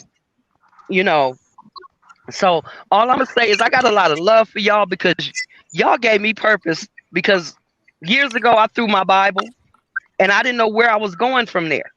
Okay? Because I wasn't going to official Islam, because to me that was worse than Christianity. Yeah. Okay? Islam, all right? Islam. But Islam. Prophet said he's bringing back an old religion. Okay? So peace, Islam. family. I'm going to go ahead and yield the mic. I'm sorry being long-winded there. Yes, Morris. I just want to piggyback on the mother, as far as, our territories and claims like that, as far as being Moors, Asiatics in America. We're not Indians, but we have Aboriginal traits. Like, I have a map of Georgia County in the Spanish days, in the territory years, in the formative years of 1680 through 1839. It says map details the missionary and military authority of the Spanish in the Georgia County from 1680 to 1798. Georgia County is a reference to the land contested by Spain and England during the colonial time. Spanish missions, presidios, and expeditions, as well as Native American towns are indicated. The arena of Apalachicola encompasses modern-day Russell County, Alabama, courtesy of Columbus Public Library. Okay, so that's in between the territories that I'm in right now, in Georgia, because we have like a tri-city territory. When you have Alabama right across the street, you could throw a rock and you hit in Alabama. And so, because at one particular point in time, it wasn't a separation. So, and then like in Appalachia Fort, located near Holy Trinity, the square Palestine fort was built in 1689 by Spain. Don Dijo de Quadruga y la Cita, governor of Florida, ordered the construction of the military and religious outposts as an attempt to gain influence among the Lower Creek Indians and to check English advancements in the territory. Unsuccessful in both regards, the Spanish razed the fort after little more than 1 year of occupation. Fort Mitchell, constructed by the Georgia militia under the command of General John Floyd. Fort Mitchell served as the center of the United States Creek Indian relationships from 1813 to 1837. The strong stockade fort, defended by blockhouses, served as a house of operations and haven during the Creek War. 1813 through 1814, strategically located at the head of a federal road. The fort played a major role in frontier relations with the establishment of the Creek Trading House or Factory, 1817, and the Creek Indian Agency, 1820. Fort Mitchell was named in honor of Georgia Governor David Birdie Mitchell, courtesy of Chattahoochee Valley Community College. So, you know, that's they have the Creek Indian Agency near Fort Mitchell. Okay, bro. Okay. Yeah. So most of this stuff that I've been researching, I've been looking at, you know, they said the Indian Wars, which I already know and understand that those are Moorish wars that was going down through the territories for the settlements of the modern day Europeans, because they were coming in, settling in, and they was bringing them in and freeing them at the same time, because we have to remember in 1865 they abolished slavery. Okay, so within 1865 they abolished slavery and that detail. So we have to look at all the plantations that most of these Cretans was staying on before then.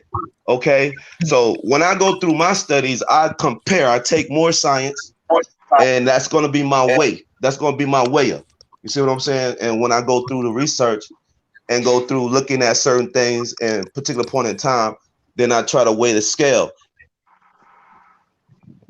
I always want to get more than one. Yep. Always. Okay. Let me add to that. Then make sure. I'm sorry. If I may, let me add to. If I may, let me add to that. In the I believe it's the Cherokee history book. You will find the name Mitchell in there as one of the original families. One of my teachers, my math teacher, as a matter of fact, and my track teacher, up in the Wisconsin territory, his last name was Snow Mitchell. Okay, and he was a dark brother. Okay, loved him dearly. Okay. Also, there's a name called Gibbonnet. Some people say Gibbonnet, but I think it's Gibbonnet with a French accent. This comes out of Missouri. When the prophet says that, Moors, I'm gonna have to show you, you're from Missouri. Well, there's a Gibbonnet cave over there. That's where this family supposedly bought that. Now, when I follow that name out, that's in my family, but it's a cave over there. Lastly, I found out I guess they bought that cave from a Hackney family or something like that. So a little bit deeper, but you can see the Sibylline order being referenced there. Let me add that, not highly, but let me add that when you talk about the quote unquote Cherokee, because I'm still questioning that name, okay? Oh, Islam. But when you look at the Cherokees, they were actually known as the cave people.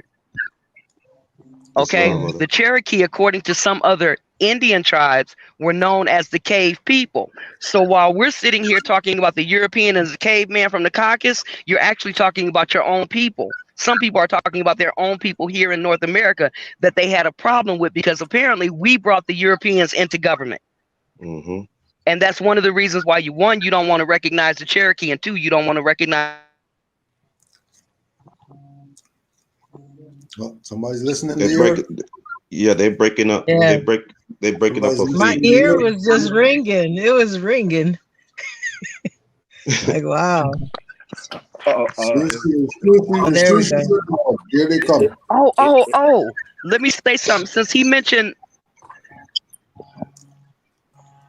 the fort, apparently one of the sisters brought out the Tuskegee Indians. You know, Tuskegee. The GEE actually means Confederacy. Okay, but if you look on Wikipedia, it also gives you the spelling of Toskegg and another one TA something KIGI. All right, but in that area where they show you the map, there is a fort there called Fort Loudon. But when other people reference that fort, they call it Fort London. So when they talk about the Gibbonnet family, they say that they came from London. Where do you think you at? Right here in America. So-called America, Morocco. I was born in Y'all see the Tuskegee. connections? Right here in America. Can we say that about Britain Thank too? you. Preach, Yeah, man. you can say that about Britain too. Islam. But Islam. I wanted My Mother Naeem had said something a minute ago about the Uwashita being a hand clap. I found Uwashita being another way to say Maraba, which is a Hebrew word for the West. And they say Moraba is where they get Mugrabia from. So like this is a Hebrew word that means West. It's you can say it Maraba. So this is where they get the Arab thing from. It's a Hebrew word. So Maraba meaning the West, or Uashita meaning the West, or the land of sunsets is Uwashita. No shit. Yeah, I'm And gonna so that find goes that all the way before back I to leave Only this Moors earth, can make though. it plain like Utah. this. So like Utah is another is like part of the Uwashita is Utah. Like so like we thinking it's Judah and Utah. Those words don't even exist. There's no J. So we take the J all the way out and think about the Jacqueline pillar. If that's really not J, because there's no J, then what would it be? A Y? Yahudi. Meaning pillar for man? Why? Yep. Yeah, so this should get real deep when you deal with like how they subjugated Western thought, like all the way down to the J pillar. Like it's crazy. But the Cherokee part, now this part is crazy because we always hear this name. They like, okay, when we look up, are we Cherokee? They say, oh, well, they was calling us Cherokee. And then you look up another joint, they say, oh, they was calling you Ituwa. Oh, so okay. Then another one, they say, oh, well, you was Tsaligi. But my grandmother said that I was Aniyawe. So I'm like, why is that so different? And then why does the Aniyawe have an A, just like all the other continents when you tell them in their, proper proportion? Everything starts with an A or the Aleph. So like, that's important when we're thinking about tribes. Like think about the language of Algonquin, the A on the front. And then the original tribe name, Aniyawe, right? Aniyawe. There's a tribe of Germanic people called the Cherushi, or the Cherusci. Now the Cherushi people, they supposedly migrated over to Iberia in later times, and they say their name etymology it goes back to Heru, meaning sword. So go ahead. Okay, well let me. Oh, go ahead. No, go ahead, brother. It sounds like somebody's about to. They're probably messing Now, with his phone. I didn't mean to cut your wisdom, brother. When we talking with other factions, how come it's not this much decorum in the room? Yeah. I was just gonna say my disclaimer. Honor all the Moors for being civilized down here, and not cutting anybody off. We give them the floor away. I love it. We gotta disagree because we're debating something. And the other part is they mad because you won't allow them to finish a lie. It's like now. Yeah, right. If it's wrong, it's wrong, man. If I come up calling you a fork, no, but check this out though. You a fork? No, look, see, back over in Cambodia, you know what I'm saying? Your name means fork, but just hear me out. No, man. You're not in Cambodia. You know what I'm saying? Bay means That's go. how stupid it sounds, really. You ain't even in hilarious. Somalia. Why do you care? Why would you even bring that up? You ain't even in Somalia. What? Yeah, that's the hardest part about this whole thing. Mars, don't be condescending. Don't be condescending, Mars. I know, right? Oh yeah. Dang, that's crazy. I just found it. The Palatine Boers of Germany that Ben Franklin was speaking about being dark skinned. Those is the same people. That's the Cherokee, and they settled with the which group? The Lenape. So this gets crazy. I'm gonna just read Benjamin Franklin's speech about them. And mind you, these are Germanic people calling themselves the Cherokee, and this is what he called them. In 1751 essay on population growth, Franklin made perhaps the most derogatory and best remarkable remarks about the Pennsylvania Germans, calling for an increase of purely white population in America. Franklin identified Germans, excluding the Saxons, with African, Asian, and Native American because of their swarthy skin tone. He asked his readers, why should the Palatine Boers be suffered to swarm into our settlements and by herding together establish their language and manners to the exclusion of ours? Why should Pennsylvania, founded by English, become a colony of aliens who will shortly be so numerous as to Germanize us instead of us Anglifying them? Right. And will never adopt our language or customs any more than they will acquire our complexion. So these are the Germans that were so dark, calling themselves Cherokee, that actually live with the Lenape. And we're wondering how. You ever notice how Cherokees are everybody? Like when you're trying to find out who they are, it's like they're everybody. They're the Iroquois, they're the Chickasaw, they're the Shinnecock, they're the Cherokee, they're the Cree. So they're all 5 tribes. How are you all 5 tribes? How? Sounds like Moors to me. Exactly. Yeah. Cherokee is a cover-up of us. A cover-up, yeah. Going all the way back to because they call it wars before we was Cherokee Nation in Europe. All this shit is ours, and people don't see it. It's Yeah. all, it's all us. And it's simple. Like, It's wow. simple if you get out your own way. It's simple. Yeah, It's real simple. just dodge, dip, fall, whatever.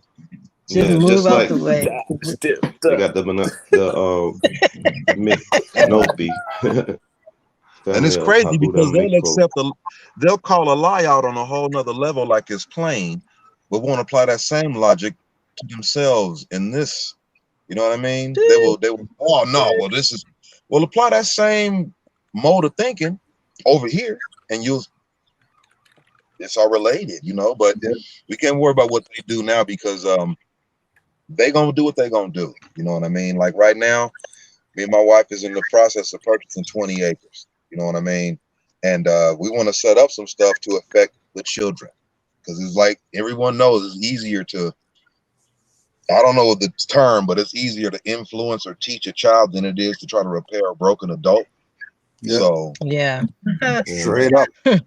Straight it was hard for me to get my concepts right. You know, it took me at least 2 years of hard concentration not to just be like, oh, black, because it's so easy to say. Easy don't mean right. That's why we in the position we in now, because everybody want the easy way. And the one thing I want to say about this versus religion, I ain't gonna say Christianity, but just religion. It ain't no process with the religion. You can kill a daycare. Oh, forgive me, God. That's it. You know, this takes a process, and most people just too lazy to go through the process. You know, if you're an alcoholic, it take a process to not be get an out of alcoholism. Yeah, right. That's the same. That's the same thing with our people mindset and their intentions, because they'll believe, you know, celebrities and stuff like that and be fans of people instead of really seeing who they are internally. You know what I mean? That's our problem as a whole with our people, because we all followers, we all fans, we all to get along, want to be down type people. You see what I'm saying? Instead of standing on your own, standing on your square and being who you're supposed to be, who Allah created you to be. Not no damn follower. You see what I'm saying? So that's what we have to look at in detail. And from that perspective, our people need to soul search themselves, because what you're doing, Moors, what the things y'all doing? No. What are you gonna do to help the Moors get things done? How about that perspective? Exactly, because everybody I come in contact with, so what do I get if I become a Moor? It's not about what you get, man. You get right. Gang key. You know what I'm saying? let me say also, this is why so many people are being injured, and Cujo will be working. Brother Cujo, you gonna be making videos for a long time, because there's so many people with that nigga mentality, the black mentality, the whatever, that and I heard it, some people say, and you know that word, across the pond, like, give me something. Like, they don't want to do anything, but just give me something that's going to save me. That's going to give me, you give me. And once if that's your intent, that's the intention you going in with, you ain't getting jack. You're not doing it for the right thing. You're not seeing. They don't want to be a Moor. They don't want to stand on nationality, but they want to be saved from themselves, I guess, if you want to They say. want all the Moorish benefits. They want all the Moorish legal protection. They want all the Moorish freedoms, but don't want the Moorish nationality. Don't want the to work. Moorish Let me add. Don't want the Moorish discipline. Don't want the Moorish sacrifice of the lower Right. ego. You know what I mean? When Yeah. they ask me, what do I get if I become a Moor? I don't know. You a Christian? What you getting now? Right. Straight up. You know what I'm saying? Above Right. all, ultimately, it should be that you are a Moor. That Right. I bounce from there. I am a Moor. And I want to Everything add else this is too, just Morris. It's because they want to. That's why Masonry is so popular right now too. You know what I mean?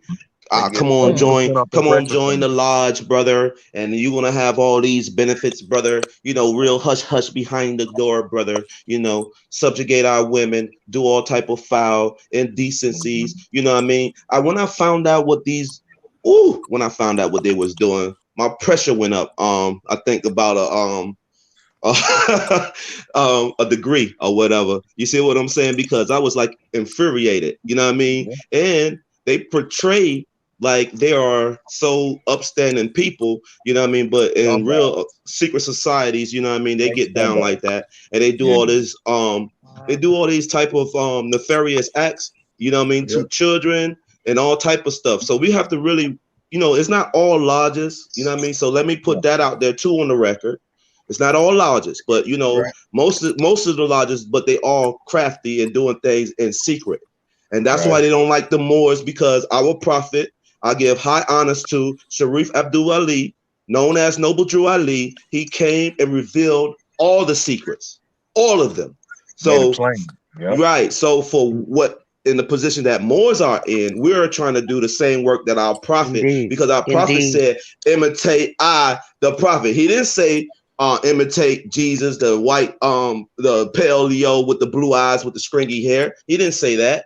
You see what I'm saying? It's what it is with our people, because they dead inside. They don't feel themselves as being a powerful nation or being a god. That's why they are right, and that's why they just, you know, submit. Yes, Massa Asa does it. Asa gets your supper, Master Asa, go and work your corporation. Our people have been programmed outside themselves, because that was something I had to get over to. I had to realize that I had, you know what I'm saying? And it's a hard thing to grapple with. You know, it's hard to grapple with a flat tire knowing you got a jack and a spare in the back. You know what I mean? And it was a sacrifice, and it was a process, and that's what I respect the most. You got to put the work in. You got to burn that midnight oil. You got to sacrifice it. You know, and you know, I love it. I mean, I haven't got nothing given to me. I got all these scars and calluses from going through a process. I just finished a paver patio in a brick wall enclosure. It wasn't it took weeks. It took time. You had to refine yourself. You had to transform into that butterfly, because we all have to go through that, you know what I mean, transformation. You see what I'm saying? Because, you know, I came in, you know what I mean, with a Negro mentality, you know what I mean? I didn't had, you know, drug escapades before. You see what I'm saying? So I had to clean myself up and get myself right and do something what's right, because I'd already made mistakes. I got children. I got a Moabites that I have to look out for, and what we're gonna leave them, what they're gonna have. You see what I'm saying? And then on top of that, more, you know what I mean? Like when I seen all this treachery going on with this human trafficking and stuff like that, you know what I mean? These people are dealing shady deals with our children, kidnapping them, doing all type of nefarious acts, like I said before. You see what I'm saying? So that infuriated me. You see what I'm saying? So me as being a Moor, I already understand that our prophet came and he showed us salvation, and our people don't want to see the salvation, because when the prophet was walking, they didn't even, you see what I'm saying? Acknowledge the man when he was here in the flesh. See what I'm saying? So we gotta think. 2,000 years ago, the Moors that was with me, they with me today. And the 2,000 years ago, the Moors that wasn't with me, they against me today. That's what the prophet said. So we have to take that into real consideration when we have opposition against these corporations and our own damn people. But I'm a pray, alhamdulillah, you understand? And I'm praying erected, you understand? I'm not bowing down to nobody. And I hope my Moors feel the same. And I'm going to use the flow with that. Islam. I go around, just want to go around, and if anybody has any closing let me add this. When you talked about position.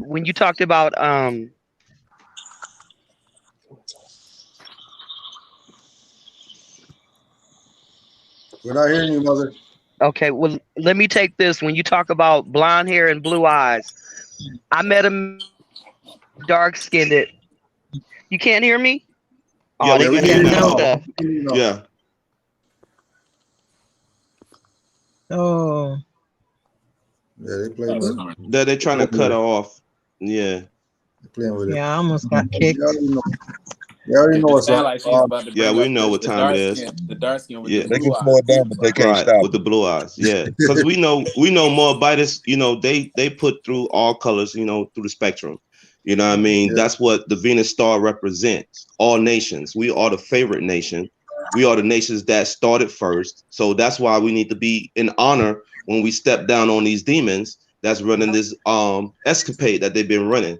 That's why me myself more I didn't stray away from all negativity. I try to be positive. I try to, refine myself because I have a short temper.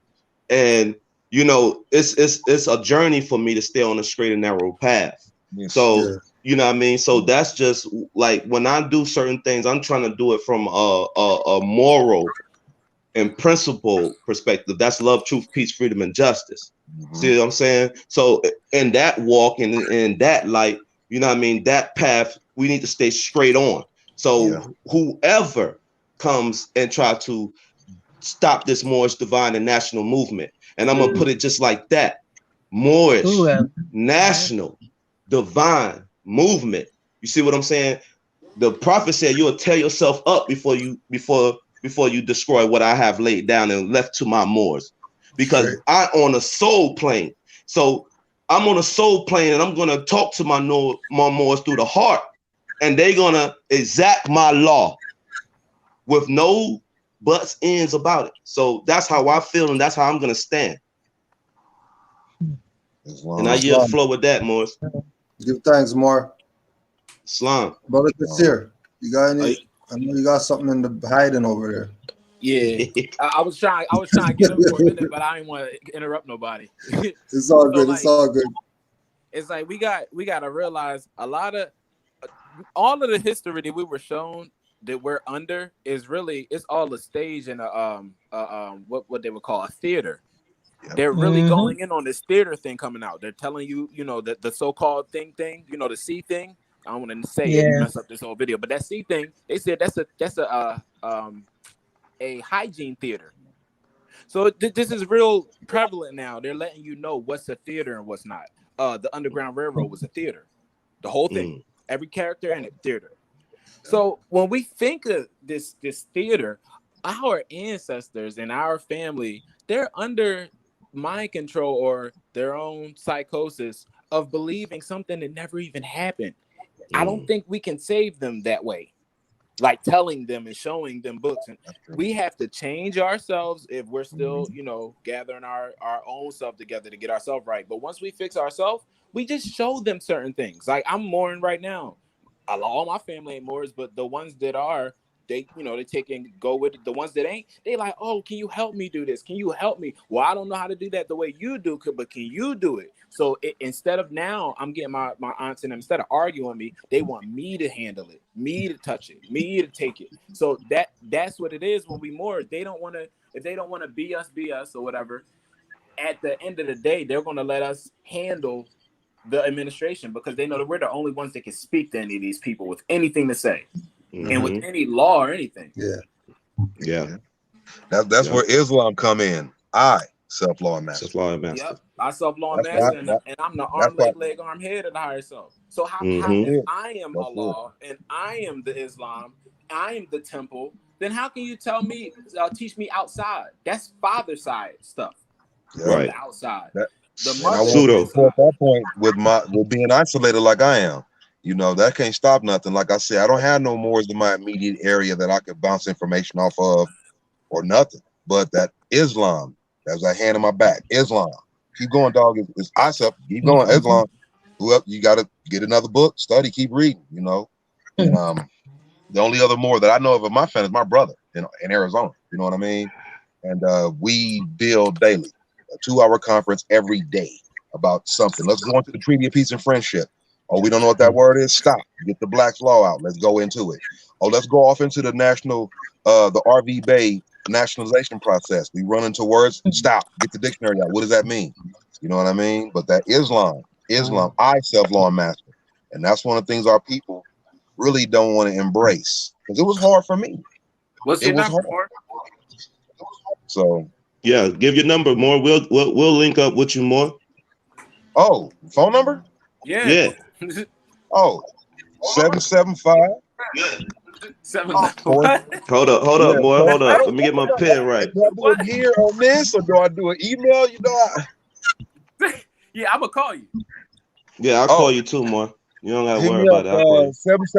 775-470-3205. God, I hope that wasn't a mistake. Well, 775. Man, I ain't never done this, so I'm supremely nervous right now, but I gotta go. I was nervous when I gave religion back. I was nervous when I gave Christianity back. You know, I didn't have no compass. I was lost in the ocean, but I couldn't go back to that. Going to hell. It's like before you got kicked off. Mother Navi was trying to say something. I wanted to hear what she about the blue eyes. Yeah, about the blue eyes and stuff like that. Yeah. The first thing. Okay, hold on. I got a double recording here. I'm gonna keep. Oh,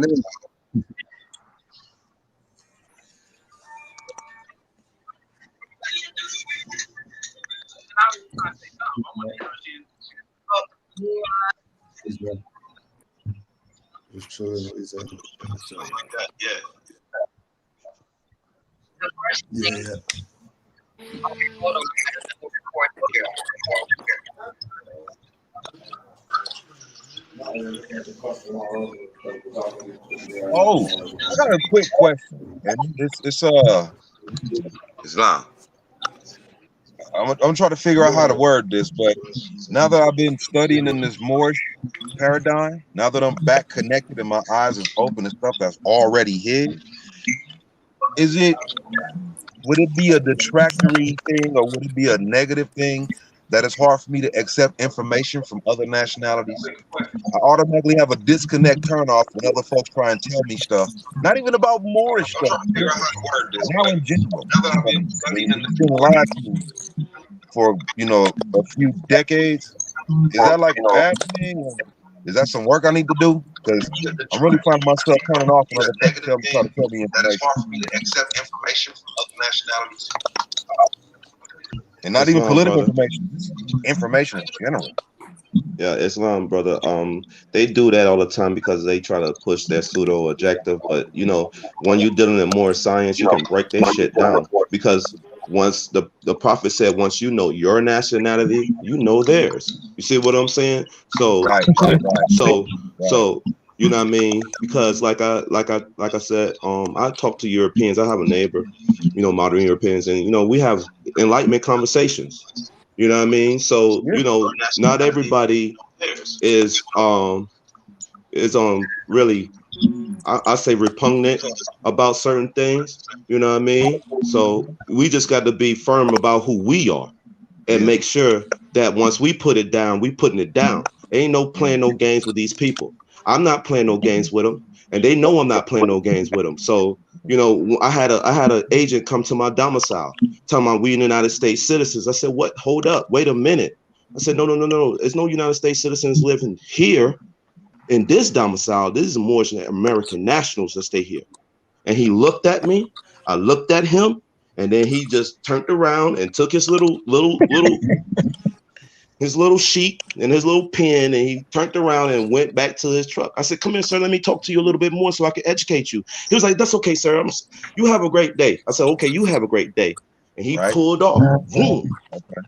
Okay. Yeah. From my experience, like Europeans and different cultures in general, they respect us when we know ourselves enough. Like, so when they see that you got respect in your own culture to be able to answer like a couple things that they never heard of, like, all right, one of the examples, talking to this European one time, and he was talking to me about how was Europe dark before it was pale? He was having trouble with that. And I was like, you ever hear of America? He was like, America? You mean America? I said, no, America. Look it up on your phone. He typed it in, looked it up. He was like, wow, this is saying Brittany. I'm like, yeah, Albion was called, what do you call it? Before that, it was called that. So he was like, he's like, how do you find all this stuff? I was like, you got to study law, Latin. I mean, this stuff goes all the way back to us being, in Europe before. But America, and just me saying America, it took this conversation to a whole different place. He started asking me questions instead of trying to tell me stuff. They understand. Somebody's mic is crazy right now. And what the Chinese Chinese call Moors they say this is Mulampi Gale, like the Maghreb, and they call Moors they have another word to call us. It's not Moor or the Coco Gin. It's something I can't remember the name for it. But they got a whole nother name to call us. It'll come. In Coco? Walayu. Walayu is what they call Moors over in China. So this is stuff that like they probably don't even speak that version of Mandarin or Chinese anymore. So this is ancient. When we were there, we set all the places up, but that's what it is with them. It's a whole energy thing. You're like dealing with really. Look at the information. It's an energy transfer you're dealing with these people. And the thing is, talking to them, they can't deal with you. Talking to them on a personal level, we got the most enlightened conversations. What I mean by taking information is I was on YouTube, and it was a hybrid European lady dispensing information about the Moorish paradigm, and my spirit was like, turn that shit off, dude. Just the way it was presented. Like, it's not like when Abdullah Mosley Bey tells you about Moors and Masons. He just tell you, boom, this is this. You see what I'm saying? And I'm looking at the video and we'll see what you can say and the thing about it, and just say it. You know what I mean? And that's what I mean, that aspect, because when I'm on YouTube and I see these hybrids on Moorish platforms giving information, something in me turn off. You know what I'm saying? It just turn off. You know what I mean? And I don't want it to be no how can I put this, man, without looking like a dog? Well, it's probably too late. That was it. That was an aspect, because like I say, I got my own little landscaping company, and 100% of my clientele base is average European. And when I'm out this feds, they already on. I lived in Africa for 7 years, and we wore those, and like, oh, that's cool. I've been in War what? European? War what? What's it called? They said they're wearing feds. That like one of the questions, if he say, "Oh, I seen that before," get him to say what that is, and then you can correct him if he say it wrong. Yeah. I always correct them. I had a hybrid run up on me in 7-Eleven. Oh, nice hat. Oh, it ain't a hat. It's a fez. I don't know nothing about it. I don't know nothing about it, but it's a nice hat. It's not a hat. It's a fez. Thank you. It's a fez. It's a fez headdress. Thank you. If he's a man, think of where he got to go to even put that on. Right. Oh, I know. A Moorish room or underground with somebody. And he has got a name on it. He know he's fraud. And it's tacked down too. He knows tacked down. This boy ain't graduate with no mortar border. He can't graduate with that. Where his title? Taylor? That's my name. Give me that name. Yeah. That's one thing. I found out that our family owned these farms and stuff. And when we was bringing these Europeans over here, we was looking for which one of them was skilled in labor that got taught by the Moors over in Spain. You know how to build? You know how to sew? You're a tailor then.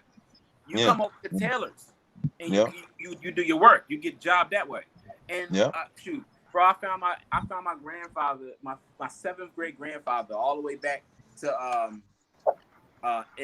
Joshua Wynne, Wynne, dark skin, right? Free person of color, so called, right? But on the census record that I got of him, he owns 47 slaves that are also black and mulatto and all that listed on the junk. So I'm like, and above his name, it says name of slave owner. So I'm like, how is my great grandfather dark skin, colored, they call him, and all the people he owned are black? Where are the Europeans at? Where are the European slaves? Where? Remember, they was no black record of these first. people, bro. There's no record of nobody coming over here. Well, it is Europeans, but that's a second subjugation. There's no real records of slaves. There's no records of slaves, bro. They got records of people coming over here on people's boats. The captain, what's his name? Captain James Log. Mm-hmm. Captain James Log. My fifth great grandfather was Scottish, but he was dark skinned and he married into the damn Cherokee with my grandmother. She said Anayanawe. That's the name of the people, the Anayanawe. Over there in England, they was called Sarushi from the damn Germans and Alemanni that went up in the damn Scotland. And look, these small Christian people. The last it's all us. You know, all us. All us.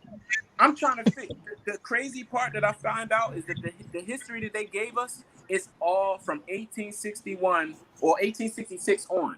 They gave us a false version of history. We fought the damn Confederate war between each other. Yeah. The real Confederate flag, it even got black land on there. For all the blackface, Yep. They was flipping shit in the Reconstruction era, so that's what that was. Just like the swastika. And mother, just like the swastika. When you look at the It's Confederate just like the flag, swastika. When I found out the swastika was ours, it's like how the Confederate flag looked with the stripe and the stars. That's supposed to be you looking down on one of the red pyramids from Georgia.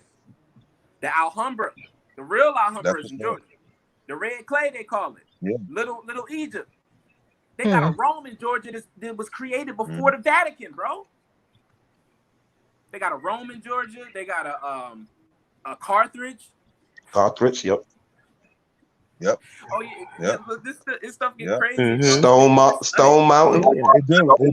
It do. Just like Moab, Utah. It do. Yeah. It do. You know what I mean? Just like where I live right now. I love Moab. The Valley of Fire, where all the schools was, right? Yep. Man, when I drive to my land, which is an hour away from me, I pass at least 4 pyramid clusters, man. I'm talking about just You're in Arizona, aren't you? Do your meditation. No, I'm in Nevada. They vibrate, bro. Yeah. Oh, for sure. And like when I found out the swastika was ours, to resemble our mothers. I found out the swastika was ours. I was working on an extrusion plant. So I made one. I made a big old swastika and took it home. And I got looked at so crazy. And I ain't know nothing about Moors or nothing. I was just studying symbology from my occult pad. And when I look at the history of the swastika, and I'm seeing it over there in ancient Hindustan, I'm like, yo, that's ours. I'm taking it back. That's mine. You know what I'm saying? Same thing with the rebel flag. Oh, that's mine. Mine. Taking it back. Yeah. Look up the Dragon Order. The Dragon Order. The family that the Venetians and Vlad the Impaler was from. Their cross is called the Burning Cross. Mm-hmm. Their family emblem was called the Burning Cross. Which was a ritual of the Moors. Oh, yeah, because the Mayans were the serpent people. Kukulkan, flying feather plume serpent. They were trying to make this I can't remember the book I read. I can't remember the book I read, but it said that when who was the clown that rolled on our cousins down in Montezuma and them back in the days? I can't remember them. Hernan Cortez. Yeah, there we go. Cortez, the Spanish Inquisition. When he got to the temple, the whole story of Jesus was already up. Yeah. Yep. He reported back to the Vatican. They ganked the story, corrupted it, misrepresented it, and put it back out to us. I said that's why we click so well with Christianity, because it's our story. Already sorry. Dumbed down and sold back to us. They hit it in the Codex Borbonica and the Codex Borgia. So when you let me kill it with that. That literally is the cosmogony of us. Right. Kind of dark skin, bro, holding up the damn pale invaders. Right. Chopping their heads off. Neck and like this off. With a conch shell. Sacrificing their hearts with a conch shell. So when you listen to the conch, to the ocean, that's a different water you listening to. That's the Red Sea. Yeah. So like I say, let me hit it.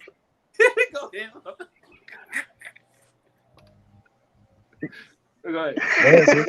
Go ahead, Mo. Let me hit it with this. In terms of the Cherokee, y'all reminded me that the Sequoia, that person called Sequoia, when they translate his name means something about a reed in the water. And when you go back to Christianity, they talk about, what did you go out to see? A reed shaken by the water, which is actually the scribes. Okay. And I was like, oh, I still don't want to accept Christianity, but thanks for that point over there. If I can, let me take these last two and then I'm gonna get on off of here. I forgot my point again. Damn it. First of all, I got to go way back to say basically that when I started dealing with Cujo, he told me one thing in terms of benefits and all of that, what the mother was talking about earlier. He said basically some of the things that we're gonna, we're looking for or trying to get, we're not gonna get it in our generation. It's for the children. So that took me out of the, what do I get out of this Moorish science thing? I get what I give. Okay. The very fact that I'm giving it is, what's necessary. That's the support. It's not for me. It's for my children. I have to stand in this gap, which is what I said in Christianity. On the other side, Kere, Kere, do you know of a connection between the Taylor and the Cook family name change? That's crazy, because my great this is on my mom's side now. They got Cooks in that side. They was from Eleuthera, but my great grandmother, they called Eleuthera Guyana. And when I looked that up online, Guyana it said Guyana Bay.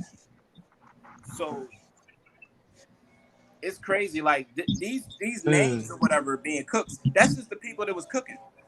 Whatever European that would come over here to know how to cook, they were gonna live with them, and they was the best cooks. Blacksmith, like. So if your last name is Taylor, that's what you was known for. That was more related. Let me take it back. Yeah, my family were blacksmiths. That's crazy. We probably family. One of my children's husbands. Two of my children's fathers. Their last name was Taylor. He's the one that told me that the Taylors basically changed their name from Cook. But let's go a little bit further into Arizona. If you follow it back into Arizona, somewhere around Black Canyon, you're gonna find a person by the name of Cook who betrayed his people. Now, when we talk about the three sisters, squash, corn, and what's the other one? Squash, corn, and beans, or something like that. Mm-hmm. There was an herb over in that area. For the brother that's in Arizona, if you go up to 17, somewhere around Black Canyon, and you look to the east, there looks like there's a really weird mountain structure, like it was something that was created. Well, over that way, there was a tribe over there. Like I said, the brother betrayed his people. But over there, it was a plant that they used to get. That particular plant that they used to get is actually the cure, or was the cure for tuberculosis. Oh, all right. That's what they stole from over there. Okay? So you got Arizona, Cook, Taylor, Illinois, blah, blah, blah. Okay? And as far as the blue eyes, all I wanted to say about the blue eyes was I met a man that told me to look into his eyes. And he was a dark-skinned brother with blue eyes, so I want to kill that blonde-haired, blue-eyed shit. He had the moon eyes. He had the moon eyes. The moon eyes. The Cherokee, they called the moon eye people.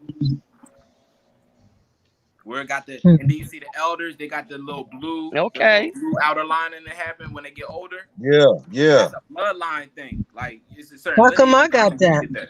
Stop playing. My mom has it, and my they were like they were a royal blue. Yes, it's through a bloodline. Moon eye people back in the day. Wow. They actually was hiring foreign Cherokees to kill them. Get out of here. They was hiring foreign Cherokees, like the Germans. Look. Wow, I do have that. My daughter is like, I told you. Yeah. Turn your mic up, Kere. I can barely hear you. Oh, my fault. I said we all used to have them eyes, like even at young ages. But when they kill off certain bloodlines, they kill off the mothers and the children, so we don't grow it no more, and it don't kind of kill off the lineage for a certain time until it jumps back into our DNA. It's weird. It's weird with us. We like aliens. Yeah, because they'll say we have junk DNA. All of my children. The only infants with no human parents. Yep. Right. They'll say we'll have junk DNA. All of my children have different color eyes. Yeah. That's the craziest. Oh, we can do that. You can do all. All of We my can do children all have that. different We was color the one eyes, who and my brought. mother had hazel eyes. Yeah, well, we was the one who brought the modern European in. So the So only reason why I said the standard of children furry hair, blonde eyes, and blue eyes is because that's the standard. That's what you see on the damn mantle when you go in these people's houses, our people houses. You see what I'm saying? So that's why I referred to that notation as far as Okay. furry hair, which is blonde, because that's not real hair. That's fur on his head and blue furry. eyes. Oh. Okay, because that's not hair. When you dealing in hair, hair is the woolly I'm just one. gonna hang with the That's bushy hair. head last name. Hair Okay. spirals. Yeah. Yep. Hair spirals. Hair goes We with got gravity. remember Yep. the It stands up. It stands up to the sun. That's what. That's real hair. When your Hair spirals. follicles stands up and it's in an image of the sun. That's what we call afro. Yep. Wow. Yep. And we got there's natural blonde hair. Darcy. Oh hell, let's get crazy about it. My children. Let me get crazy about it. My children, when I would get upset with them and tell them you need to do this and really get in there, I didn't know this was happening, but they said that part of my hair would actually stand up on my head. And I don't see it. I can't see it. So it's like, ooh, mama's serious right now. You mean business. And let me put this in, guys. You know the cartoon Super Saiyan? You know that cartoon Super Saiyan when the Saiyan, his hair Dragon stands Ball up Z. and it turns into gold? Well, that's us. You know what I mean? Our hair stands up. We the only people hair stands up.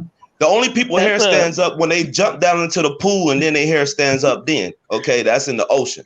But we on land and our hair stands up. So that's another That's when they get into the knowledge. Right. Is that when they get into the knowledge?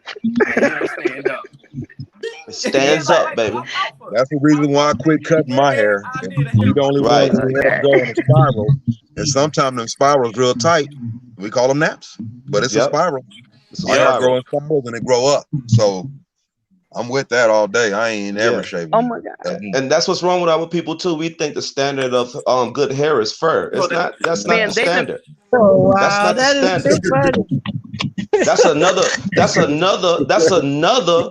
All my sisters be spending all their money. They Federal Reserve notes on silky weaves and going down here and going to the Chinese place buying all this bull crap when you need to nurture your own hair, your own real hair. Nurture it. I don't care about you putting on a weave every now and then, but nurture your hair. Make sure that is taken care of.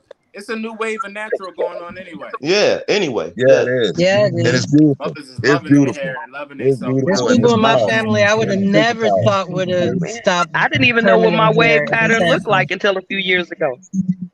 Y'all about to say y'all got one. Y'all definitely got one. Right. Yep, that's what I did. My hair was permed for most of my life. Yep. And see the thing And I did the research on perms too. About because 10 years ago, I went. I cut my hair real short.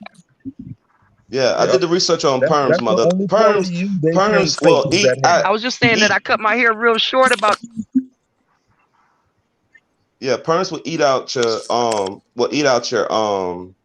your natural hair. It will damage it. You see what I'm saying? That's why a lot of women have to go put on weaves and stuff like that, because most of their hair have fell out because all of the chemicals, you know what I mean? And then when they die, the chemicals that they've been putting on from a long period of time and point of time in their hair, it still shows up in and their death. You know what I mean? The coroner will see that, and they're not telling our women that. Okay, so if you have to keep applying stuff like that to your hair, all you're doing is damaging your temple.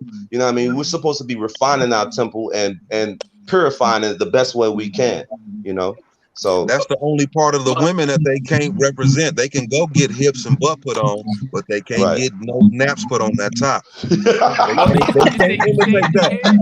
They can't imitate that. They can't imitate that. They can't imitate that. That hair, they, either it's in you or it ain't. I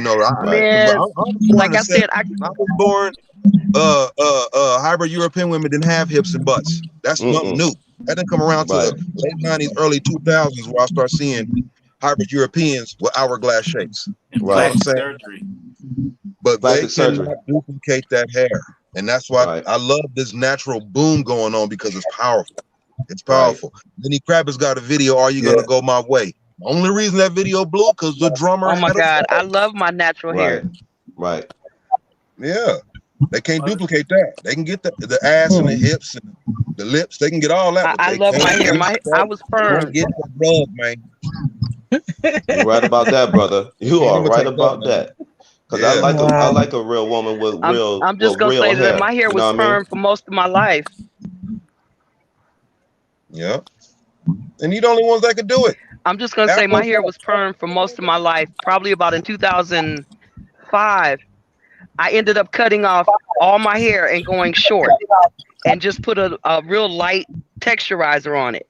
Well, about 5 years ago, because of the Moors, I started going natural. I had never seen my curl pattern. I love it because all I got to do is spray it, put a little, whatever on it, pick it out with my fingers, and I'm gone. And I love it. Okay? And I don't mean to holler, but let me say this one point one more time. When I talk about the universe actually working with you, I'm not supposed to know about Moorish science because it's a secret, and women cannot be Masons, right? But in terms of the universe working with you, and Moore's telling us, to get resource books and to study and all of that stuff, I went into a bookstore, found actually the Masonic Bible, wanted to know what was in it, right? About 3 months, that was a few years ago. A few months ago, I ended up finding Mackey's Revised Encyclopedia. You can't tell me shit now. Because I see what they've done, what they're doing, how they did it, and even some of the details of what the temples are and why we come together as a society and why. Keep playing with me. My mother already said it. I'm going to meet you up the street and around the corner. Tell me when you get here. Right. What book did you find? The Masonic Bible. I yield. And she found the Masonic Bible, and she found the first one I found the Masonic Bible. And then I found a 3-volume set, complete set of Mackey's Revised Encyclopedia on Freemasonry. Okay. And the details, it gives so much history in there with the names, because we start to run across the surface, but this book will get us down into the names and the details to show who is who and what is what. Because when you go back into Stolen Legacy, the dude that wrote Stolen Legacy, in the bibliography in the back, he tells you that there were mystery schools and this, that, and the other all over the world. Well, Mackey is breaking some of that stuff down along a whole lot of lines to show you what an African ain't, to show you what isn't, show you what an African isn't. Showing you some things about Indians, this, that, and the other, what we call Indians and Americans, and who is who and what is what. It's like a treasure trove in this. I'm about to snatch that up, mother. Thank you for that, Julie. I just want look for that one. Got to get that. Yeah. I still got to get Moors and Masonry, man. That video about that book put me on so much. You know what I'm saying? I'm like, wow, dude, y'all just made it this plain. Y'all made it just. It's so much hidden in masonry that's hiding you away from your lineage. It gets confusing when they put it on TV or put it into a Bible. You're missing what they're taking in strange mixing. But when the mother give you that reference, that's how you can read through, like, oh, that's it right there. See, when they say Red Sea, that ain't real. Or when they say Jesus' name, that's the wrong part. They literally say Jesus' name is in all caps Roman name, and they only tell Adam. That's it. Right. To support your point. When I was going to church, I would look at the Reverend Pastor. He always had 2 books on that pedestal. And he always had a Bible and a key. He never showed the key to the congregation. Oh, he ain't gonna show you that. He ain't gonna show you that key. Wait a minute, I ain't never seen a pulpit with 1 book in it. It's always been 2. Oh, no. Oh, they running flam. They running straight flam. So, support your point, Chief. That's exactly right. What about the Vatican edition Quran? That was written first. The Vatican edition Quran. That was first. Oh. Hold up. Let me get this dude's name. Because the dude who wrote it, when I seen this, I'm like, There's a lot, yo. There's a lot. Man. So we got, What the Vatican got to do with we it? got Never 2 mind. minutes. They got to do with everything. The Vatican. We We got 2 minutes. We got 2 minutes. I know the Vatican is an African construct, and as far as I went with them, you know what I'm saying? Mm-hmm. I know they got to do with everything. Proof. Okay. See, all this is connected, man. Ain't none of this stuff separate. It's all been corrupted and It's all been corrupted and misrepresented because when I You first talking became about the Tawhid? when I first got into this, I thought we were supposed to bang on Freemasons. I didn't know that, you know what I'm saying, until I started learning. You know what I'm saying? I thought we were supposed to be banging on Freemasons. I see that hook, that crook and square. I'm mean mugging. I'm getting hyped for the confrontation. They ain't even want it. You know what I'm They saying? don't even want it. They just sit back. I kept studying. I was like, wait a minute. They know we daddy are all that. That's why they don't want to bang. And the thing is, I had to get my concepts right. Like, wait a minute. That's another misrepresentation of our stuff. Right. We had to free and accept these dudes to come work for us to make sure they can hold knowledge and retain it for us. Okay, I ain't got no problem with the Mason dudes. I ain't got no problem with none of them dudes now. You know, right? Keep studying, man. That's why Islam, man. Keep studying. And ask them about allotment. Let me throw it because I got the Moors. Peace and love to all the Moors. I got the reference right now. Hold on. Peace and love to all the Moors. We're already at 5 hours right now. So last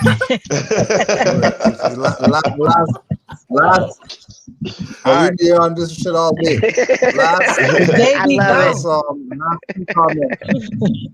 Last two comments, we get out of here. Last 2 comments, we get out of here. Go ahead, mother. You got a reference? Last comment. Okay. History of the Cherokee Indians and their legends and folklore. Chapter number 9, starting on page 167. It talks about the Cherokee donating land to the Masons. Thank you, mother. I love you. That's a wrap right there. That's a wrap right there. Islam, boys. Islam. That's a wrap right there. If that doesn't wrap it up, then you're in trouble. Yeah, that's the wrap right there. The Cherokees donate land to the Masons. What? What? And what? All right. That's what Albert Pike got to do with it too, with his hand stuffed in his shirt. Oh, he's the guard of the Grand Guard of the Republic, part 2.